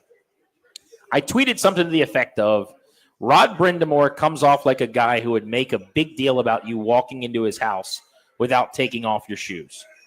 And I was just looking for something analogous to, or something that would say, this guy stinks, okay? And so for me, when I go to someone's house, I will always, when I walk in the door, offer to and or start to take off my shoes so that you're in your socks like walking around. But most reasonable people will be like, oh, don't worry about it. Or if they let you do it, or if that's their policy, that's fine. But it is one of those things, like a class ring guy, I've told you before. Like, if you're a class ring guy, I feel a different kind of way about you. Okay? If you are someone who, when you've let me borrow a pen or a pencil, if you ever ask a day or two or more later, hey, man, you still have my pen? You still have my pencil? You're dead to me. I now know what you are. I know what you're not. You're not someone I need to hang out with. Do you understand what I'm saying? I think I put people who are really adamant about taking off your shoes when you walk around inside into this same group where, like, you just stink a little bit. You know what I'm saying? Like, you're not fun. You're not interesting to me. It's not for me. But then I've started to ask around a little bit, and it turns out Danny Rougier is Mr. No Shoes in the House guy. And I'm wondering now, am I weird for this? Because I grew up in a home, there were 6 of us, 4 kids, maybe that's part of it. It was never a thing to wear shoes in our house. Meaning it was fine if you did. 100%. When you walked into our house, you didn't take your shoes off ever, ever, ever at the front door, the back door. Now, we had a buddy, my dad's friend, we would go over. He had a beautiful home, but to the point where you couldn't touch anything. You were petrified about anything that happened because when you walked in. Put your shoes over here. Don't sit on that sofa. Sit on the floor. And, like, who lives like that? You stink. You and me don't see eye to eye on how this whole thing's supposed to work. But in my home now, it's never been a consideration. I don't take my shoes off when I get in the house. The kids do whatever they want, shoes, socks, whatever. They're going to run around. Part of it is, like, we have nothing nice because our kids are young and ruin everything anyway. They're going to draw on things. They're going to break things. I have a bobblehead for 6 seconds that would have in the past been a prized possession. Now it's in 6 pieces. But, like, you just told me that you would never put shoes on in your bedroom and then walk out of your house, like down the steps and out. Oh, yeah. Total non-starter. That is hilarious to me. So this is the quintessential Grant Paulson pathology. Yeah. If it was as such when you were 9, then it is forever. We, as a kid, we didn't know any better. The food pyramid to us was like waffles, Lucky Charms, orange juice, and 9,000 grams of sugar. We go, that's nutrition. I'm being nutritious. You weren't. We know more now. Right. We now know that if you have your shoes on outside and you track them all inside, the level of germs, grossness, disease, just overall bad that you're dragging in is 1,000 times more than if you are diligent about it. That's what vacuuming's for. That's what keeping things clean are for. Sure, vacuuming only does so much. Keeping things clean, you do the best you can. But also, take your shoes off. See how easy that is? Just like your shoes are not on anymore, especially when you've got the Kizik's like you got, where you're sliding in and out. Sliding. You run a clinic on sliding in and out of shoes. So we usually go in our back door, and we have these built-ins with little bins for everybody's shoes. Right. So it's super easy. But are all your shoes in those bins? All the shoes that you would wear day to day. My dress shoes are in my closet. So if Danny Rouillet, how many pairs of shoes would you say you have that you would wear day to day for some reason? Like going out and playing pickleball, going to work, whatever. 3. Okay. Yeah. So all 3 of those are there. Yes. You would never have those in your room. Correct. And like put them on. So like when's the last time that you got home and just like wearing your shoes, went into the kitchen and started helping out with dinner or whatever? When's the last time? That would never happen. Would never happen. That has not happened. So there's no like last time to reference because that hasn't happened. So who's weird here? You. And here's the thing. It's not crazy to have somewhere and just have your shoes on. I got houses that I go to, buddies where I go. It's not a big deal. You're right that someone's like, could you get your shoes off and put it? That's annoying. That person's a jackass. Yes. What you would hope is that everybody would be on the same level of tact and politeness, where you would quickly notice. Let's say you come over to the Who Race, right? Well, see, you would quickly notice nobody else has their shoes on. Let's say there's 5 people here. Yeah. It'll be 5 for 5. No one's wearing shoes. But I wouldn't even get that far because if I go, just take them off. If I'm going into someone's house, I understand it's the same as if you were to offer me a meal. I'm not saying I don't really eat that, man. When I go to your house, I'm eating what you guys eat. Right. And whether you are a shoes off family or not, my default when I open the door is going to be, I'll take my shoes off. Yeah. Because a lot of people do that. My point is just, not only have I never done it, I've never thought about doing it. It would never be something in my home that we'll do. I kind of think less of people that make it a big priority in the sense of, like, you care too much about stuff. But this also, you say it's my pathology or whatever. I think that's everybody's pathology, is how you were raised or what you did when you were a kid is kind of a proclivity, right? But to me, I just don't have, we've talked about this a million times on the show, I don't have a huge reverence for things, for inanimate objects. Mm-hmm. Like, I'm not going to buy really, if we get flooring, for example, baked into that purchase is this floor is going to go bad. And so I'd like to not scratch it on purpose. If my kids are dragging our couch back and forth and I see them scratching it, I'll get upset. Yeah, let's not do that, right? But I'm not going to stress day to day over shoes being on the floor or what have you. Does that make any sense? It makes perfect sense. Yeah. I think that's part of it. I'm such a cheapskate that for me, if we buy something, we are going to value it and take care of it. I don't like buying a lot of stuff or dealing with a lot of stuff, knowing full well that we won't get usage out of it. Right. So here's one example. Everybody makes fun of me for this, and that's fine. I welcome it. I'm an adult. But like, we don't have a dog. The biggest reason we don't have a dog is because no matter what my kids say, I know exactly what would happen because I know my kids and I know me. I would be the one to take care of it. No, any promise, but I'll feed him, I'll walk him, I'll do this. You won't. I'll be the one taking him to the vet when I got the morning free. Right. I'll be the one going out for multiple walks. I'm cleaning up the doggy doo-doo. I'm doing all of it. And so you got to sack up and do that and get your kids a dog. Or I don't, because I already know what's going to happen. So I'm not spending the money when we're not doing the thing that was promised. They're going to benefit from a dog, from that relationship, from seeing how you care for the dog and take care of the dog so that they're better at it when they're adults. They're going to be better for that dog relationship. They've got family members for that. We've got a baby. Okay. There's plenty of things for people. You should have another baby. I think we're good there. I went and got myself a vasectomy to prevent that from happening. Okay. So we're not doing that ever again. Point of the dude's story is though, that I value stuff. Like if money leaves this pocket, I don't like that to happen. When it does, we're going to take care of it. So I totally get that. That's a different approach. That's reasonable. Right. So here would be my question, if we're playing a little Is It Weird here, and I want to throw out the the caller line at 800-636-1067, 800-636-1067. on a scale, I think most people are somewhere in the middle, maybe. But of the never think about it, not a consideration, not something I care that much about, or Danny Rouillet, who has never worn his shoes on his carpets in his house. Yeah, like my shoes have probably been on the second floor once or twice. Like regular everyday shoes. That's strange. That's in oh my gosh, hey, I got to run up and get something. I don't feel like taking them off. I just think that's strange. But you look at what I do and you're going, really? Seriously? Would you consider yourself a germaphobe? No, not at all. Just, for example, we went to, did you go to the bathroom today? I did. Wore your shoes? I did. You're going to wear those shoes everywhere else? To walk around where your kids are crawling on the ground in those Absolutely. same shoes? You know what's on the floor in a men's room? Yeah, I do. Yeah. I'm not in my house one step after being in the bathroom. But sure, yeah. It's shoes, man. It's a floor.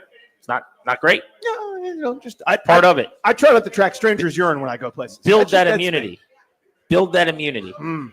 That's a tough again ask, though, Aaron. like the That's a tough straw ask. man. I've got urine all over the floor or whatever.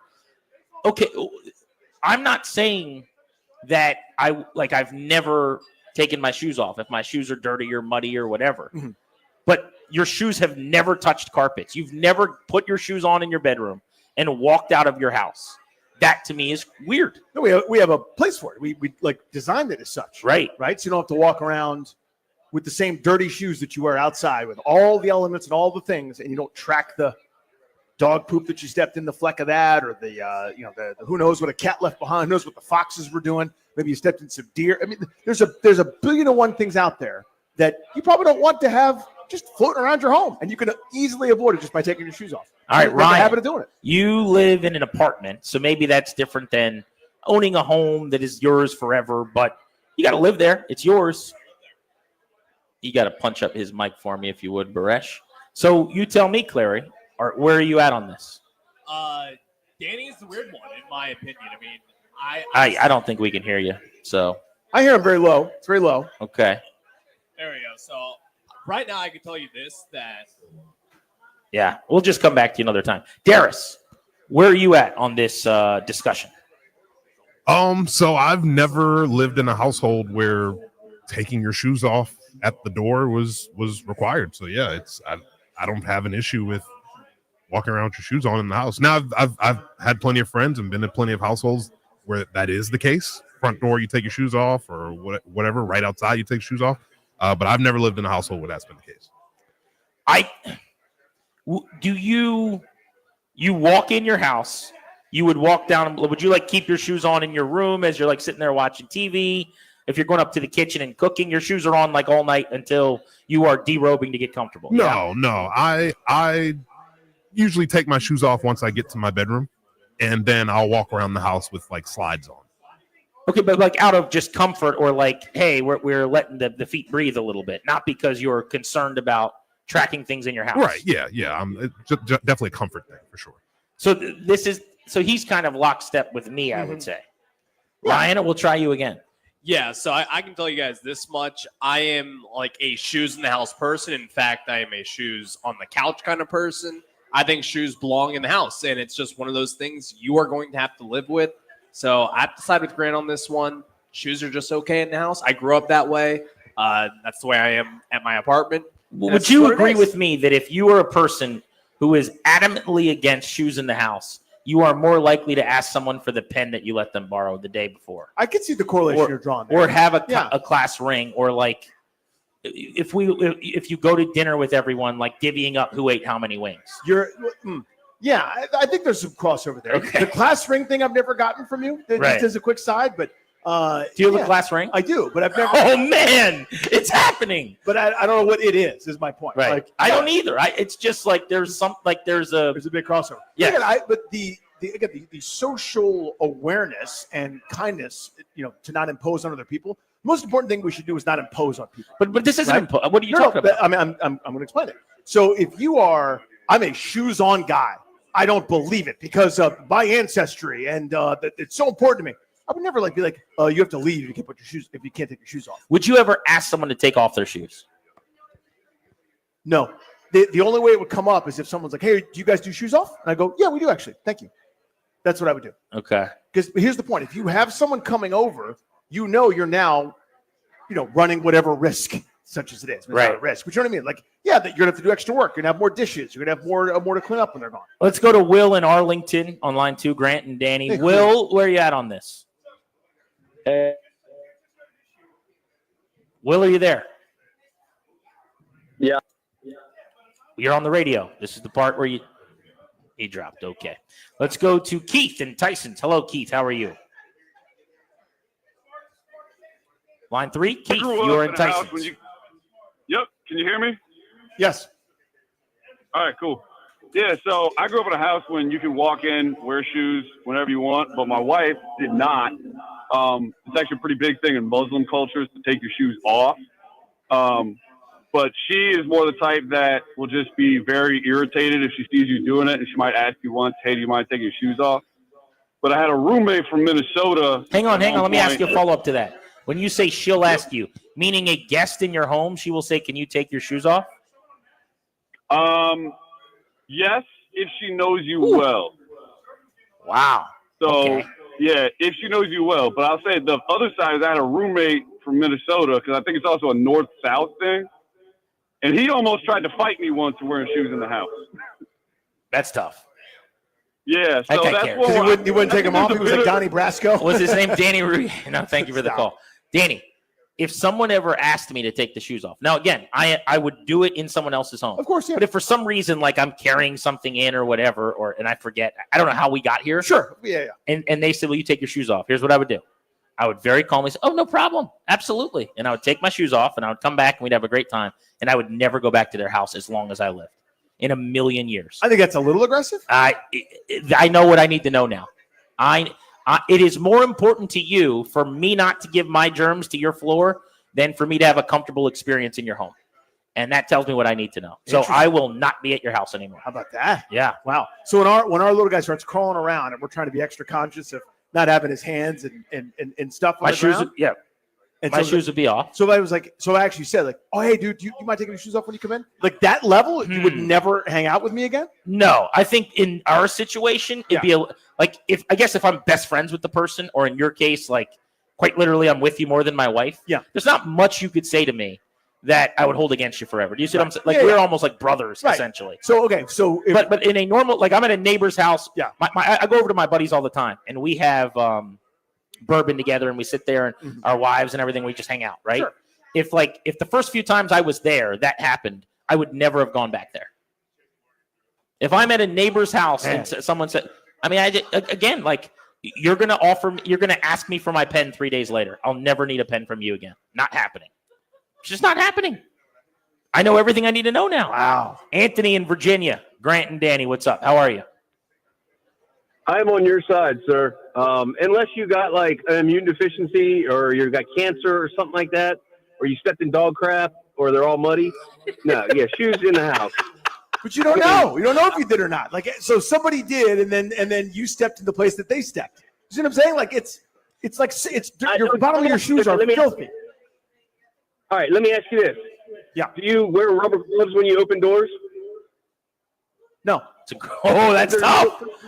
Let's do a tough guy thing. Let me ask you this. Do you wash the bottom of your feet every time you go anywhere? No, you wash your hands, dude. Like, that's the sanitary thing. You touch stuff in public that's dirty. I have that hand washing thing right there. I got hand sanitizer. We know more now. That's all. Appreciate the call, buddy. The dog poop thing that he referenced, he's like, you're like, you could have, you don't know. If he tracked in dog poop, here's what has to happen. You got to be kidding me. Come on, man. And then you get down and you clean it up and you move on. You clean up the dog poop and then you move on. I got a dog. Sometimes the dog has accidents. The dog does. It happens. Mm-hmm. And then we keep it moving. It's just not that big of a deal. And if the idea of shoes being on the floor are too much, maybe this whole thing's not for you. You know, like you got to go out into the world today. You're going to be around someone who's coughing. But it's such an easy thing to do. I agree. Just take your shoes off. Which is why I would do as much as I could to appease. But it's just day to day. Like, this is my home. I'm so comfortable here. It's got to be. Let me ask you this: do you put your suitcase on the bed on the road? Yes. Do you think it's not a big deal to get bed bugs? I think it's a huge deal to get bed bugs. I don't want bed bugs. That's how you get them. That's like statistically, you're way more likely, right, to bring bed bugs home when you do it that way. So like I don't do that. Yeah. But if someone was like, I don't know, if someone I pointed that guess out to you, would you? yeah. So you see what I'm saying? Like to me, it's Right. the same level of affront where no one should be offended at all. Where it's like, oh, okay, sure, I'll take them off. That's what you guys do here. I'm going to your place, so we're Right. doing it by your rules. When you come over to mine, again- let's step in dog. I almost said the bad word. Yeah. And rub it in the carpet because it's not Right. a big deal. So again, though, but you're acting like I don't play by your rules when I go to your house. That's I'm my point. telling you that I do. But it's such a small affront, and you're going. I would never speak to that person again. No, I didn't say speak Well, it's to. fine. I would never go to their you'd never house. go to the again. house again. Yeah, I would invite them to my house where we can have a good time and do real people things and not act like that a speck of dirt is too much. But again, like they're also the people where if I broke a glass, it's a big deal. Like, hey man, I'll send you the link to Amazon. This is where we get our glasses for the $9.76 glass. They're way more likely to do that if I'm not allowed to wear shoes in their house. I don't know. I That's mean, a tough leap. I wouldn't send you a bill if you did a little. But you'd be more likely to than I would be because you care more about that glass, right? Or no? I don't know. I would never do that. I would never send you a bill for a glass that you dropped like we're at a Greek wedding. Are you sure? Yes. I mean, but the shoes. What about the shoes? Stubb in Richmond. You're on Grant and Danny. What's up, brother? Hey guys, how you doing? What's up? Good. So normally I wouldn't really move in the house. Like I don't tell people to take them off. But one time, a girl I was seeing for a little bit came over and she had her shoes on, wore them into my house, and then sat up on my bed and put her shoes like right on the comforter. And to me, that is absolutely taking it too far. Ooh, that was it a deal breaker, or did you guys still enjoy the evening? It was not a deal breaker, but I did tell her to get off. That's a man for you. Yeah, I was going to say. But long term, I can't abide. But right now, you'll put up with a lot in that moment. She looks nice in those shoes. I tell you what, the shoes on the bed is tough. It's tough. That one would sting. Now, I don't think it would. I wouldn't be mad or it wouldn't change big picture how I feel. All right, we'll keep the polling going. 800-636-1067. Let's devise a poll of the day on this as well. Darius, if you don't mind. We got to get into the McLaurin extension at some point. You're listening to Grant and Danny. We're at the City Tap House. We are in the nation's capital, 2 blocks from Capital One Arena where the Caps play tonight. And Ovi is 2 goals from Gretzky. You're listening to The Fan.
I'm Toby Altizer with your sports update on the Fan, and this update is brought to you by the DC Defenders. Hockey tonight at Capital One Arena. The Capitals taking on the Blackhawks at 7 o'clock. You can hear that game on the Team 980. Alex Ovechkin just 3 goals away from breaking Wayne Gretzky's record. In baseball, the Nationals taking on the Diamondbacks tonight for the first of 3 at Nats Park. 6:45 first pitch. Can hear the game right here on the Fan. Jake Irvin taking on Brandon Pfaadt. Also, the Nationals play starting pitcher Michael Soroka on the 15-day injured list with right biceps strain. They recalled right-handed pitcher Jackson Rutledge from AAA Rochester. Final Four gets underway tomorrow. All 4 1 seeds in it for the first time since 2008. Just the second time ever all 1 seeds in the Final Four. Florida taking on Auburn at 6:09. Houston and Duke to follow them. Spring football is in full bloom. The DC Defenders take on the Memphis Showboats in the Blossom Bowl at Audi Field this Saturday, April 5th. It's a cherry blossom celebration. Get your tickets now at ufldefenders.com/tickets. That's ufldefenders.com/tickets. From the Crop Medcalf 5-Star Sports Desk, I'm Toby Altizer on the Fan.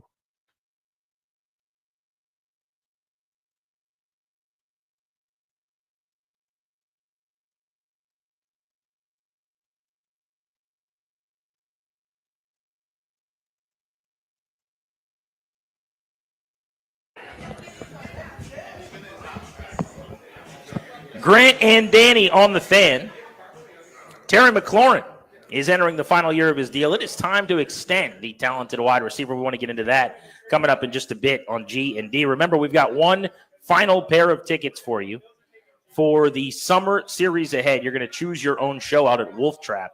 We're going to give away those final 2 tickets today ahead of the Blitz coming up in 30 minutes on the Fan. We're live at City Tap House. We are downtown in D.C. in Penn Quarter. We're 2 blocks away from Capital One Arena, pre-gaming ahead of Ovechkin and the Caps tonight, taking on the Blackhawks. A 2-goal game for Ovi, and he's tied with Gretzky. A Hattie tonight, and in the most flair for the dramatic, prolific fashion ever, he breaks Wayne Gretzky's record, which I'm not putting past him, because how could you put anything past him? He does seem to always rise to the occasion in these huge moments. And if it's not tonight, let's say he gets 1, then you risk possibly breaking this thing on the road against the Islanders. So it sure would be fitting either this evening or when they come back home against Carolina next Thursday. So was it last week when we're going, all right, well, he needs, I can't remember the exact numbers. He needs 6 and 12 games or 6 and 9 games. I don't know. What does he do? He just goes and scores in 3 straight, because of course he does. Like whatever it is that it looks like, okay, here's the challenge. Here's the fork in the road. He does the thing that's unbelievable. So we went to break, and I went over, I was looking at the options at the bar, and a couple of the ladies who are doing a great job working here today behind the bar at City Tap House come up, and they said, were you the one talking about the shoes? And I said, yes. And one of them said, I'm pro shoes in the house. And the other one said, I'm pro whooping your butt. She is anti shoes in the house, you see. But isn't this the whole point? This is a divisive issue. It is more 50-50 than I ever thought. I thought people like you, weird people, as an example. Sure. Who love taking their shoes off as soon as they get home. I thought you would be not necessarily in the minority, but certainly not about half of the population. I posted a poll, a couple hundred votes since I posted it just a few minutes ago. And right now, 49% of people are saying they're adamant about their no shoes policy. 51% say it's never a consideration. Almost split right down the middle. So I think there's 3 categories. Category 1, you're aware of how disgusting it is. You read the thing, the article, the study, the person sent it to you, you saw the video, and you went, oh my God, this is something as little as this residue from the asphalt is a cancer-causing toxin, or whatever it is, right? It's so avoidable, so easy, I take them off because I saw that study, or I figured that out, right? Category 2, you are aware of the information and don't care. You're aware and just don't give a damn. Right? Doesn't bother you. That would be my category. And I think that's because yours. The Diet Coke that I'm drinking will give me cancer. Totally. And the air that I'm breathing will give me cancer. And the fatness that I have will give me cancer. And this bed that I sleep in will give me cancer. And the car that I drive will give me lupus. And just living every single day, you're about to die. Yeah, there's a lot of everything. Every day there's a new thing. This one, again, is such an easy fixable thing that you go, I don't care. And that's fine. Category 3 is you don't have access to the information somehow, and you just did it as a kid, not you, but one did it as a kid, and just kind of what I don't they always think that's do. a category. That's the category. Like people have no idea They have no idea that there's germs on the bottom of your shoes. No, but they just go, oh, they're germs. As to how actually disgusting it is, and when you actually stop and think about it, and like a scientist could go, I don't remember all the things, but look, this is what you're walking around in. Yeah. That is so gross and so disgusting. You would never, for example, you would never take someone's napkin that they just wipe their mouth with and then wipe your own mouth with it. So you would never do a billion things. And the point that I've read is what this is just like that, if not worse. So I think that it's probably like, I'm in the group of, I think the things that you've read are overrated. Totally fair. Like everything is bad. Now, I'm not a grabbing from a community bowl at a bar guy or whatever, but like going to a restaurant, I'm sure is less safe in terms of germs than eating at home. I love restaurants. I love bars. I'm at them all the time. They're delicious and wonderful and camaraderie and fellowship. Every decision you make in life, everything that we do is a risk or there's germs. And every time you interact with humans, you and I sitting across from each other right now, particles we don't see are being interchanged. Oh, they're just going light speed. I've got a cough. You're sick every 3 days. You got to just, if it's too much, you got to go touch some grass. And I don't mean you personally, but like, are there germs being tracked in? Sure. Do I think that they are worse than the day-to-day living that we do in our offices and the common areas that we're touching? Probably not. Which is all fair. But my counter is food is delicious, right? It's hard to quit food. It's hard to quit all the things that are toxins that are inevitable. This one is so easy just to take your shoes off. It's so easy. Like that's one of those, you know what? I can win this one today. Like all those guys. But I don't need to win it. Sure you do. I don't need to. It's an easy fight back. Like all those fitness guys and inspirational talking guys who are always like, start with something small every day, get a victory. I don't know all their names. But like the one guy's like, just make your David bet. Goggins. There you go. Yeah. Like one of those dudes would be like, start something simple. Have a task you can complete. You make your bed every day, you're more successful. You've done something. And I'm like, you know what? That's a small little thing, but I'll do that. Even though I think making my bed is stupid, but I'll do it. Lightning round here. I want to go quick, so be succinct, but let's mow through some of these. Alan's in McLean on Grant and Danny. What's up, Alan? How are you? I'm doing great. I'm sort of going to blow up both of your positions as a retired infectious disease doctor for 36 years in Northern Virginia. A couple of factoids will put it right for everybody. Fact number one, microbes on planet Earth, 3.5 billion years. Mammals on planet Earth, not Homo sapiens, just mammals, maybe 500 million, a little bit overly generous, but it makes the math easier. 3.5 billion minus half a billion. The microbes have 3 billion years of genetic head start on us. Fact two, and there are only two, number of cells that make up an adult human, about 10 to the 13th power. Well, if there's a fraction and that's the denominator, what's the numerator? The number of bacteria on us and in us every day, all day, for all our lives, 10 to the 14th power. So 10 to the 14th divided by 10 to the 13th cells, we have about 10 bacteria on us and in us for every cell in our body for the entirety of our lives. And they've got 3 billion years of genetic head start on us, and they want to eat us. So shoes, no shoes, socks, no socks, none of that That's matters. settling. Yeah, just jump into the sun. Hey, there's some chewing gum on the ground. I should go lick that. Sir, I appreciate his call. He's a genius, this guy. He's smarter He's than me. right. Enough, Danny, is what he said. That was a long-winded, by the way, not even that long-winded, but a brilliant way with wordiness that I lost a couple of times. But he was basically saying, hey, Rouye, keep your shoes on. Yeah, he's like, I'm shooting a fire hose at the sun, Rouye. You're not doing anything. That was great, Doc. Chris in Bristow. What a brilliant man. How smart was all that? Smarter than me, yeah. Chris, how are you? I'm doing great, Brandon. So my thing on it is not about the germs per se, but it's about making my carpet dirty. So I want to take the shoes off in my house because I want my carpet to last. The germs part, it is what it is. I mean, also, would you have oily hands to come in and put your hand on the rug? No, you would clean them off. So, I mean, that's just my protection. But thank you for the call, buddy. Your phone's not great, so I'm going to jump.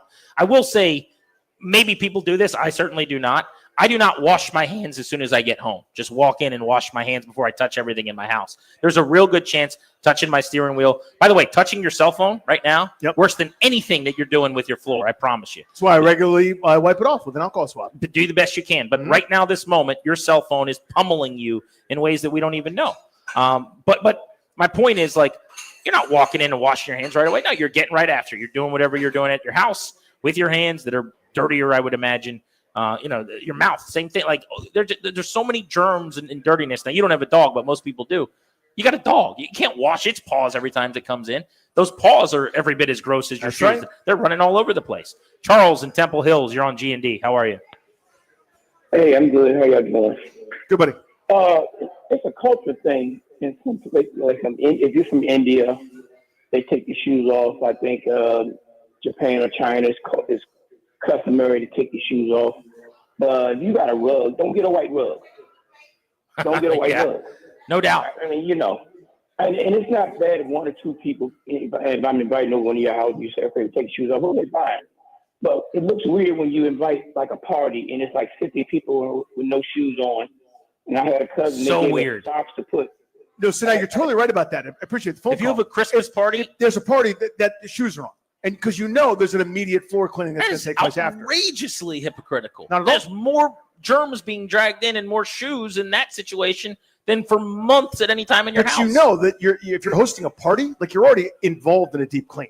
Every glass needs to be washed. You're going to have to run the dishwasher 7 times. There's going to be a spill. Someone's going to mess up. Of course, you're going to have to do a deep clean. Discos in Laurel on Grant and Denny. I would also imagine that people that are really adamant about not wearing shoes in the house are not throwing many parties where people are in their home because they care way too much about their stuff. What's up, Disco? Hey guys, how you doing? So Good, buddy. Generally, look, when I go to people's houses, I know most people want. So the other thing is you haven't talked about. First, I got to make sure my sock game is okay, and I don't have any holes in my sock. Yeah, what if your socks don't match, Disco? What if you wore your bad socks? I had that yesterday. Yeah. Yeah, and I got to make sure my feet don't stink and all of that. But when you come in my house, when I used to have carpet, most people would look and automatically take the cue and take off their shoes. Now, I had my wife's aunt was defiant. She was the opposite. She would say, I'm not taking my shoes off, and would track mud purposely in my house. It used to drive me nuts. So most people get the social cue to do it. So I don't even have to tell them, hey, take your shoes off. But now I have hardwood, so I'm really not that. But when I had carpet, most people would be like, oh, your carpet's nice. Let me take my shoes off. Yeah, it would be a tell. I think if it's a well-kept house, everything's very clean and tidy, I think it's pretty obvious. Like, you just have that innate feeling, I'm about to step on this carpet and ruin it. That's when you go to the socks. But he's right. What if your feet are stinking? Yeah. What if you just came from the gym or something? What if you got a hole in the toes and it's embarrassing? The poll of the day today on G&D, presented by Metropolitan Moving and Storage, local, long-distance, residential, commercial, 3 decades of best-in-class service and experience. 52% say not a consideration. 48% adamant about no shoes policy. Pretty amazing. Right down the middle. Right down the middle. Like that. Coming up at 4 o'clock, the Beltway Blitz, 425. We'll talk Terry McLaurin on the Fan.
It's a Friday on G&D every single week at this time.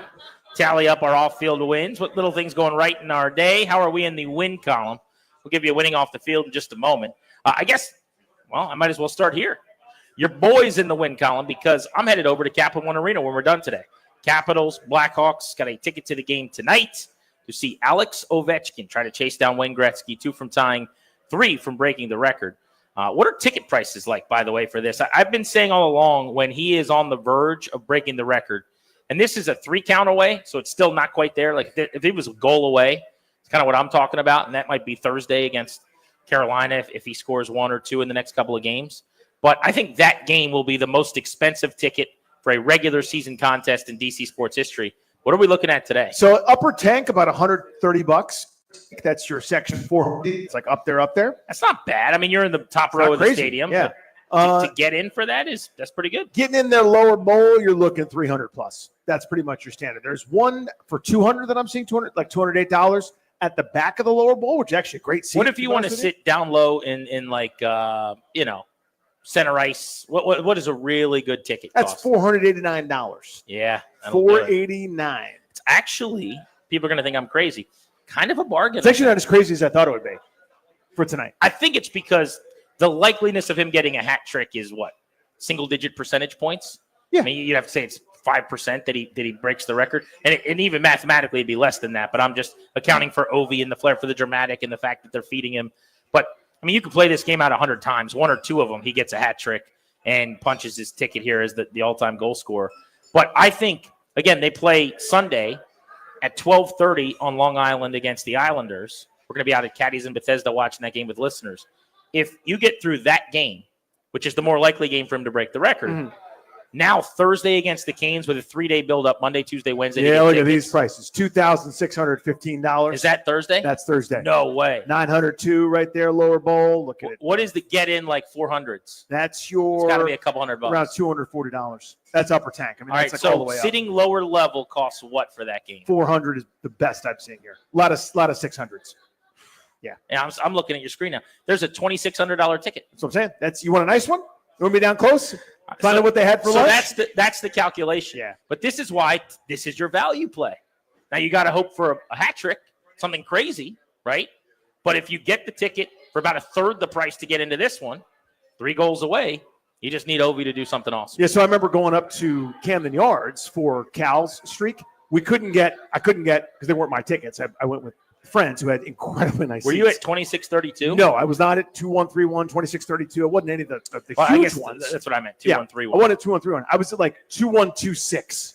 Okay. Which is still pretty great. The lead up, we got to do our several minute ovation once the top of the 5th concluded, and they jogged in, and it became an official game, and they lowered the number there in right field, and it was awesome. It was incredible. But yeah, so that's still a great memory, but it wasn't 2131. 2131 would have been the one to be at. And actually, later in the show, we're going to debate kind of where this OV record would stand among some of the local great chases and even national records during our lifetime that we've seen fall. But what it's done for the atmosphere, which is always strong anyway. I've said for a long time, I think the Capital One Arena game night atmosphere is the one seed in this city, unequivocally. It surpasses that of right now, Nats Park's pretty dead because they just haven't made investment in the team that is necessary to generate any kind of buzz or excitement. The Wizards, we were there last night, a lot of us from the station, and thanks to the Wiz for having us out. That was actually a ton of fun. Bub Carrington was awesome yesterday. Yeah, how about that? Have a day, Bub. They've done a good job, man. This front office has actually got this thing going in the correct direction. Yesterday was actually perfect because Bub had a historical day for him, and they still found a way to lose despite him going ham sandwich. That's exactly what you want. Literally what I'm signing up for. I Yeah. want to see development from the young players and come in second every night, please. But that's not a fun place generally, like night in and night out to go watch a game in terms of atmosphere. And so that leaves you with the Commanders, which got a lot better this year. Weirdly, when you're winning, and they were great at home in terms of their record, it gets better. But the Caps, I think, lapsed the field. But even by the standard of how good it is normally, it's been on another level here lately as Ovi's hunting this down. The MVP chants, the Ovi chants, everybody's singing along with every song. Like, people are just jacked up to be there because it's a get-to event now. Like, if you have a ticket, you're lucky. Mhm. People want to get their hands on these. They cost a lot of money. You don't see people selling them to just random people getting in. I'll go to my first hockey game. Like this is the diehards are making sure they're there kind of run. And you can feel that, I think, in the arena. Without a doubt. I mean, there's a buzz already. People are in Caps jerseys, just taking a lunch break at this point. You know what I mean? Like there really is an energy about it. Great and Danny with you on the Fan, presented by the law firm Condori and Murad. We are live at the City Tap House in Penn Quarter. We're 2 blocks from Capital One Arena. So if you're going to the game tonight, which is a little over 3 hours from right now, a lot of you guys getting ready to get out of the office, come on by and pregame with us. This is the spot, and will be throughout the postseason, by the way, as the Caps go on their playoff run in this neighborhood, to come hang and watch some hockey. Love this place, man. Yeah, good food, cold, delicious, wonderful beverages, and everybody's rocking their sweaters, working here. People are excited for the game tonight. Let's get you those tickets. Someone's going to win them as soon as we return next to Wolf Trap this summer. You're listening to The Fan.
I'm Toby Altizer with your sports update on the Fan. This update is brought to you by Reynolds and Power Home Team, Keller Williams Realty. All eyes on the grade 8 tonight as he's 3 goals away from breaking Wayne Gretzky's record. The Caps taking on the Blackhawks at Capital One Arena tonight. Puck drop at 7 o'clock. You can hear that game over on the Team 980. Also for the Capitals, they recalled Hunter Shepard as Logan Thompson's going to miss a couple of games after he left Wednesday's game with an upper body injury. In baseball, Nationals taking on the Diamondbacks for the first of 3 at Nationals Park tonight.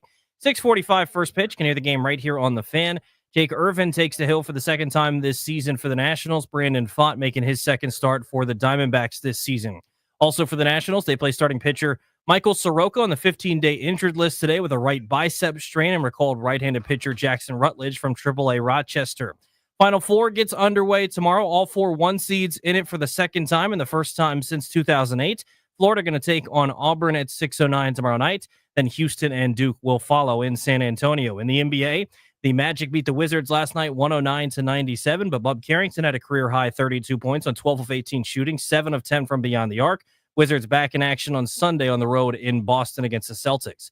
Want to hear the fastest way to know what your home would sell for? Reach out to Empower Home Team. Simply text your address to 800-763-3000. No phone call, just text your address to 800-763-3000. That's 800-763-3000. From the Crop Medcalf 5-Star Sports Desk, I'm Toby Altizer on the Fan.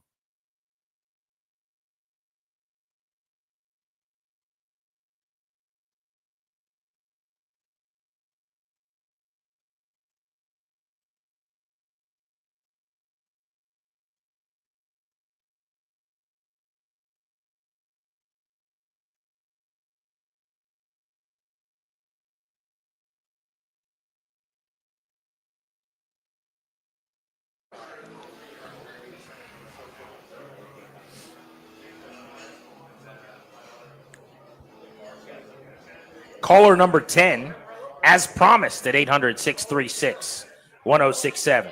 You are winning 2 tickets for the final time this week. We're giving these away. Wolf Trap Pick Your Own Show tickets. They got a lot of great shows coming. James Taylor, Steve Winwood, Harry Potter and the Deathly Hallows Part 2 in concert with the National Symphony Orchestra. So many other shows. Congrats to caller 10 at 800-636-1067. You are going to Wolf Trap. I think I'm taking the wife to that Stevie Winwood show. I just decided. You sleep on Stevie Winwood. I do. Give me a little higher love. All about Stevie Winwood. As Washington prepares this offseason to protect its star QB, what are you doing to protect your family's assets? It's the exclusive sponsor of our show, the law firm of Condori and Morad, can help you draft your last will and testament, set up a living trust, or put together a medical power of attorney. Schedule a free consultation with their attorneys today by visiting kmlawyers.com. Be sure to let them know that we sent you. That's kmlawyers.com. We're in City Tap House, Penn Quarter today. Show is live, out and about. Capitals playing at home. Ovi, 2 goals from Gretzky. And we are ready for puck drop about 3 hours out. Come on by and pregame with us here on the Fan. Grant and Danny live. Let's get you your Beltway Blitz. We'll cover the Caps, the Nats, and the Commanders all in one segment. Let's get it started. Steve Wino covers the Caps for the Associated Press.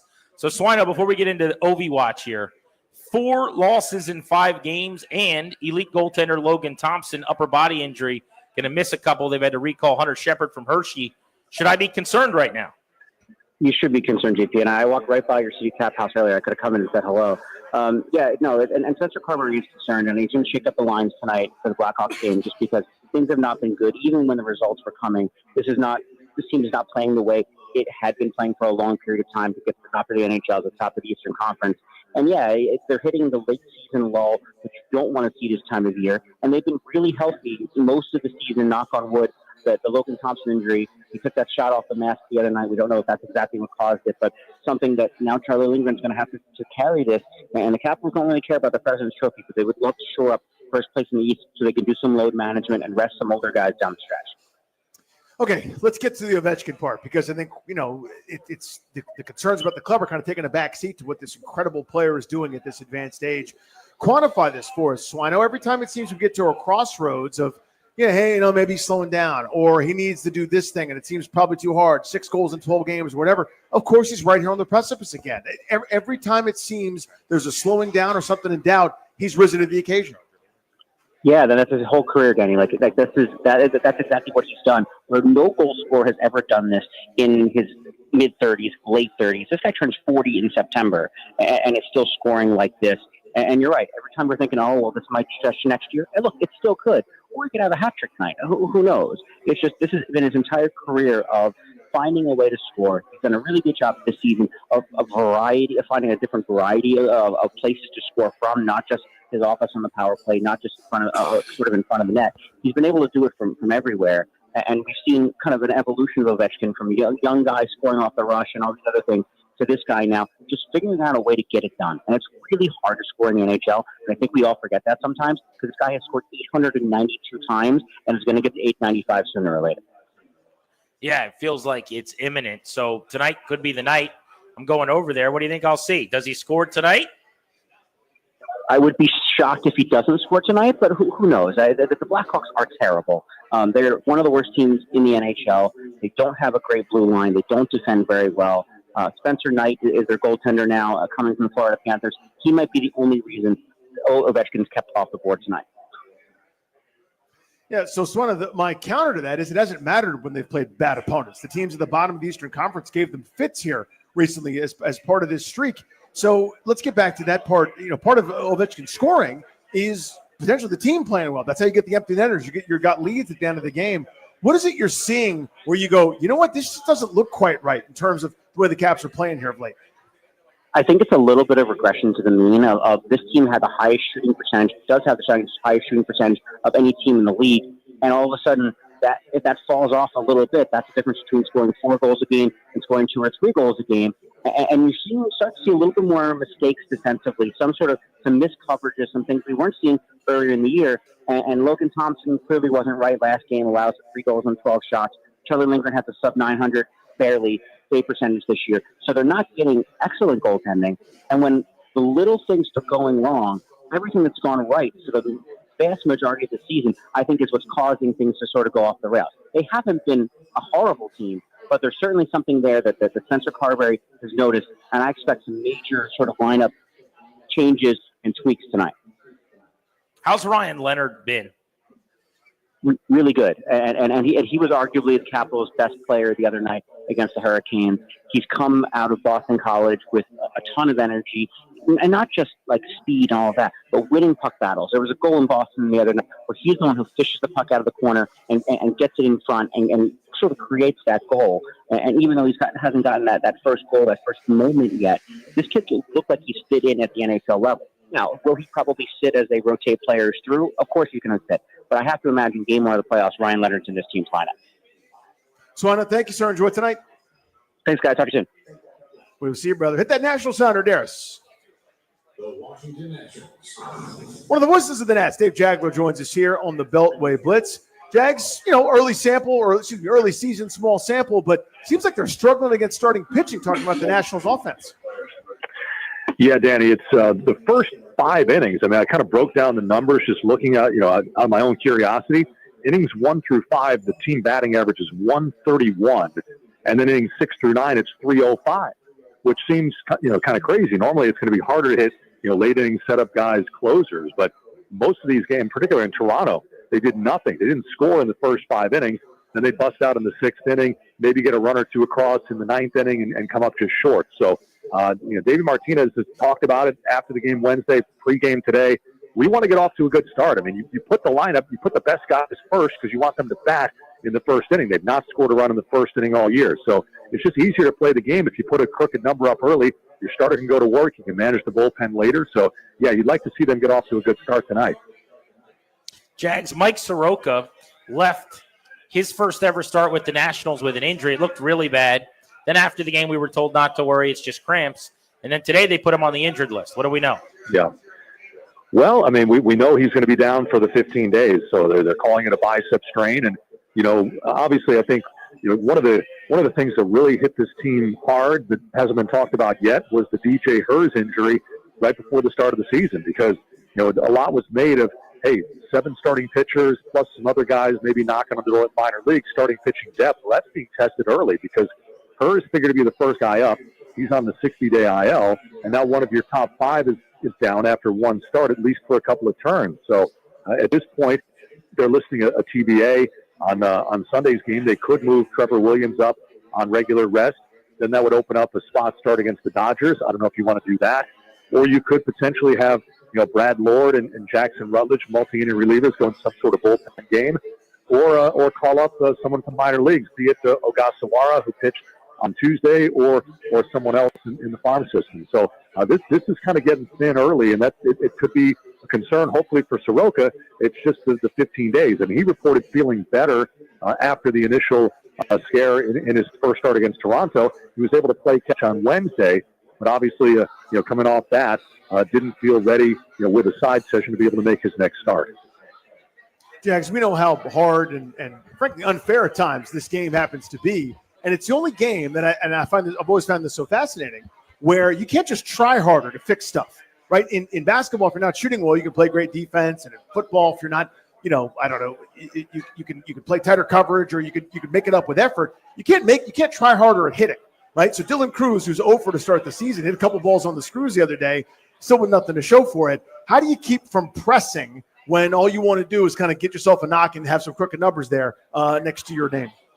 Yeah, I mean, easier said than done. I mean, I talked to Dylan in the clubhouse today. He seems the same. I kind of said, hey, Bichette got you, you robbed Bichette of a 2-run single with that spectacular diving catch that he made, and then Bichette got him twice, and he goes, man, that's just baseball. So he seems like he's not, not wearing it harder than normal, but this is a kid who hasn't experienced a ton of failure on a baseball field in his life. And, if you had a 4-game or 5-game hitless streak in the middle of June, it would be noticeable, but it wouldn't stand out like when you have a 0 batting average on the scoreboard. So hopefully he can just hit a little soft, as you would call it, Danny, a duck snort, just to get one to fall, because hitting rockets didn't work for him. But like you talked about, being in basketball, playing better defense, I mean, you haven't seen any drop off at all on the other side of the ball. He had a spectacular defensive game on Wednesday in Toronto with the outfield assist after crashing into the wall, and then the diving catch I mentioned. So, if he was really, down in the dumps, moping, woe is me,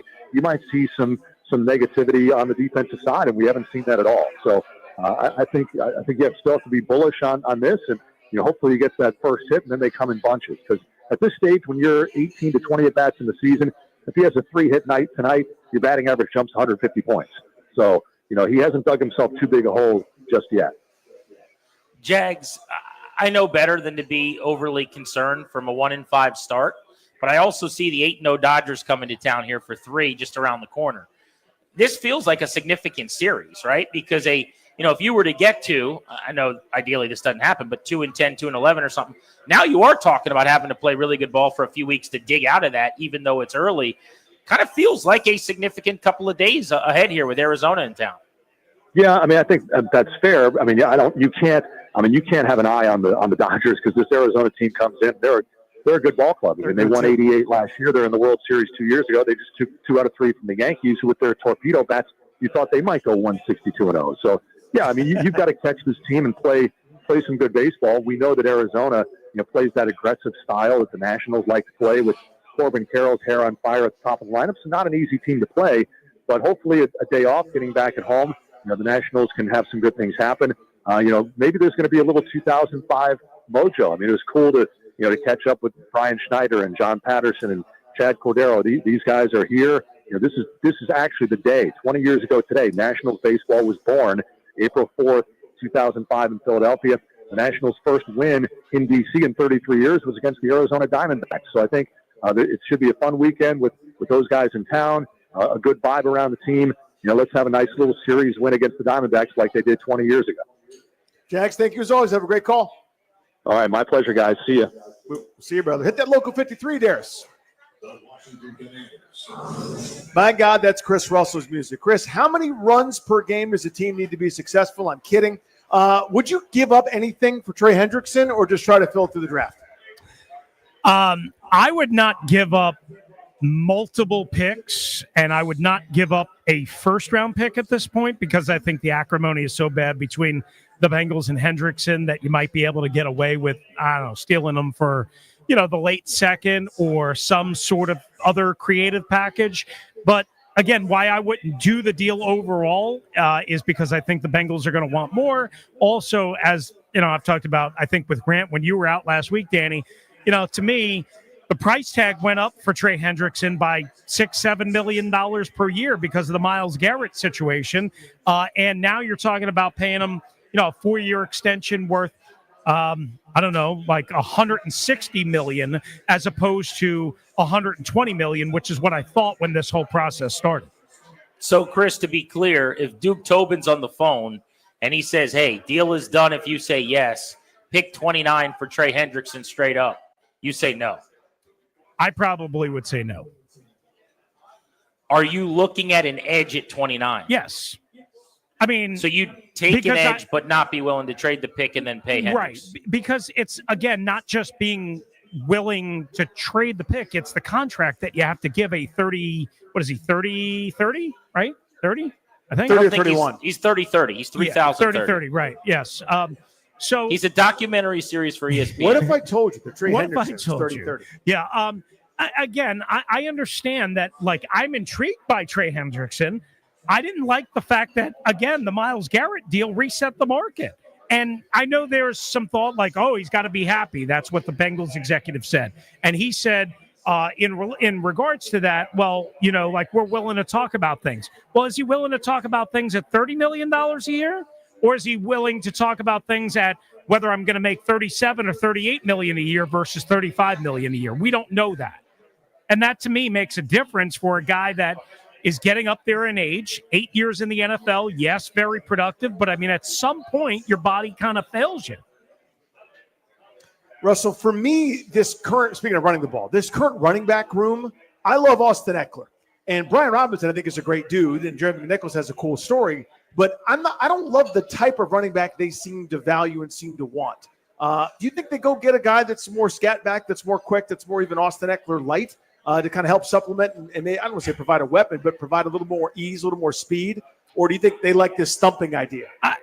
Ideally, I think they want both, right? And I know that's kind of sitting on the fence, but, like, to me, like a Bucky Irvin type. Bucky Irvin has the kind of athleticism and speed, but he also has the physicality to chop it up and to run between the tackles and to get downhill. So ideally, that's what I'm looking for, right? And I think like a guy like Marion Hampton from North Carolina is that kind of guy. You know who's kind of picking up some steam that I was just reading about from, I think it's Jordan Schultz, but that what is his name? Quinshawn Jenkins from Ohio State. Like, everybody thinks about Travion Henderson, and yes, that's intriguing to me as well. But that dude kind of eclipsed Travion Henderson at Ohio State and was really the bell cow for them, and can stay on the field for all 3 downs, and can catch the ball, and can pick up pressure. So to me, ideally, I'm looking for a split between what Eckler is and what Brian Robinson is. And obviously, it goes without saying,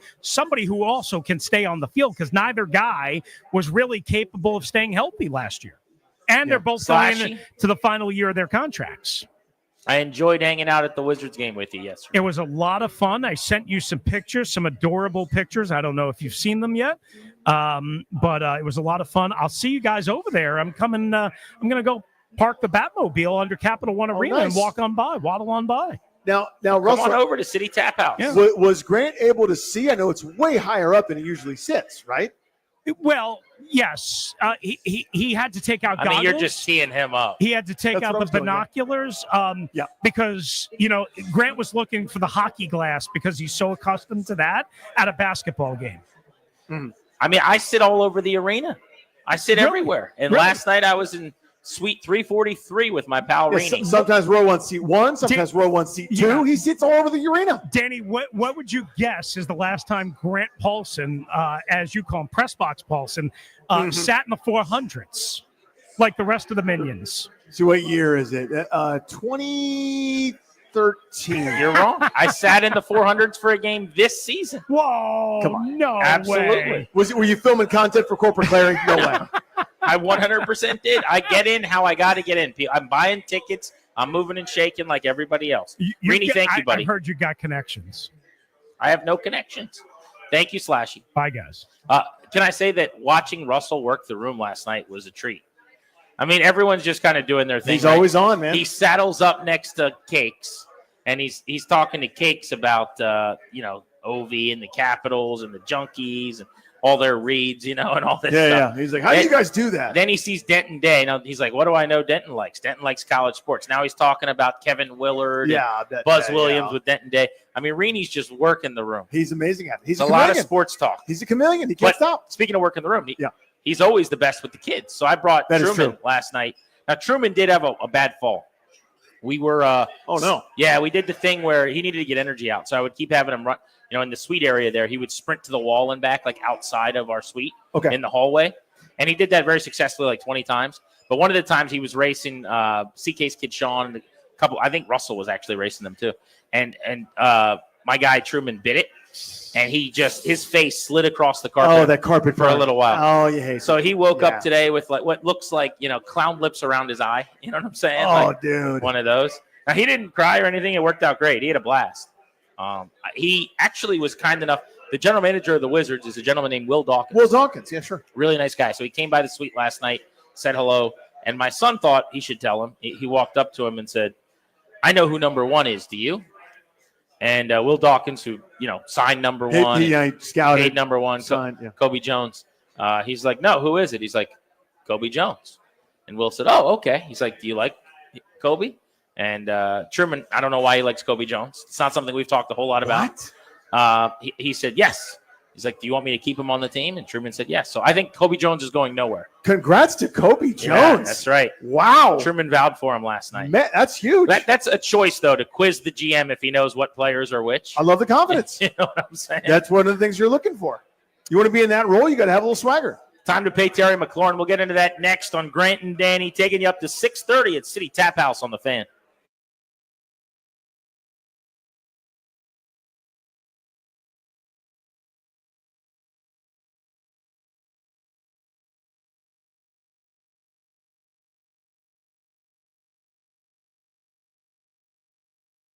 Guys, it's Grant. Spring football is in full bloom. The Defenders won their home opener, and now it's time to run it back this weekend at Audi Field. Get on over there and enjoy the electric atmosphere. The DC Defenders are hosting the Memphis Showboats. They're calling it the Blossom Bowl at Audi Field this Saturday night. I will be there April 5th, 8 p.m. kick. Your boy is in the house. Want to see you guys over there. Cherry Blossom celebration, hard-hitting action, spotlight on the University of Maryland, part of their college series. Means Kevin Willard will probably leave right before kickoff. Don't miss out. Get your tickets now at ufldefenders.com/tickets. That's ufldefenders.com/tickets.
I'm Toby Altizer with your sports update on the Fan. All eyes on the Great 8 tonight as he takes on the Blackhawks at Capital One Arena.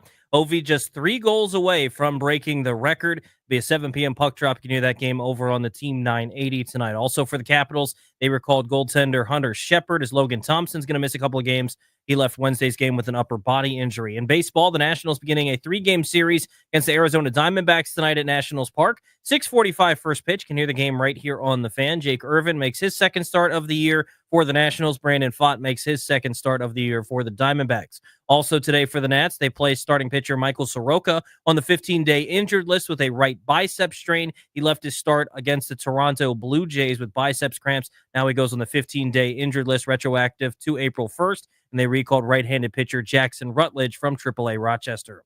From the Crop Metcalf 5-Star Sports Desk, I'm Toby Altizer on the Fan.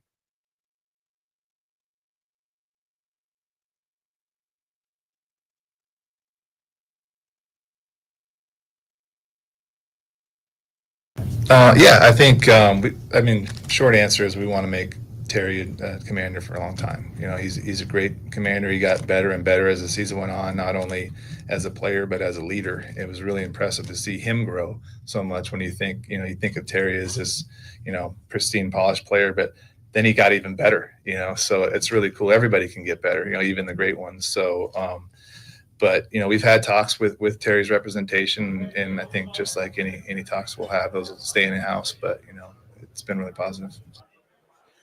Adam Peters, GM of the Commanders, getting ready for his second season at the controls. Terry McLaurin needs to be paid. An extension is looming as he gets ready to play in the final year of his contract. So you want to get that done before the season starts. Ryan was just showing me a video of opening day at Coors Field in Colorado. They are on the field. They've run out the American flag. There's a couple thousand people in the seats, and it is snowing and it is windy in Denver. There's nothing that looks better and more aesthetically pleasing than snow baseball in April. That is probably worse to participate in. Yeah, it's rough. That's rough for those guys. I mean, you Colorado, Cleveland, if Minnesota was outside, you know what I mean? I guess they are outside now, but you know what I mean? Like some of those places where you kind of can't do it in the spring because spring ain't spring there. Spring's still winter there, with all the different topographical things, geographic. You're basically screwed. But we talked about this with football. Yeah. I got crushed for a take I had, which was basically that games should be played as often as possible indoors, and that I wouldn't want to go sit in the elements and watch a snow football game. As much as I love the NFL, I just think it's not as fun as it would have been when I was a young person. And people thought it was soft and ridiculous and entitled, Gen X or whatever the nonsense was, millennial. But I kind of doubled down on that with this. Like, it's amazing to see on television. Mm-hmm. I love turning on my TV on Thursday Night Football and seeing Jameis Winston and the Cleveland Browns with a sheet of snow underneath of them playing against the Pittsburgh Steelers. But I ain't sitting out in that. And my high-definition TV's too good. My couch is too comfortable. My Coke Zero's too cold. I'm just not doing it. You can do it. What's the Nick Saban quote? It ain't happening. I'm not doing it. So quit asking. And I know I'm a big softy, whatever. Call me whatever names you want to. Go enjoy yourselves. You get sick. I'll be at home in the heat. For me, football's such a television sport, and 99% of the time I don't have to worry about my team being affected by the elements. As long as my team's not affected by the elements, give me all of it. So, you know what I mean? I'm not going to Buffalo for a game. I'm not going to Philadelphia for a playoff game for the most part. But if I was a Rams fan, the people that are Rams fans, I mean, they probably have 50, 60 people that are like, I love the Los Angeles Rams. You know what I mean? Like, no one's ever said that. But for the 60 people that care about the Rams, I'd be furious. Last year, I'm toe-to-toe the best in the NFL. I got a shot to beat them, and there's a great chance I lost because I didn't handle the weather very well. A couple drops that don't normally happen, and, it's excuse-making, I know, but it's like, it affected my team. Yeah. I'd be furious about that. If this game's being played on carpet, indoors, the result could be very, very different. But a snow baseball game. I went to opening day at Camden Yards way back in 04-05, and snow was falling, and Jay Gibbons is losing a fly ball in the outfield. It was awesome to be at. But I was 10 or whatever I was. I didn't know any better. Nowadays, taking my kid to do that, no chance. Jay Gibbons lost a ball in his bicep once. He did. He was a made big that guy. up. He's Made lost that a lot of weight, a lot of muscle tone since playing in the league. He was a muscular gentleman. I know that. There was a couple off seasons where he got a lot more muscular. Is that too. what happened? You know what I mean? He had a hard time finding hats that fit him. You ever notice that? He's a They had to make gigantic a bigger fella. hat and helmet. Yeah. Redheaded guy too. Mm-hmm. Jay Gibbons. All right, Terry McLaurin, final year of his contract, coming off of one of the best years of his career, needs to be paid. It just seems like a formality. I had someone ask me the other day, they go, why do you guys never talk about McLaurin's extension? Why haven't you talked about when Terry's going to get paid? And I thought it was actually a good critique. And I said, well, it's a good point. We probably should talk about it more. They're like, well, nobody's talking about it. I think that's because everyone just views this as a formality. They got a deal done with John Allen around training camp time. They got the deal done with McLaurin 3 years ago, the last time they did this around training camp time. That seems like more realistically when this is going to happen. But also it just feels like a no-brainer. If McLaurin was going to walk, the time to have done it was before you found your franchise quarterback who's going to make you look good. Before you got to team up with Jaden Daniels to play in NFC championship games, plural, hopefully. There was a reasonable chance that he could have said, I hate it, that I'll never be able to win. This culture's awful. This front office is bad. This ownership stinks. I'm wasting my time and energy, blood, sweat, and tears. I got to roll out. Well, all of that's behind you now. You've gone from this being the worst team in the league to work for, according to the NFLPA, to the player polling saying it's the 11th best team to work for. So for all those reasons, plus the fact that they love the guy, and he caught 13 touchdowns last year, it's not like his play is declining. I just don't think he's going anywhere. So to me, the lack of conversation on this is about the confidence people have that it's not much of a story because it just seems like a no-brainer it's going to work out. Yeah, so I would add, or just sort of rephrase it and put it this way. I made a big deal about it last time. By the way, it's amazing how quickly we got here where it's extension time again. It feels like just yesterday we were talking about this with the previous regime. But that's where my sentiment comes from. The previous regime, to me, I felt so bad about them. I felt they were so incompetent and so complacent and so over their head about everything at all times that they were going to botch it. So I kept hammering it. And I was wrong, by the way. They got it done, and they got it done later than everybody else. All the other receivers in that class that signed, but they signed him. It was done. I was wrong. They were right. But I kept bringing it up going, what are you waiting for? What are you doing? There's an arrogance. This is an assumption. It's just going to work out. And I don't trust you. I don't think you're good at this. And I was right about that in general, but wrong about this specifically. I trust this group. Now, I may quibble about a decision. I wouldn't have given Javon Kinlaw the money they gave him. I would have, maybe gone after one of the more higher profile cornerbacks. That's a small little football quibble, right? But in general, how could you not trust this regime to recognize the thing and go, oh, that's obvious. We need to take care of that. And I believe they will. The regime that got the draft pick at 2 right last year, the regime that has been here for a season and been in an NFC title game, right? The regime that gets rave reviews in the locker room from the players, the regime that treats everybody from players to media to other team personnel in their building really, really well. Mm-hmm. Yeah, I would say that the trust makes a lot of sense. McLaurin, by the way, has played 6 seasons now in the National Football League. His best ever year, I would still say, was his 2020 campaign. And that was with bad quarterback play, year 1 of Ron Rivera. He caught almost 90 balls for over 1,100 yards. Now, it was more of a possession game, about 13 yards per catch, which is essentially where he was this year. That was more of a volume season. Maybe his best statistical year, honestly, was 2022. That year he caught 77 balls, but went for 1,200 yards, 15.5 a pop was the best we've seen him, 5 touchdowns. He made a Pro Bowl for the first of the 2 times, including this past season. That was his best statistical analytical year, 2022. But I don't see a guy that's really slowing down. His yards per catch were the same this year as they've been for his career. His catches on the season were up from the last 3 years and were the second highest they've ever been. His touchdowns, which were probably out of whack high in terms of sustainability. I don't think he's going to catch 13 touchdowns again next year, but that was almost twice what he'd ever had. I was going to say, it kind of compensates for some of those years where it was comically low. Like a tackle at the 1. Remember Megatron? I don't know why it jumps to mind, but Calvin Johnson had 1 year where he had 1 or 2 touchdowns, which is impossible for someone like that. I think the same was true for McLaurin. He was underachieving, in quotes, in that regard. Catch percentage this year. So it's exactly what it sounds like. based on when you're throwing the ball, how often do you actually catch it? 70%, up 11% from a year before. The highest it's been by 6 or so percent, based on, I think, being around the line of scrimmage a little bit more, a lot more stuff closer to the quarterback. But there's no reason to think that he's really slowing down. He's also only grown as an importance in the locker room as a leader. Yep. As they've kind of gotten their act together as an organization, there are other guys that can give you a speech and be leaders like Bobby Wagner or Zach Ertz. So maybe the it's not a one-man show for him, but I just think as you're now a functional, quality contending team, having a really good wide receiver is pertinent. And by the way, look out the window. I see Toad. Look over here. There's 3 guys dressed up like Mario, Luigi, and Toad. Comic-Con. Is that a thing? It's here. It is at the convention center right now, about a block north of where you and I are. You're doing a bit. 100%. So this dude's dressed like Mario, Luigi, and Toad walking down the street. They're there. Why would they wear that? They're going to Comic-Con, or they're coming from Comic-Con. What do you do? That, apparently. Now you dress up in character? Now, I'm a big dork, as you know. I'm as dorky as anybody you're going to find.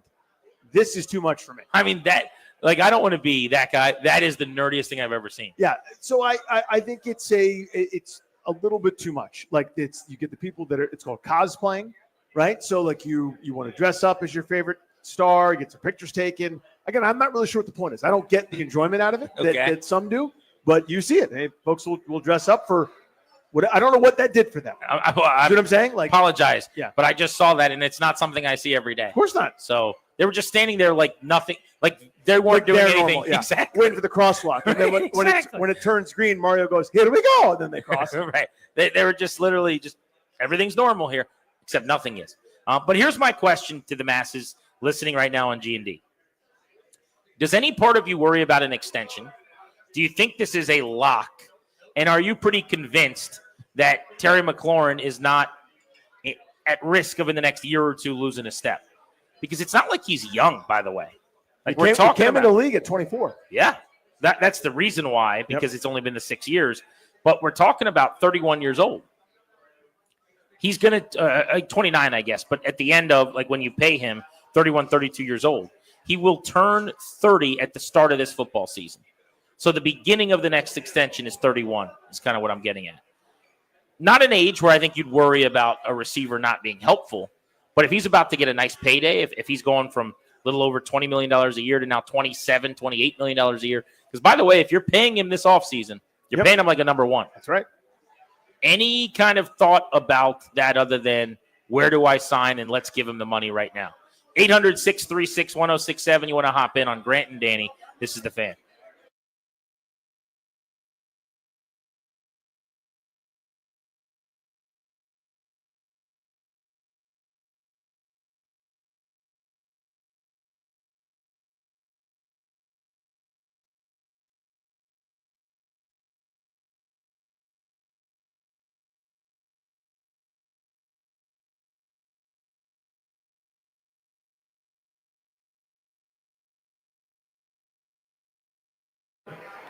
Guys, what's up? It's Grant and Danny for our friends at CoPair Weight Loss. CoPair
Grant and Danny on the Fan. Welcome back. We are live at City Tap House, Penn Quarter.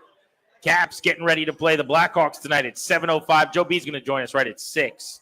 Our guy Joshua said, Toby didn't put him through, but please, can we send Ryan over to Comic-Con right now for interviews with people in costumes? You know what?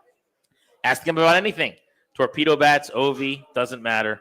Please do this. I love this idea. No, Pretty good. I ran into Josh in Dumfries, Virginia, at a soccer tournament. Nice. My son was there playing, and he had both his boys were playing like 4.5 hours apart. So it's just enough time not to go home. That's the weekend dad curse right there, man. All right, Clary, head on over. Let's do this thing.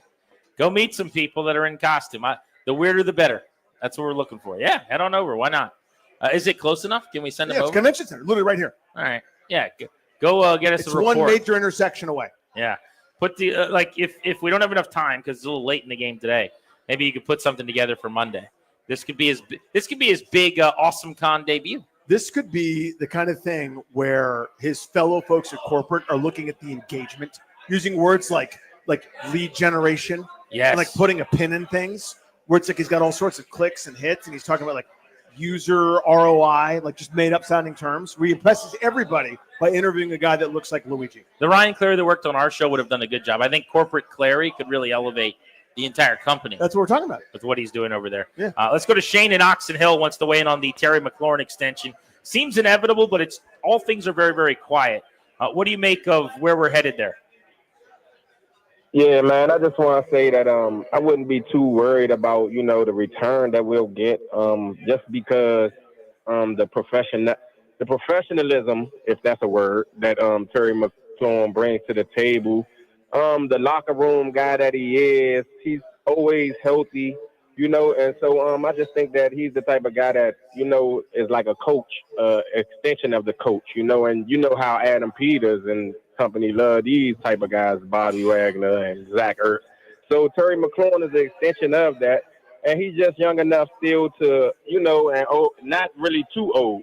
So I just think that, he holds others accountable in the locker room, and he's the type of professional that you need for the young guys coming in, and the type of thing that we haven't had in the organization for a while, which is glue guys and guys who are here to show what a commander truly is, former Redskins, to build an identity.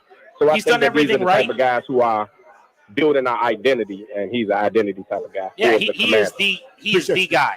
He is what you look at and say, do everything right, we'll take care of you. And that's what the message you're trying to send as an organization. Buy or sell this. Terry is a guy that might age well. In other words, some guys, I feel like Tyreek Hill, for example, is a guy that won't age well. Like his game is about that speed and that burst. The instant that's gone, thanks, right? I'm not really that interested. McLaurin has never been he's got some speed, obviously, but he's a burner. It's more to me about like winning those closely contested catches. That's what he's become. Yeah, contested catch. It's not always about separation with him. I feel like there'll still be some usefulness there. So at the back end, it may not be the perfect deal, right? Year 3, year 4, if it all works out. But to me, it's somebody that you go, you know what? He'll still have some usefulness. Maybe at $28 million a year worth, but he'll still be helpful to me. No, I think that's fair. I mean, he's just going to work so hard. Yeah. Like I always am willing to bet on players who take it so seriously. The caller used the word professionalism. Mm-hmm. The guys that, I always go back to the quarterbacks like Cousins or Wilson or whatever that are investing $1 million a year in their bodies. It's weird that the third rounder Wilson, the fourth rounder Cousins are still doing it. Those are the guys that have the long, successful careers and make all the money, right? Like I think it's the same way, in a sense, with a receiver like Terry McLaurin. The controllables, the stuff that's up to him, he will put in every ounce of work. He's going to squeeze everything out of his career. So I feel better about paying a guy like that. My question on McLaurin, though, is what does an extension look like? Because the receiver market exploded this offseason. Every market is frankly exploding. The tight end market yesterday finally got a big boost. I don't know if you saw the deal that was signed by McBride. Yeah, by McBride out in Arizona. But Trey McBride got a contract, $17 million or so a year. I think tight end has long been the most underappreciated financially position in the league, maybe outside of running back. We talk about running back constantly. It's been devalued. But tight end was where you could really get some bang for your buck. And I remember Eugene Shen, the former analytics guy here, doing a big Q&A with a local college that I watched. And somebody asked, like, where is the value positionally right now? And he said, you could get unbelievable production at the tight end position for about half of what you can get for a good wide receiver. Yeah. And there just hasn't been a correction. Finally, it seems like that might be happening with McBride breaking the bank last night. But like wide receiver right now, think about this. Jamar Chase, $40.2 million a year.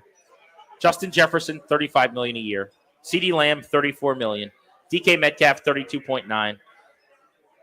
If you're McLaurin, I think you could point to DK and say, I'm on that level. I don't think you would get that much. A.J. Brown's better than him, $32 million. Amon-Ra St. Brown, $30 million is a possession slot type guy. Tyreek Hill, $30 million. Ayuk, $30 million. I mean, Terry should be negotiating for $30 million a year. That's where he should be looking. Are you willing to go 4 and 120 for him going into 30 years old? I wouldn't love that, to be honest with you. I mean, but this is now what deal making costs. And they also haven't layered receiver. Yeah. Like they have Debo for 1 year and then Luke McCaffrey and Michael Gallup. You know what I'm saying? I totally do. You also don't really have the luxury of trying to finagle and haggle over the Christmas tree with Terry McLaurin. You might just say, I don't know if he's a number 1 3 years from now or not, but I know that he's going to be really good. And if I'm paying him $30 million and I could draft a guy to be my number 1 possibly, that maybe I get the cheap production there and it makes it all work. Yeah. So, but I understand how this league is gone. I understand how things work. I'll pay the market rate for him. This is one of those ones where you go, I don't know if I want to do that for John Allen. I don't know if I want to do that for this guy. You do it for this guy.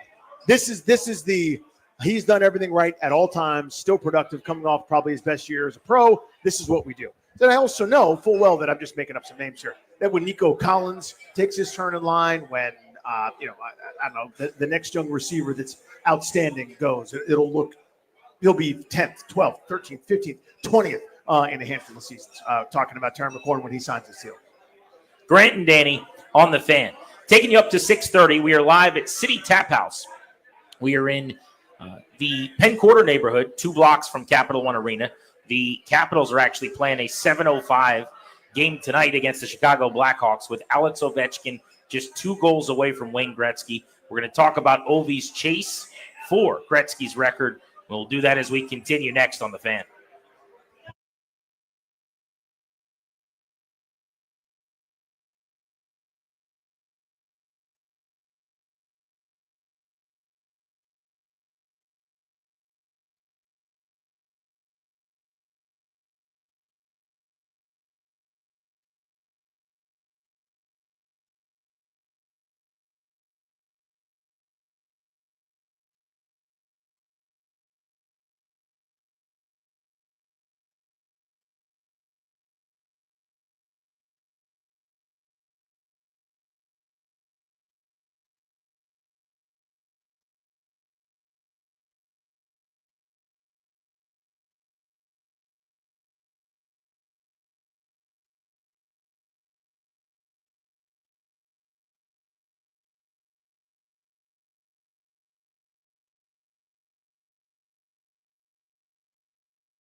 I'm Toby Altizer with your sports update on the Fan, and this update is brought to you by the DC Defenders. In the NFL, the Chargers are signing quarterback Trey Lance.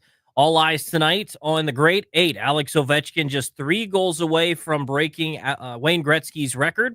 Could it be tonight? A hat trick against the Blackhawks would do it at Capital One Arena. 7 p.m. puck drop. Can hear that game over on the Team 980. Other Capitals news, they recalled Hunter Shepard. Logan Thompson's going to miss a couple of games after he left Wednesday's game with an upper body injury. In baseball, the Nationals beginning a 3-game series against the Diamondbacks at Nationals Park tonight. 6:45 first pitch. Can hear the game right here on the Fan. Jake Irvin takes the hill for his second start of the year. He'll take on Brandon Pfaadt. The Nationals play starting pitcher Michael Soroka on the 15-day injured list with a right bicep strain.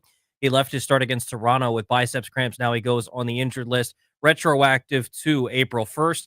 The team recalled right-handed pitcher Jackson Rutledge from AAA Rochester. In the Final Four gets underway tomorrow. All 4 1 seeds in it for the second time ever, first time since 2008. Florida taking on Auburn at 6:09 tomorrow evening, then Houston and Duke to follow. Spring football is in full bloom. The DC Defenders take on the Memphis Showboats in the Blossom Bowl at Audi Field this Saturday, April 5th. It's a cherry blossom celebration. Get your tickets now at ufldefenders.com/tickets. That's ufldefenders.com/tickets. From the Crop Metcalf 5-Star Sports Desk, I'm Toby Altizer on the Fan.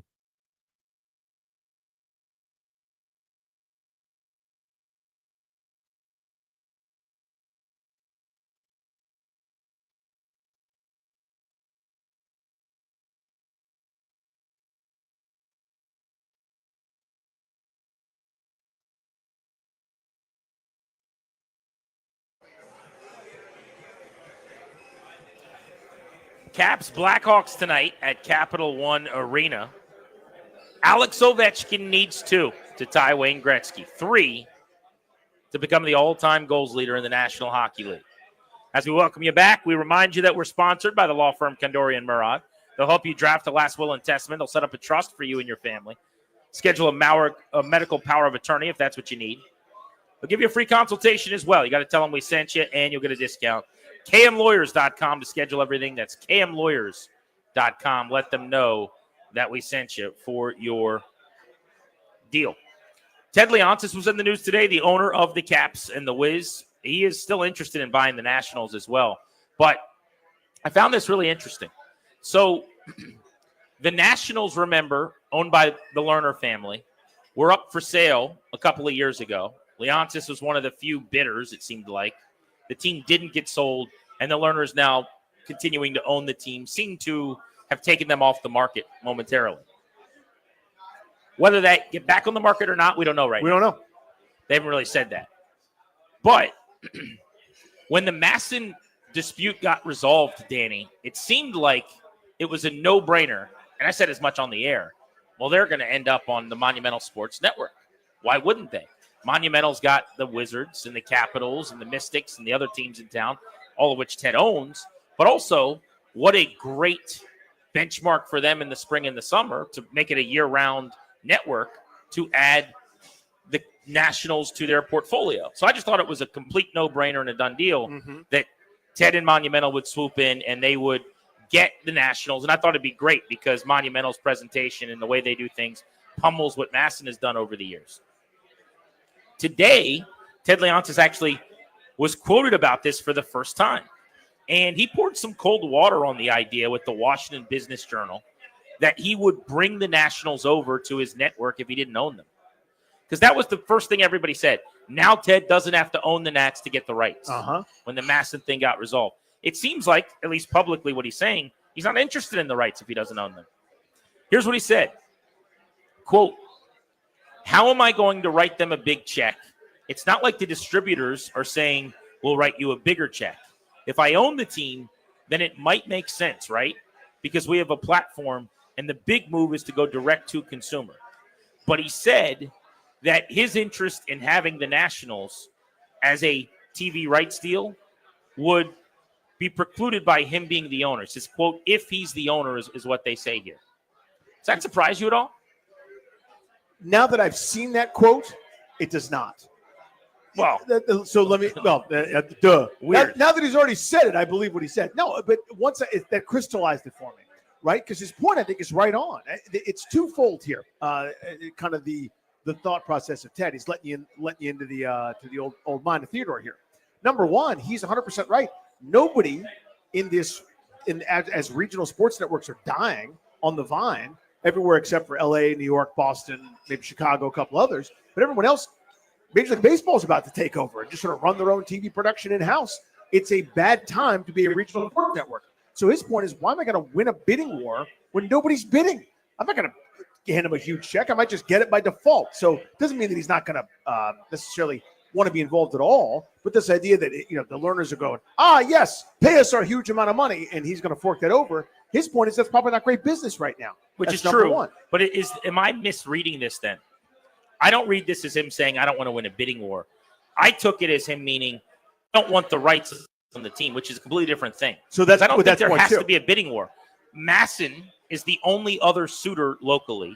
I could see Major League Baseball trying to get the rights as they've done with some of these other now defunct like Bally and stuff networks. So if MLB got the rights or Masson, that's one thing. So it's really three entities. I don't see a bidding war, but that is a reasonable thing for him to say. I'm not going to bid on this thing. Right. I just took it to mean I don't want it if I don't own it. So that's what I was getting to. So point one is I'm not getting in a bidding war for something that nobody's bidding on. Point two, he showed you his thought process. And we've long seen it if you paid any attention. What he wants is eventually you pay, I'm making up a number, you pay the $50 and you get all your Caps games, your Mystics games, your Wizards games, your then Nationals games. Every team he owns, direct to you. All the shoulder scrubbing, everything else. And that's what he's always kind of been gunning towards. And won't that be wonderful? Well, he saw the potential fall of cable was starting to slip and said, this is not a couple households. This is going to be a thing. And everybody's going to be part and parcel, paying for each service, paying for this, that, and the other. And that's where, there's a reason they invested that huge amount of money into this TV studio right around the corner from where we are right now, right next to the building. I do TV there. Exactly. So you know it. There's a reason they did that because they're going to control all of the content that they can. And it makes sense that for him and his philosophy. Now, I would argue, I think you win a lot of hearts and minds by covering some teams that you don't own. I think that'd be really cool. But, I'm not a billionaire. But that's his thought process. So that is actually my point, I think. And I agree with you, is it surprises me that there isn't more of that. Like Monumental, if you notice, does not do much coverage at all on the Commanders. No. In fact, they do almost none. They have the podcast that came over from NBC Sports Washington that JP does with Mitch Tischler still on their website. And I'd imagine that's sponsored and, you can make some cash on that and they could just keep recording a couple days a week and whatever. But it's not like they have a Commanders television show. They televise that podcast series. They don't have someone on the beat that covers the Commanders. They don't write stories on their website. That's odd to me because the Commanders are important in this town. Yep. The Commanders are the NFL team of record here, for better or worse, and now it's for better. But, when they made that decision, it was for worse probably. But my point is the NFL is king. The NFL matters. Yep. I mean, it's about eyeballs. It's about content. To your point, I guess it's true when you go on their site, they're covering their things. If they've got the high school tournament this weekend, if they're covering a college tournament or whatever, but it's Mystics, Caps, Wiz, Go-Go, whatever else. So maybe I should have assumed that he would only want the Nationals because that has been kind of the strategy to this point. And look, they're smarter than I am, so they'd have to explain to me why that makes sense. But I think a year-round nature and just being able to corner the market on as many teams as possible is better whether you own them or not. That's what I think. But also, again, you can charge me more for the DTC, the direct-to-consumer. Like, I am ready whenever they're ready. Currently, I think you could already do this with the Caps and the Wiz. I don't have to because I have YouTube TV, and I have Monumental Sports on that. But what they ultimately, I'd imagine, would be trying to do, and what would be smart is getting off all the linear platforms, all the cable, all the packages, and then you got to come to us direct-to-consumer. And I can't wait. Because if there's a one-stop shop, wherefore I don't care what it costs, to be honest with you. I'm in the minority on that probably. Yeah, but I do care, but that's your point, yes. Where I can write you a check every month and get the teams that I want, Nats, Caps, Wiz, and, I'm not going to get Commanders, but I won't need that. But Nats, Caps, and Wiz, and I can write you one check and get all three, over. Let's make a deal. Let's shake hands on this. So go get the Nats. Mm-hmm. You don't need to own them to do that. You can have that and then take my money immediately. Right. So the fundamental disagreement, again, that he and I would have, again, he's in a position to do a lot of things that I'm not. I'm just here to flap my gums. But his view is television coverage of the teams should be that like advertisement in a way, right? Like those are his products. Those are his things. What do you mean by that? I mean that there's a reason they don't cover the football team and they don't cover the Nationals at all. Two things that people care a pretty decent amount about in this city. Got you. You could get more clicks. You could get more eyeballs. You could get more viewers.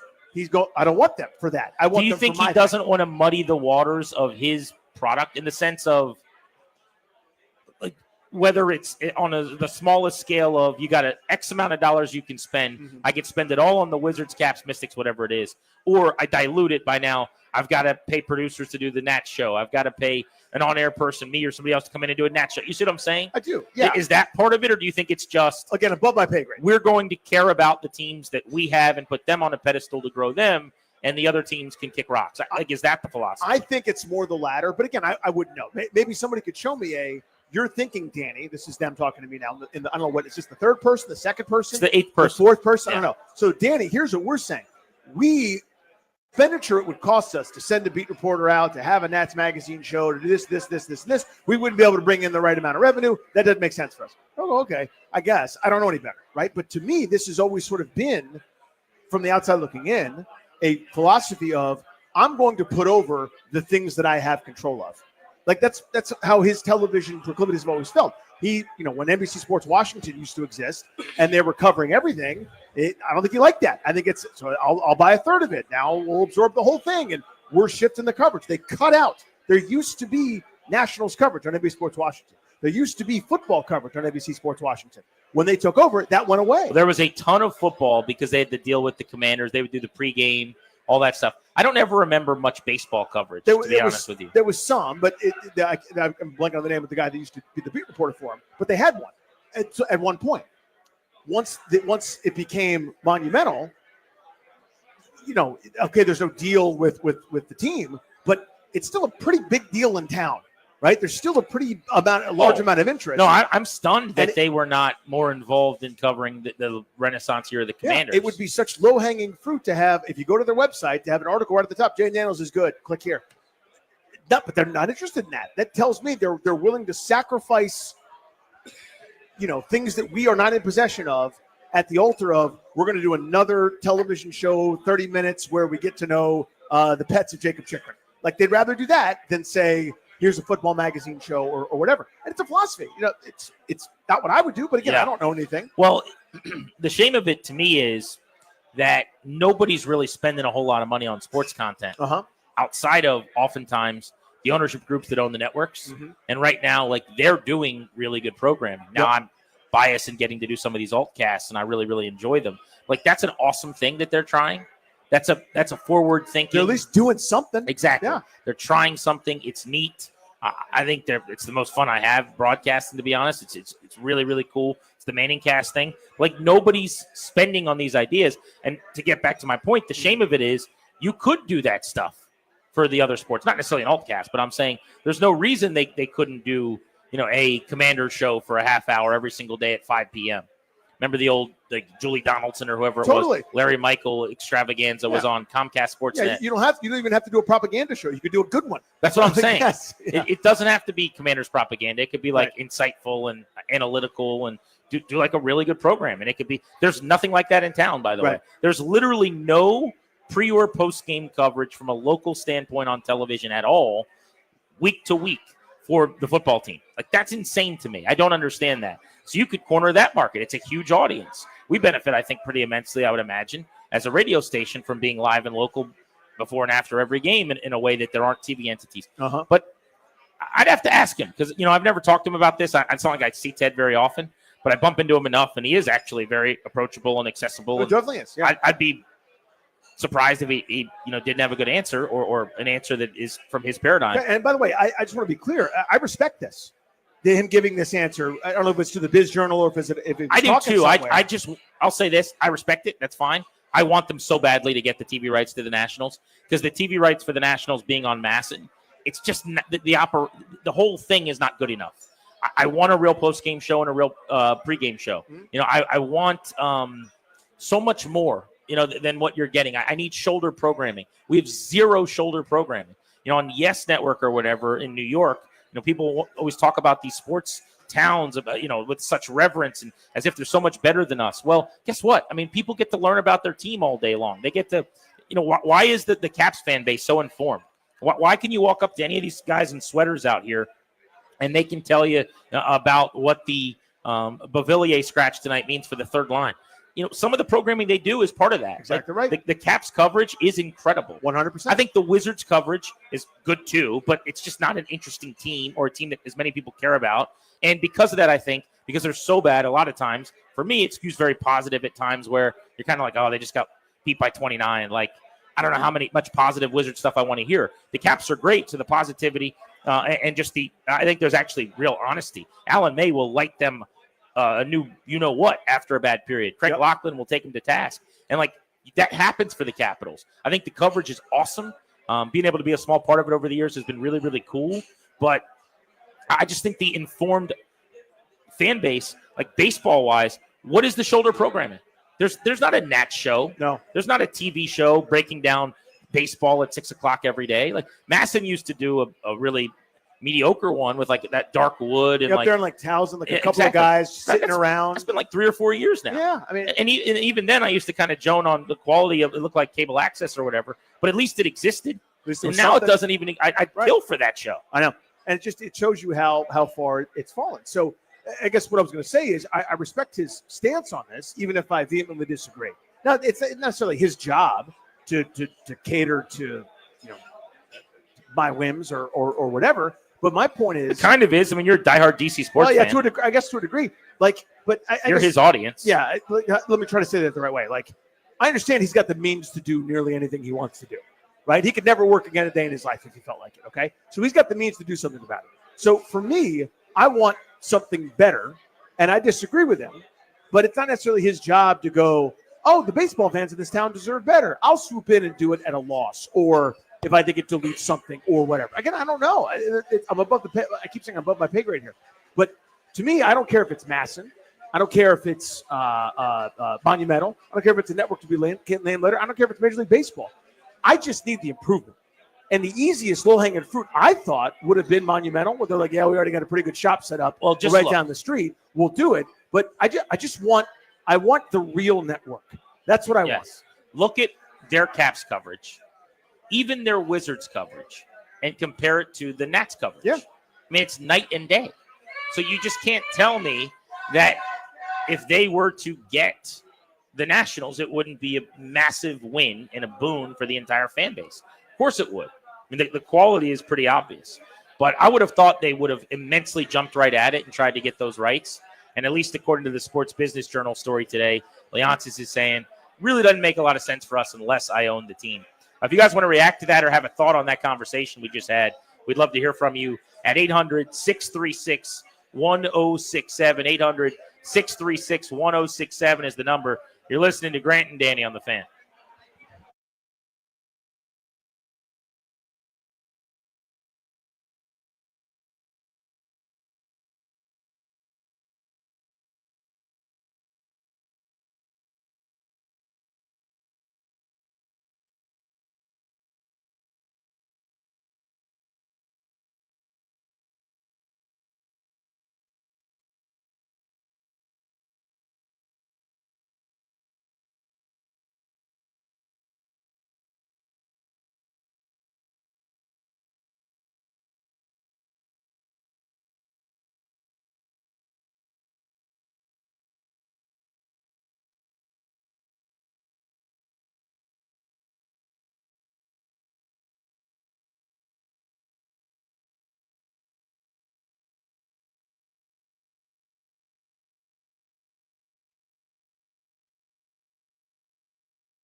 Guys, it's Grant. FanDuel is America's #1 sports book, and it is the best place to bet on sports.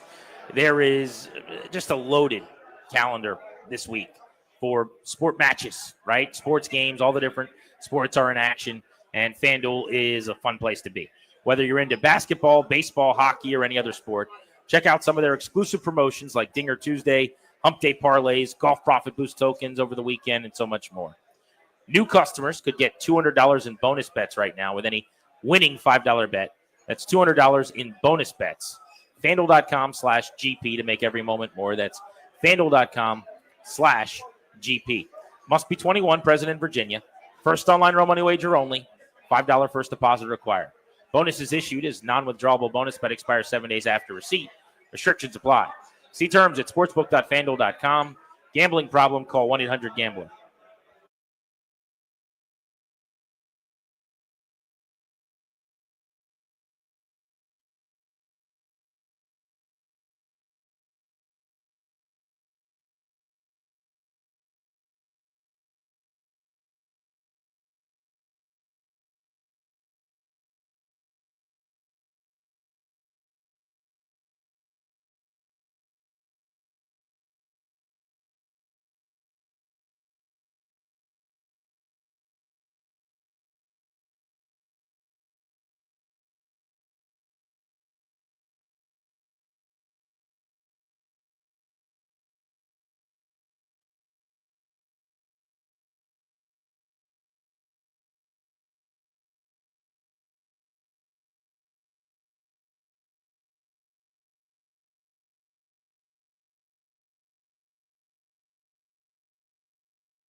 I'm Toby Altizer with your sports update on the Fan. All eyes on the Grade 8 tonight as the Capitals take on the Blackhawks at Capital One Arena. 7 p.m. puck drop. Can hear that game over on the Team 980. Alex Ovechkin enters tonight's game just 3 goals away from breaking the record. Could he get a hat trick tonight to break it against the Blackhawks at Capital One Arena.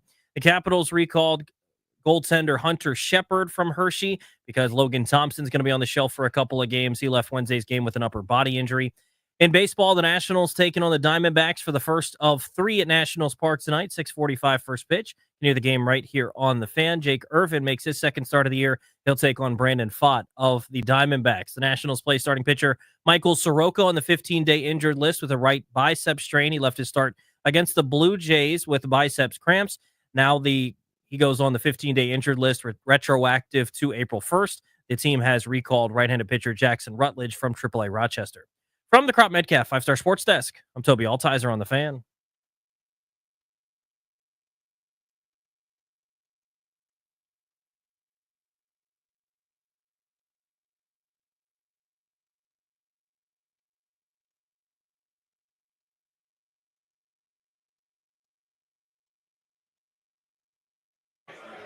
Live from City Tap House, Penn Quarter on 9th Street. We are Grant and Danny locked in on the Fan to the Alex Ovechkin great chase. He is 2 away from Wayne Gretzky. Could tie tonight or trick, which would be a story we'd be talking about for decades around these parts. He's got a chance to surpass the great one tonight if he can score 3. Moments ago, we were just discussing the Sports Business Journal story. It was very surprising to me to see Ted Leonsis quoted as saying he would only want to televise Nats games on Monumental Sports if he owns the Nationals, that he wouldn't want to just buy the TV rights now that the Masson deal is up at the end of the season and the Masson dispute is over. Eddie in Silver Spring wanted to hop in on that on Grant and Danny. Eddie, does that surprise you? No, man, it doesn't surprise me. Look, I love Ted Leonsis. I love the Caps. I love hockey. I'm probably a couple months early for starting this conversation. But look, man, I didn't play pickup hockey after school and lace up my skates, right? Did you, Grant and Danny, did you play a lot? Did you do a lot of skating growing up in the lower 48? I don't think you did. What I'm getting at is I want a winner in basketball. Has he ever spent the cap in basketball in the resources to make this basketball team a winner? He has not. Okay, we gave him $500 and $600 million to redo the stadium downtown.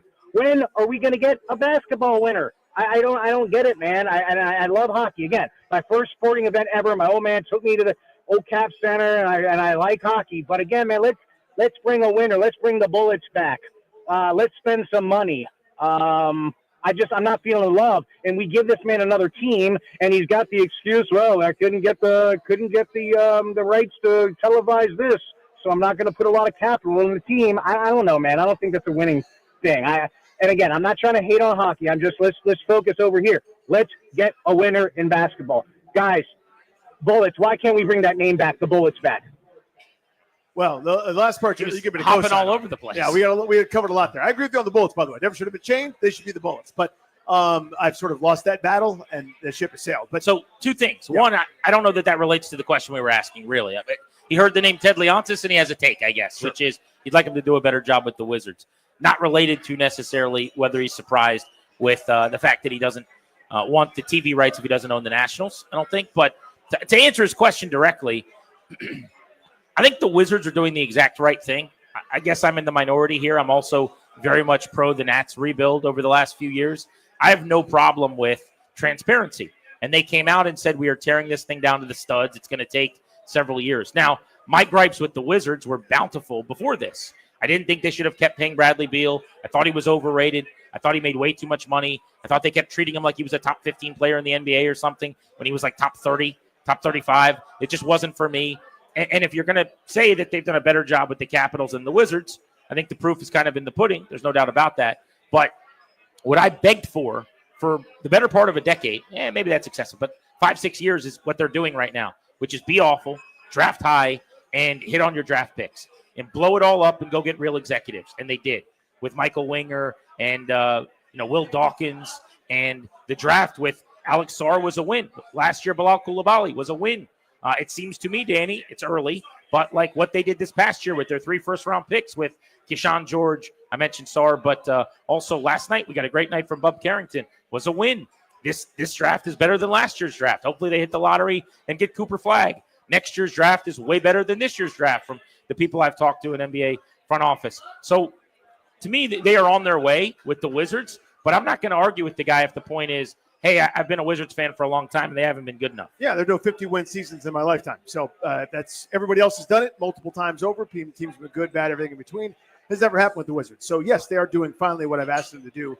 For me, the better part of a couple of decades, quite frankly. They had one flare-up where John Wall took years off his career, playing both ends super hard, and they almost got the Eastern Conference Finals. That's as good as it's been. And that Game was 7 against the Celtics. Yeah, they got Kelly Olynyk. Brad Beal missed a foul line jumper earlier in that series, by the way, that would have given them a win. They would have won the series on John Wall shot in Game 6, but that's a longer story there. But to the point, though, about willingness to spend and the like, no ownership is perfect. Like even in LA, where they're using monopoly money to pay for players, I'm sure there's some guy going, man, they cheaped out on, I'm making this up, on the second baseman, right? It could have gone and gotten this guy. I mean, you're never going to be thoroughly pleased with ownership, right? I mean, that's just time immemorial. Every owner's bad.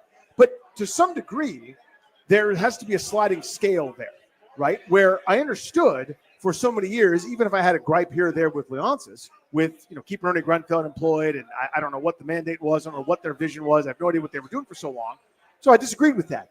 But I would take him 1,000 times out of 1,000 before Dan Snyder. Now, that doesn't take a genius to figure that out, but you see the point, right? Like, there's a sliding scale there. So because he's demonstrated such competency with the Capitals, and you could be a cynic and say maybe they've missed on a couple things here and there, and that's fine. But overall, they've turned an awful lot of winning seasons. It's hard for me. Really, really good. It's hard for me to hear a whole lot other than what a hell of a product the Capitals have been for the last 17 years. Well, here's the shot I would take. You wasted a few years with neophyte coaches that had no business being head coaches. I think I'd love those 4 or 5 years where it was Todd Reird or Adam Oates' turn. But whatever. I mean, that happens. No, right? Again, that's the sport. But you said this earlier, I think, was something like we could always pick nits on a decision. Of course. Shouldn't have hired Adam Oates. Shouldn't have let Barry Trotz walk. Like, that's so normal and basically your second base analogy. Yeah, those are just regular hockey. I'm saying, right, as far as hockey organizations go, this one is probably second to none since the day they drafted Ovechkin. Yeah, it's pretty damn good. Now, everyone will talk about one Stanley Cup, and they'll put their flag in the ground on that. I just view this sport differently. I don't think you just get to be awesome and go play and be better than other teams and win Stanley Cups. It's puck luck. There's so much that you don't control in hockey that you do in other sports. So I don't hold one cup against them. You believe this about GMs and owners. Your job is to give me a chance to win. Right now, from the national standpoint, you're not giving me a chance. If I'm Mike Rizzo, you're not giving me the resources to go get the 90-win team put together. That's my job. If I'm Davey, you're not giving me, Mike, the 90-win team because Mike's not getting the money to get the 90-win team, right? Here, with the Capitals, they do everything correctly, and you either win or you don't at the end of the year. One team does, but most years, it's a Ferrari, and they got a shot to win. That's all I'm saying. Absolutely, yeah. Over history, it's been that way. So, but anyway, back to the television part of the conversation. So the way and Ted's been on the forefront of this. He was on the forefront of sports gambling. He saw this before anybody else did. He wanted it in house, or at least was more willing to embrace it first. And I give them a lot of credit for that. Like whether he saw it first, they are really smart about, I think, just being willing to understand where things are going and win the race. Yeah, the line that a lot of people talk about the stock market investments, they talk about for business where the puck is going. Ironically, talking about hockey, Leonsis saw where the puck was going. Right? He didn't just sit there and line up where the puck was. He went to where the puck was going. He was there early. He deserves a lot of credit for that. Whether you like sports betting or not, it's irrelevant. The point is, he saw that it was coming, and he has lobbied and wanted it in-house. He's had the vision of you go to your seat, it's 1-0 after 1. I bet it's going to be 2-2 after 2. I'd like to be able to put some money on that. Boom, from your seat. He thought of that. Sign me up for that. 10 years before anybody else was even talking about it. So he's always kind of seen the future here. So, again, he's more of a visionary than I am. The point I'm trying to get back to, is the television part of this thing. I'm still raised in a totally different environment where all I want is good coverage of the teams. He cares less about that, I think, than what he sees the future as, which is this no cable, direct-to-consumer, over-the-top, my stuff 24/7, what I want you to see. Which makes sense. Which makes sense because you're yes, and there's two different factions, right? Like I'd love to have 90 minutes of pregame coverage before a Caps game, and they're going, we're trying to make money. Like what can we sell? What can we make money on? How do we do that? So yeah, my wants and their wants are not going to be the same totally all the time. what gets numbers, what doesn't. How am I going to, where's the green at, so to speak, which I totally understand. All right, I want to get into Ovechkin. A lot of people are making their way, I'm sure, down the highway now to the arena. We're packed here at the City Tap House in Penn Quarter. Everybody's wearing cap sweaters, many of them rocking their red. He is 2 from tying Gretzky. He is 3 from breaking the record. If Alex Ovechkin breaks the record, whether it's tonight or Sunday, and when he breaks the record, inevitably forecasting out into next week and beyond, where will that rank among the records that you've followed chases for and watched broken in your life? So for me locally, the only one I can really compare this to, where I was all in and counting down on a day-to-day basis, top of my head, maybe someone could remind me of something I'm missing, would be Cal Ripken Jr.'s game streak that you referenced earlier. Yep. That, to me, was amazing. I remember my sister's birthday is September 6th. We were all sitting around, and we just had cake and ice cream or whatever, and we're watching that historical night. But 21-31 with the big white and black numbers on the warehouse, dropping a new number down each night. That record, which you can make the case was every bit or more hard to break probably than the goals record. They're comparable in some way. Neither should have ever been broken. Right now has always been the number one in my life. And because of where I'm at this point, as a grown adult, having watched the entire arc of Ovi's career, he was drafted when I was in high school, having been to over 1,000, probably thousands, I don't know, I'd have to do the math, like hundreds and hundreds of games, watching him, spending all the money, time, energy, all that stuff. Now having kids that are watching it with me and excited about it, this will surpass the Ripken thing, just based on my own personal life. Ripken, amazing. I was a kid. I didn't really have a context of how crazy it was. This, I have the perfect context. I saw the very end of Gretzky. I understand the reverence and the fact that he's better than any hockey player ever. And I know that what Ovi's doing is otherworldly. So this will be my number one, Danny. Is that crazy? No, it's not crazy at all. Because it's yours. You see what I'm saying? Like, it's here and it's your thing. It's not, if this was a St. Louis Blue doing this, like a Brett Hull had gotten this record. But Ripken was mine. Yeah, but I'm just thinking of it. So it trumps any other national thing. Like, no, that's I'm saying one. locally. I haven't even gotten the national. No, but I'm saying it. So it's reasonable that it trumps every other national thing. This is kind of the last bit of fandom that you have as like a guy that's covered sports for so long. Like, you're a Caps fan. You like the other teams and everything. I'm not just putting your loyalty. I'm not having a pissing contest. I'm simply saying, like, you rock your red, dude. You know what I mean? Like, it's different for you with this sport than it is for everything else. Maybe that's a factor. But you could be right. I don't know. I'm not even going that route. I just think, like, if maybe if John Wall was breaking the all-time points record, I think I would be just as into it. My kids would be excited, and we're counting down at the house, right? Or if Ryan Zimmerman in year whatever right now was about to break the home run record or something. Yeah. He had never missed a game and had a bunch of 60-homer seasons. I don't know that it's even hockey or Caps related. Maybe it is. Maybe that's naive because Ovi's meant so much to my life. But that is part of it, by the way. Wayne Gretzky, how many jerseys did he wear on his way to 894? 4, 5 maybe? 5, I think. 5, yeah. Ovi, every one of them here. His first game when I am in high school, man. I've been coming to this arena to watch this guy score goals for 20 years. It started when I was just a teenager who had just gotten his driver's license, and now I'm in my mid-30s with 3 kids, and I'm bringing them to the game. Respectfully to Cal, it can't compete with that. I mean, more of my life has been spent watching Ovi score goals than not. That's wild to think about. Yeah, crazy to think about, but it's true. I mean, the math works out. So for me, just a quick flip on that, nothing can ever touch Ripken because of the age I was. Did you watch his whole career? His entire career. See, that's a big part of it. When I was born when he was 5 years in. First game I ever went to, I watched him play shortstop, just a little kid. I didn't know anything. And my dad said, watch that guy. I said, okay. The guy wears number 8, by the way. Pretty cool. Watch that guy play. And he made every play shortstop. Was smooth as hell. Just flipping the ball sidearm. He had 3 hits. And I went, okay, that's my favorite player. And then on the TV, watching the grainy footage on HDS, he did it again. And the next time he was there, he did it again. He did something every time. And I went, well, this is what I value. I value whatever this is that he does, where every day, whatever you got to bring to the yard, that's what you got. And you're going to compete. And that became what I valued in sports. So my 2 favorite athletes of all time are Cal Ripken Jr. and Art Monk. And that's the deal. So to me, nothing could ever top that Ripken streak just because of what he meant. So you're Ripken 1, OV2. Probably OV2. It could be that home run chase in 98, just how much joy I had with my I'm teammates. still talking watching local, that, but though. locally it's 2. Okay. We can get into the national stuff because 98 home run chase impacted me in a weird way, man. It made me, to this day, the gigantic baseball fan I am. And that is going to drop somewhere high on this list, too. Haven't even really gotten into that. Bonds, the all-time home run record off Mike Baxick of the Nationals, weirdly enough, when he hit 756, same thing. 800-636-1067 is the number you guys want to jump in. You can tweet us at Grant H. Paulson at Funny Danny. If Ovi and when Ovi breaks this record, where will it rank among the records you've seen fall that meant the most to you, the chases that you've followed in your life? You're listening to The Fan.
With Alex Ovechkin, 2 goals from tying Wayne Gretzky and 3 from moving ahead of him on the all-time goals list, breaking the record.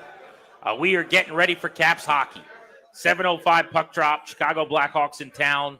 Coming up on about an hour and 20 minutes away from the start of the game. We're live in Penn Quarter at the City Tap House, Penn Quarter, 9th Street, just a couple blocks from Capital One Arena as we welcome you back on Grant and Danny here on The Fan, your flagship home for the Capitals. You can hear every single game, remainder of this season into the playoffs.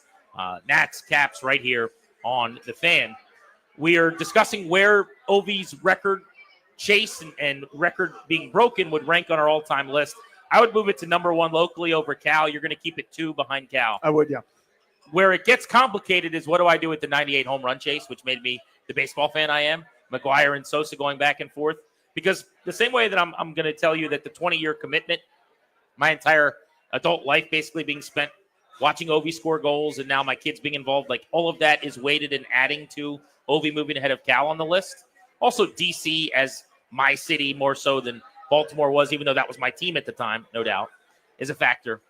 But I'm going to go the other side here with the 98 chase, which is at that point in my life at 10, man, I don't know why, but like there was a romanticism to that chase and a heroic nature, like a superhero type way I viewed McGuire and Sosa. The lack of cynicism that you have as an adult, knowing how it all happened now, and also just generally as a kid, looking up to your idols and like one day I want to do that. Man, was that crazy to watch. It was perfect. I mean, I had this connection to the Cardinals where a friend's dad was part of the ownership group, and we'd been to St. Louis a couple different times and gotten tours, and I taken BP at Busch Stadium and stuff and met McGuire. And while all that's happening, I'm in my dorm room. We'd rush home from practice every night. My teammates and I just would gather, watch. It's like we're watching the Super Bowl, but it was baseball every night where ESPN had every at-bat that McGuire had starting kind of, in that late summer, early fall. Broke into every game. And you're watching this happen, and we're knocking down adult sodas and going crazy, running each other's rooms. You see that one? Of course they did. We're all watching the same thing. It was perfect, man. It was as much fun as I've ever had. Let's go to Chris in Hyattsville on Grant and Danny. Where would Ovi surpassing Gretzky rank for you? I hate to be boring, but it definitely would be number 1 because it's not just that he's breaking this record. Ripken's record, it was incredible too, but this is solidifying that he's the greatest goal scorer of all time. That's such a good point. A couple other ones that I think just stand out to me that not local but national, just for whatever reason. Oral Hershiser's scoreless inning streak. I don't know why, but I remember being obsessed with that. Also one that, I'm not sure if you consider him to be a local athlete, but the mania that happened when Phelps broke the gold medal record. That's a great one, Chris. Yeah, that summer was unbelievable. The lead up. It was only a week long or a few nights long because he's swimming 2 events a day sometimes, but that chase for 8 was riveting. I wonder, thanks for the call. I wonder how old Chris was in 88 when Hershiser did that 59 consecutive innings. Because, again, some of it is just like how old you are, how in love with the game you are, all those things. But it's a really good call. The reason that his point hit me so hard, though, when he said, this solidifies Ovi as the greatest goal scorer ever, respectfully to Cal Ripken Jr., you're the greatest ever at playing. You're the greatest ever at showing up. I'm not taking anything away from him. It was the ultimate unbreakable record. It was unbelievable that he did it. But it's not the home run record. It's not hits. You know what I'm saying? It's totally. It's not it's the achievement is doing your job Bill Belichick style. Amazing. But this means that a guy that we saw from day one to the final day of his career wearing a Cap sweater is the best goal scorer in the history of the league, and there's nothing more important in the league than scoring goals. Yeah, the best ever to live. He's here right now. He's about to do it. We'll ask Joe Beninati about this. He's going to join us coming up at the very top of the hour, live from Capital One Arena. Joe B is on the call tonight. Monumental Sports himself, Craig Laughlin, getting ready for puck drop. Should we be worried about the Caps losing 4 of their last 5? Logan Thompson is going to be injured and missing a couple of games now. We'll talk to Joe B about that next.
I'm Toby Altizer with your sports update on the Fan. This update is brought to you by Main Street Bank. Cheer local, bank local, Main Street Bank. In the NFL, the Chargers are signing quarterback Trey Lance, and Julio Jones announced his retirement from the NFL today. On the ice, Capitals taking on the Blackhawks tonight at Capital One Arena, 7 p.m. puck drop over on the Team 980. Alex Ovechkin just 3 goals away from breaking Wayne Gretzky's record. In baseball, the Nats taking on the Diamondbacks tonight at 6:45, first of a 3-game series. You hear that game right here on the Fan following Grant and Danny. Jake Irvin making his second start of the year. Brandon Pfaadt making his second start of the year for the Diamondbacks. And the Final Four gets underway tomorrow, the second time ever that all the 1 seeds have made the Final Four, first time since 2008. Florida and Auburn at 6:09, and then after that, Houston and Duke. Main Street Bank is a business-focused community bank proudly serving the DMV since 2004. Visit mstreetbank.com to learn how to put our team in your office. Main Street Bank, member FDIC, equal housing opportunity lender. From the Crop Metcalf 5-Star Sports Desk, I'm Toby Altizer on the Fan.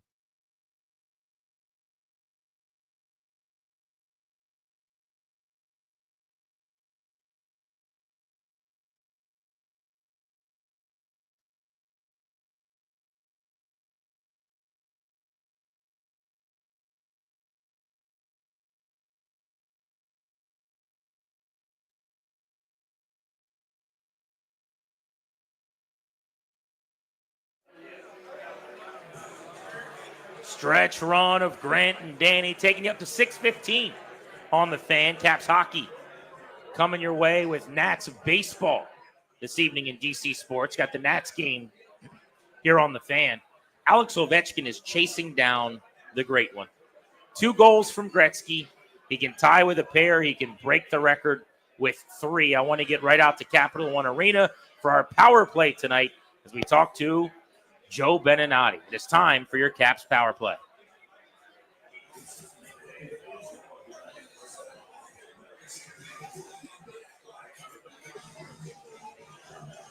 Watch Joe B and Locker on the call on Monumental Sports this evening. Joe B, he needs 2 to tie, 3 to break it. There is a lot of energy here at City Tap House in Penn Quarter. What do we think? Well, likewise, a lot of energy inside of Capital One Arena right now, Grant and Danny, and especially outside the arena on F Street where folks are lining up to come through the turnstiles, and they're hoping they're going to see history. They're hoping they're going to see something incredible and momentous and joyful all wrapped up into one, and this is just the kind of guy to do it on this particular night. He has a way about crossing milestones and breaking records that once he gets near to it, he tends to trample it, and we're sort of hoping that tonight's the perfect night for that. Joe, you're old enough to remember Gretzky. I remember his whole playing career, and I know we're kind of in the same ballpark there. Quantify this for us to how tremendous Gretzky was and how when he was done, it seemed like no one would approach any of those numbers, let alone this really, really hard one that is putting the puck in the back of the net.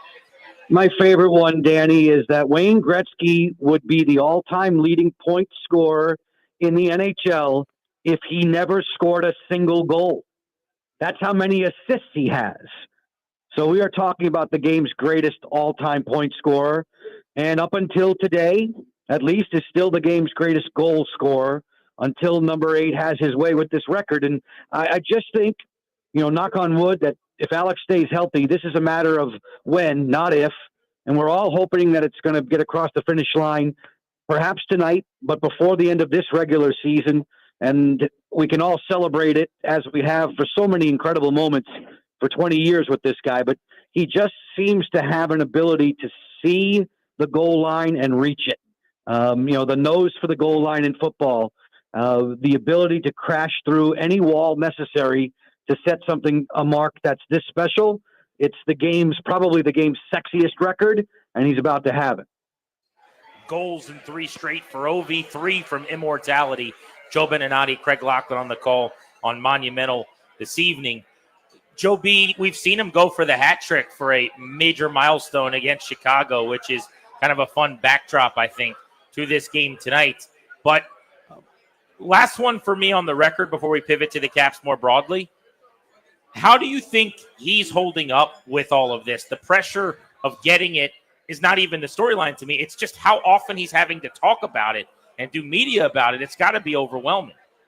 A really cool point to make, Grant. And for me, it was magnified a couple of weeks ago. I had the chance to chat with Cal Ripken about breaking 21-31, and he said, again, all the demands of press conferences and talking at podiums and chatting with TV and radio and newspaper, all the reporters in the media, that can be exhausting, but they did a great job with him at that time of cordoning off certain areas and times where he knew he had to be there and be representative. And Alex has done just the same with everybody tugging at him. But it was different. Cal's record, he could have pointed at the beginning of the season and figured, well, if I play in every game, it's bound to fall on this date in September of 1995. Alex's incredible record that he's trying to break, it isn't just attendance-based, it's performance-based. So he never knows if and when tonight's the night or if it's going to happen before this end of this regular season. But every city you go to, it's the first question. The players on the team have also done a great job because that's all everybody wants to talk about with them. I think from a coaching staff on down, the organization has handled this really, really well. Give me a second to pick up that name that Joe B just dropped. There we go, Cal Ripken Jr. Good one, Joe. Way to slide it in. I love it. Hey, but he mentioned this about the team. Has it been tough on them too? I think I underrated that probably. As we're sitting there down the stretch going, why aren't they playing their best hockey? And what's going on? This team was so good for so long. I think I probably underestimated that factor, that this is probably wearing on everyone. Well, I think so. But they've done a great job of looking everybody in the face or in the camera lens and saying, no, we're focused on what we need to do. But I think this is more of a speed bump for this team. I think that they will be able to ramp back up in the final 10 days or so here of the regular season to be back to where they want to be, cresting on an uptick when you get into that first round. They've had such a great year.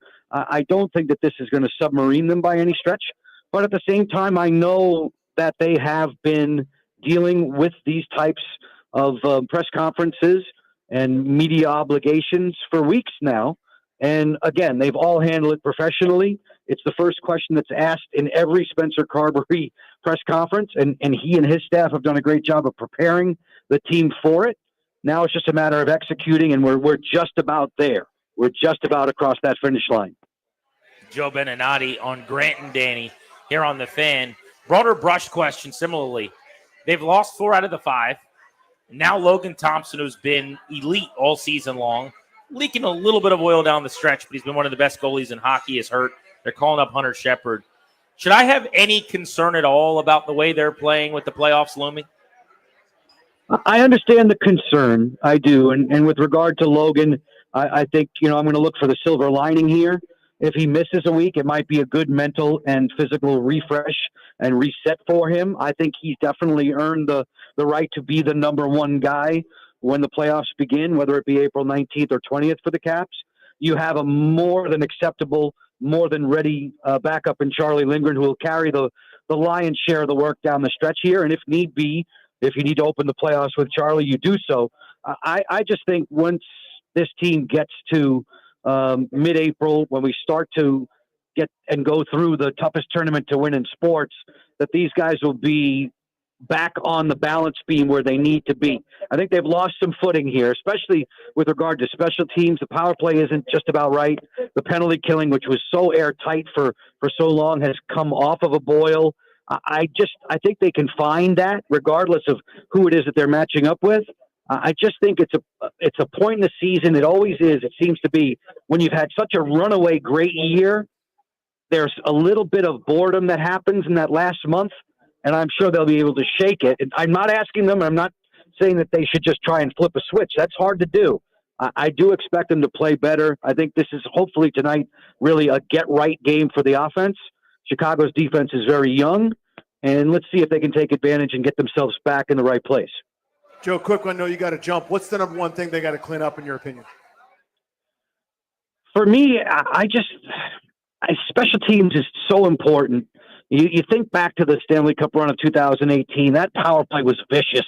And not only did it score at a high level, at a high percentage, but it scored the timely goals. And I don't know that the power play has been terrific throughout this season at any one stretch. More than anything, the Caps have been one of the highest scoring teams in the league thanks to their 5-on-5 play. They've been brilliant at even strength. They've been brilliant in the third period. for me, I would love to see that power play hum. And if it does, more than likely, Ovechkin's at the business end of it, and this record falls. But to me, I want to see that group, those 5 players or the 2 waves of the power play, not just, it doesn't mean that they have to go 3 for 4 or knock your eyes out, but just generate a lot of chances, create momentum for the next 5-on-5 shift until you get your next opportunity. To me, I always point power play. Special teams get to be so critical in the postseason tournament. Joe B, excellent with us as always. We know you've got a game to get ready for. Thanks for a few minutes. Guys, my pleasure always. That is our Caps power play with Joe Beninati.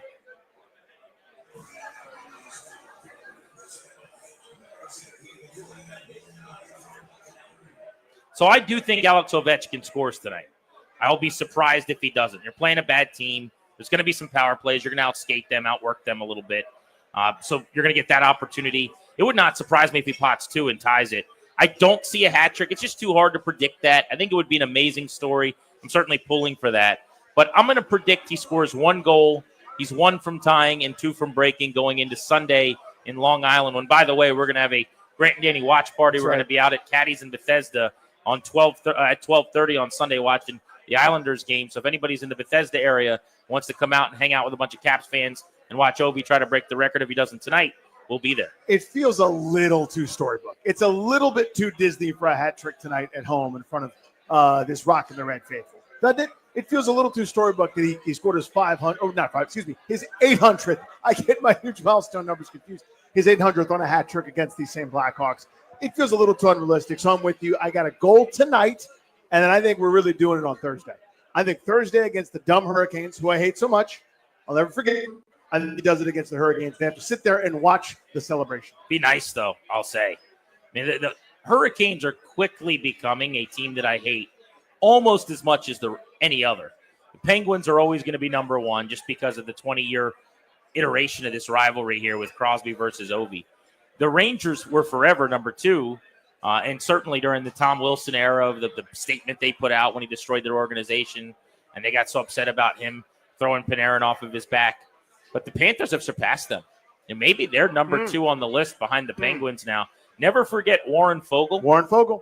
Who, with a dirty hit, ruined DJ Oshie's postseason, ruined a series for the Capitals, got him eliminated, and maybe even bigger picture, derailed DJ Oshie's career in some way. Yeah, other than that, Warren Foegele, I'm sure, is a great guy. And then Rod Brindamore defending him afterwards, saying he barely hit him. Oh, do I hate that Rod Brindamore. Lest we forget. We should never forget how loathsome Rod Brindamore was as a player. Also, let's compound that. To me, I combine both careers into one big jackass. Now, you won't do this, I know, but I want to start throwing this out there for the other fellas that don't mind doing fun things. Oh, okay. So that's Dad, that's Toby, and that's Rhino. Next Saturday in Columbus, Ohio, Capitals Blue Jackets. If Ovi doesn't break the record by then, that's a 12:30 puck drop. That could be a leave about 7 a.m. situation. Go watch some hockey in Ohio and head on back afterwards. It's what we call a road trip with the fellas. I think what you do is you go to the hockey match, then swing on by the Columbus Funny Bone where I worked years ago. Been to Columbus. I'm good. I'm all set. Okay, but I want to get back to my thing. Oh, real your quick. thing. Yeah. Sorry. With all due respect to your Funny Bone situation. Yeah, I worked there. No, did you ever do a show at the Funny Bone? You know I opened for Bill Burr. No way. I did. Work at Bill Burr. Boys, think about it. That's all I'm saying. Now, you're probably going to break it by then.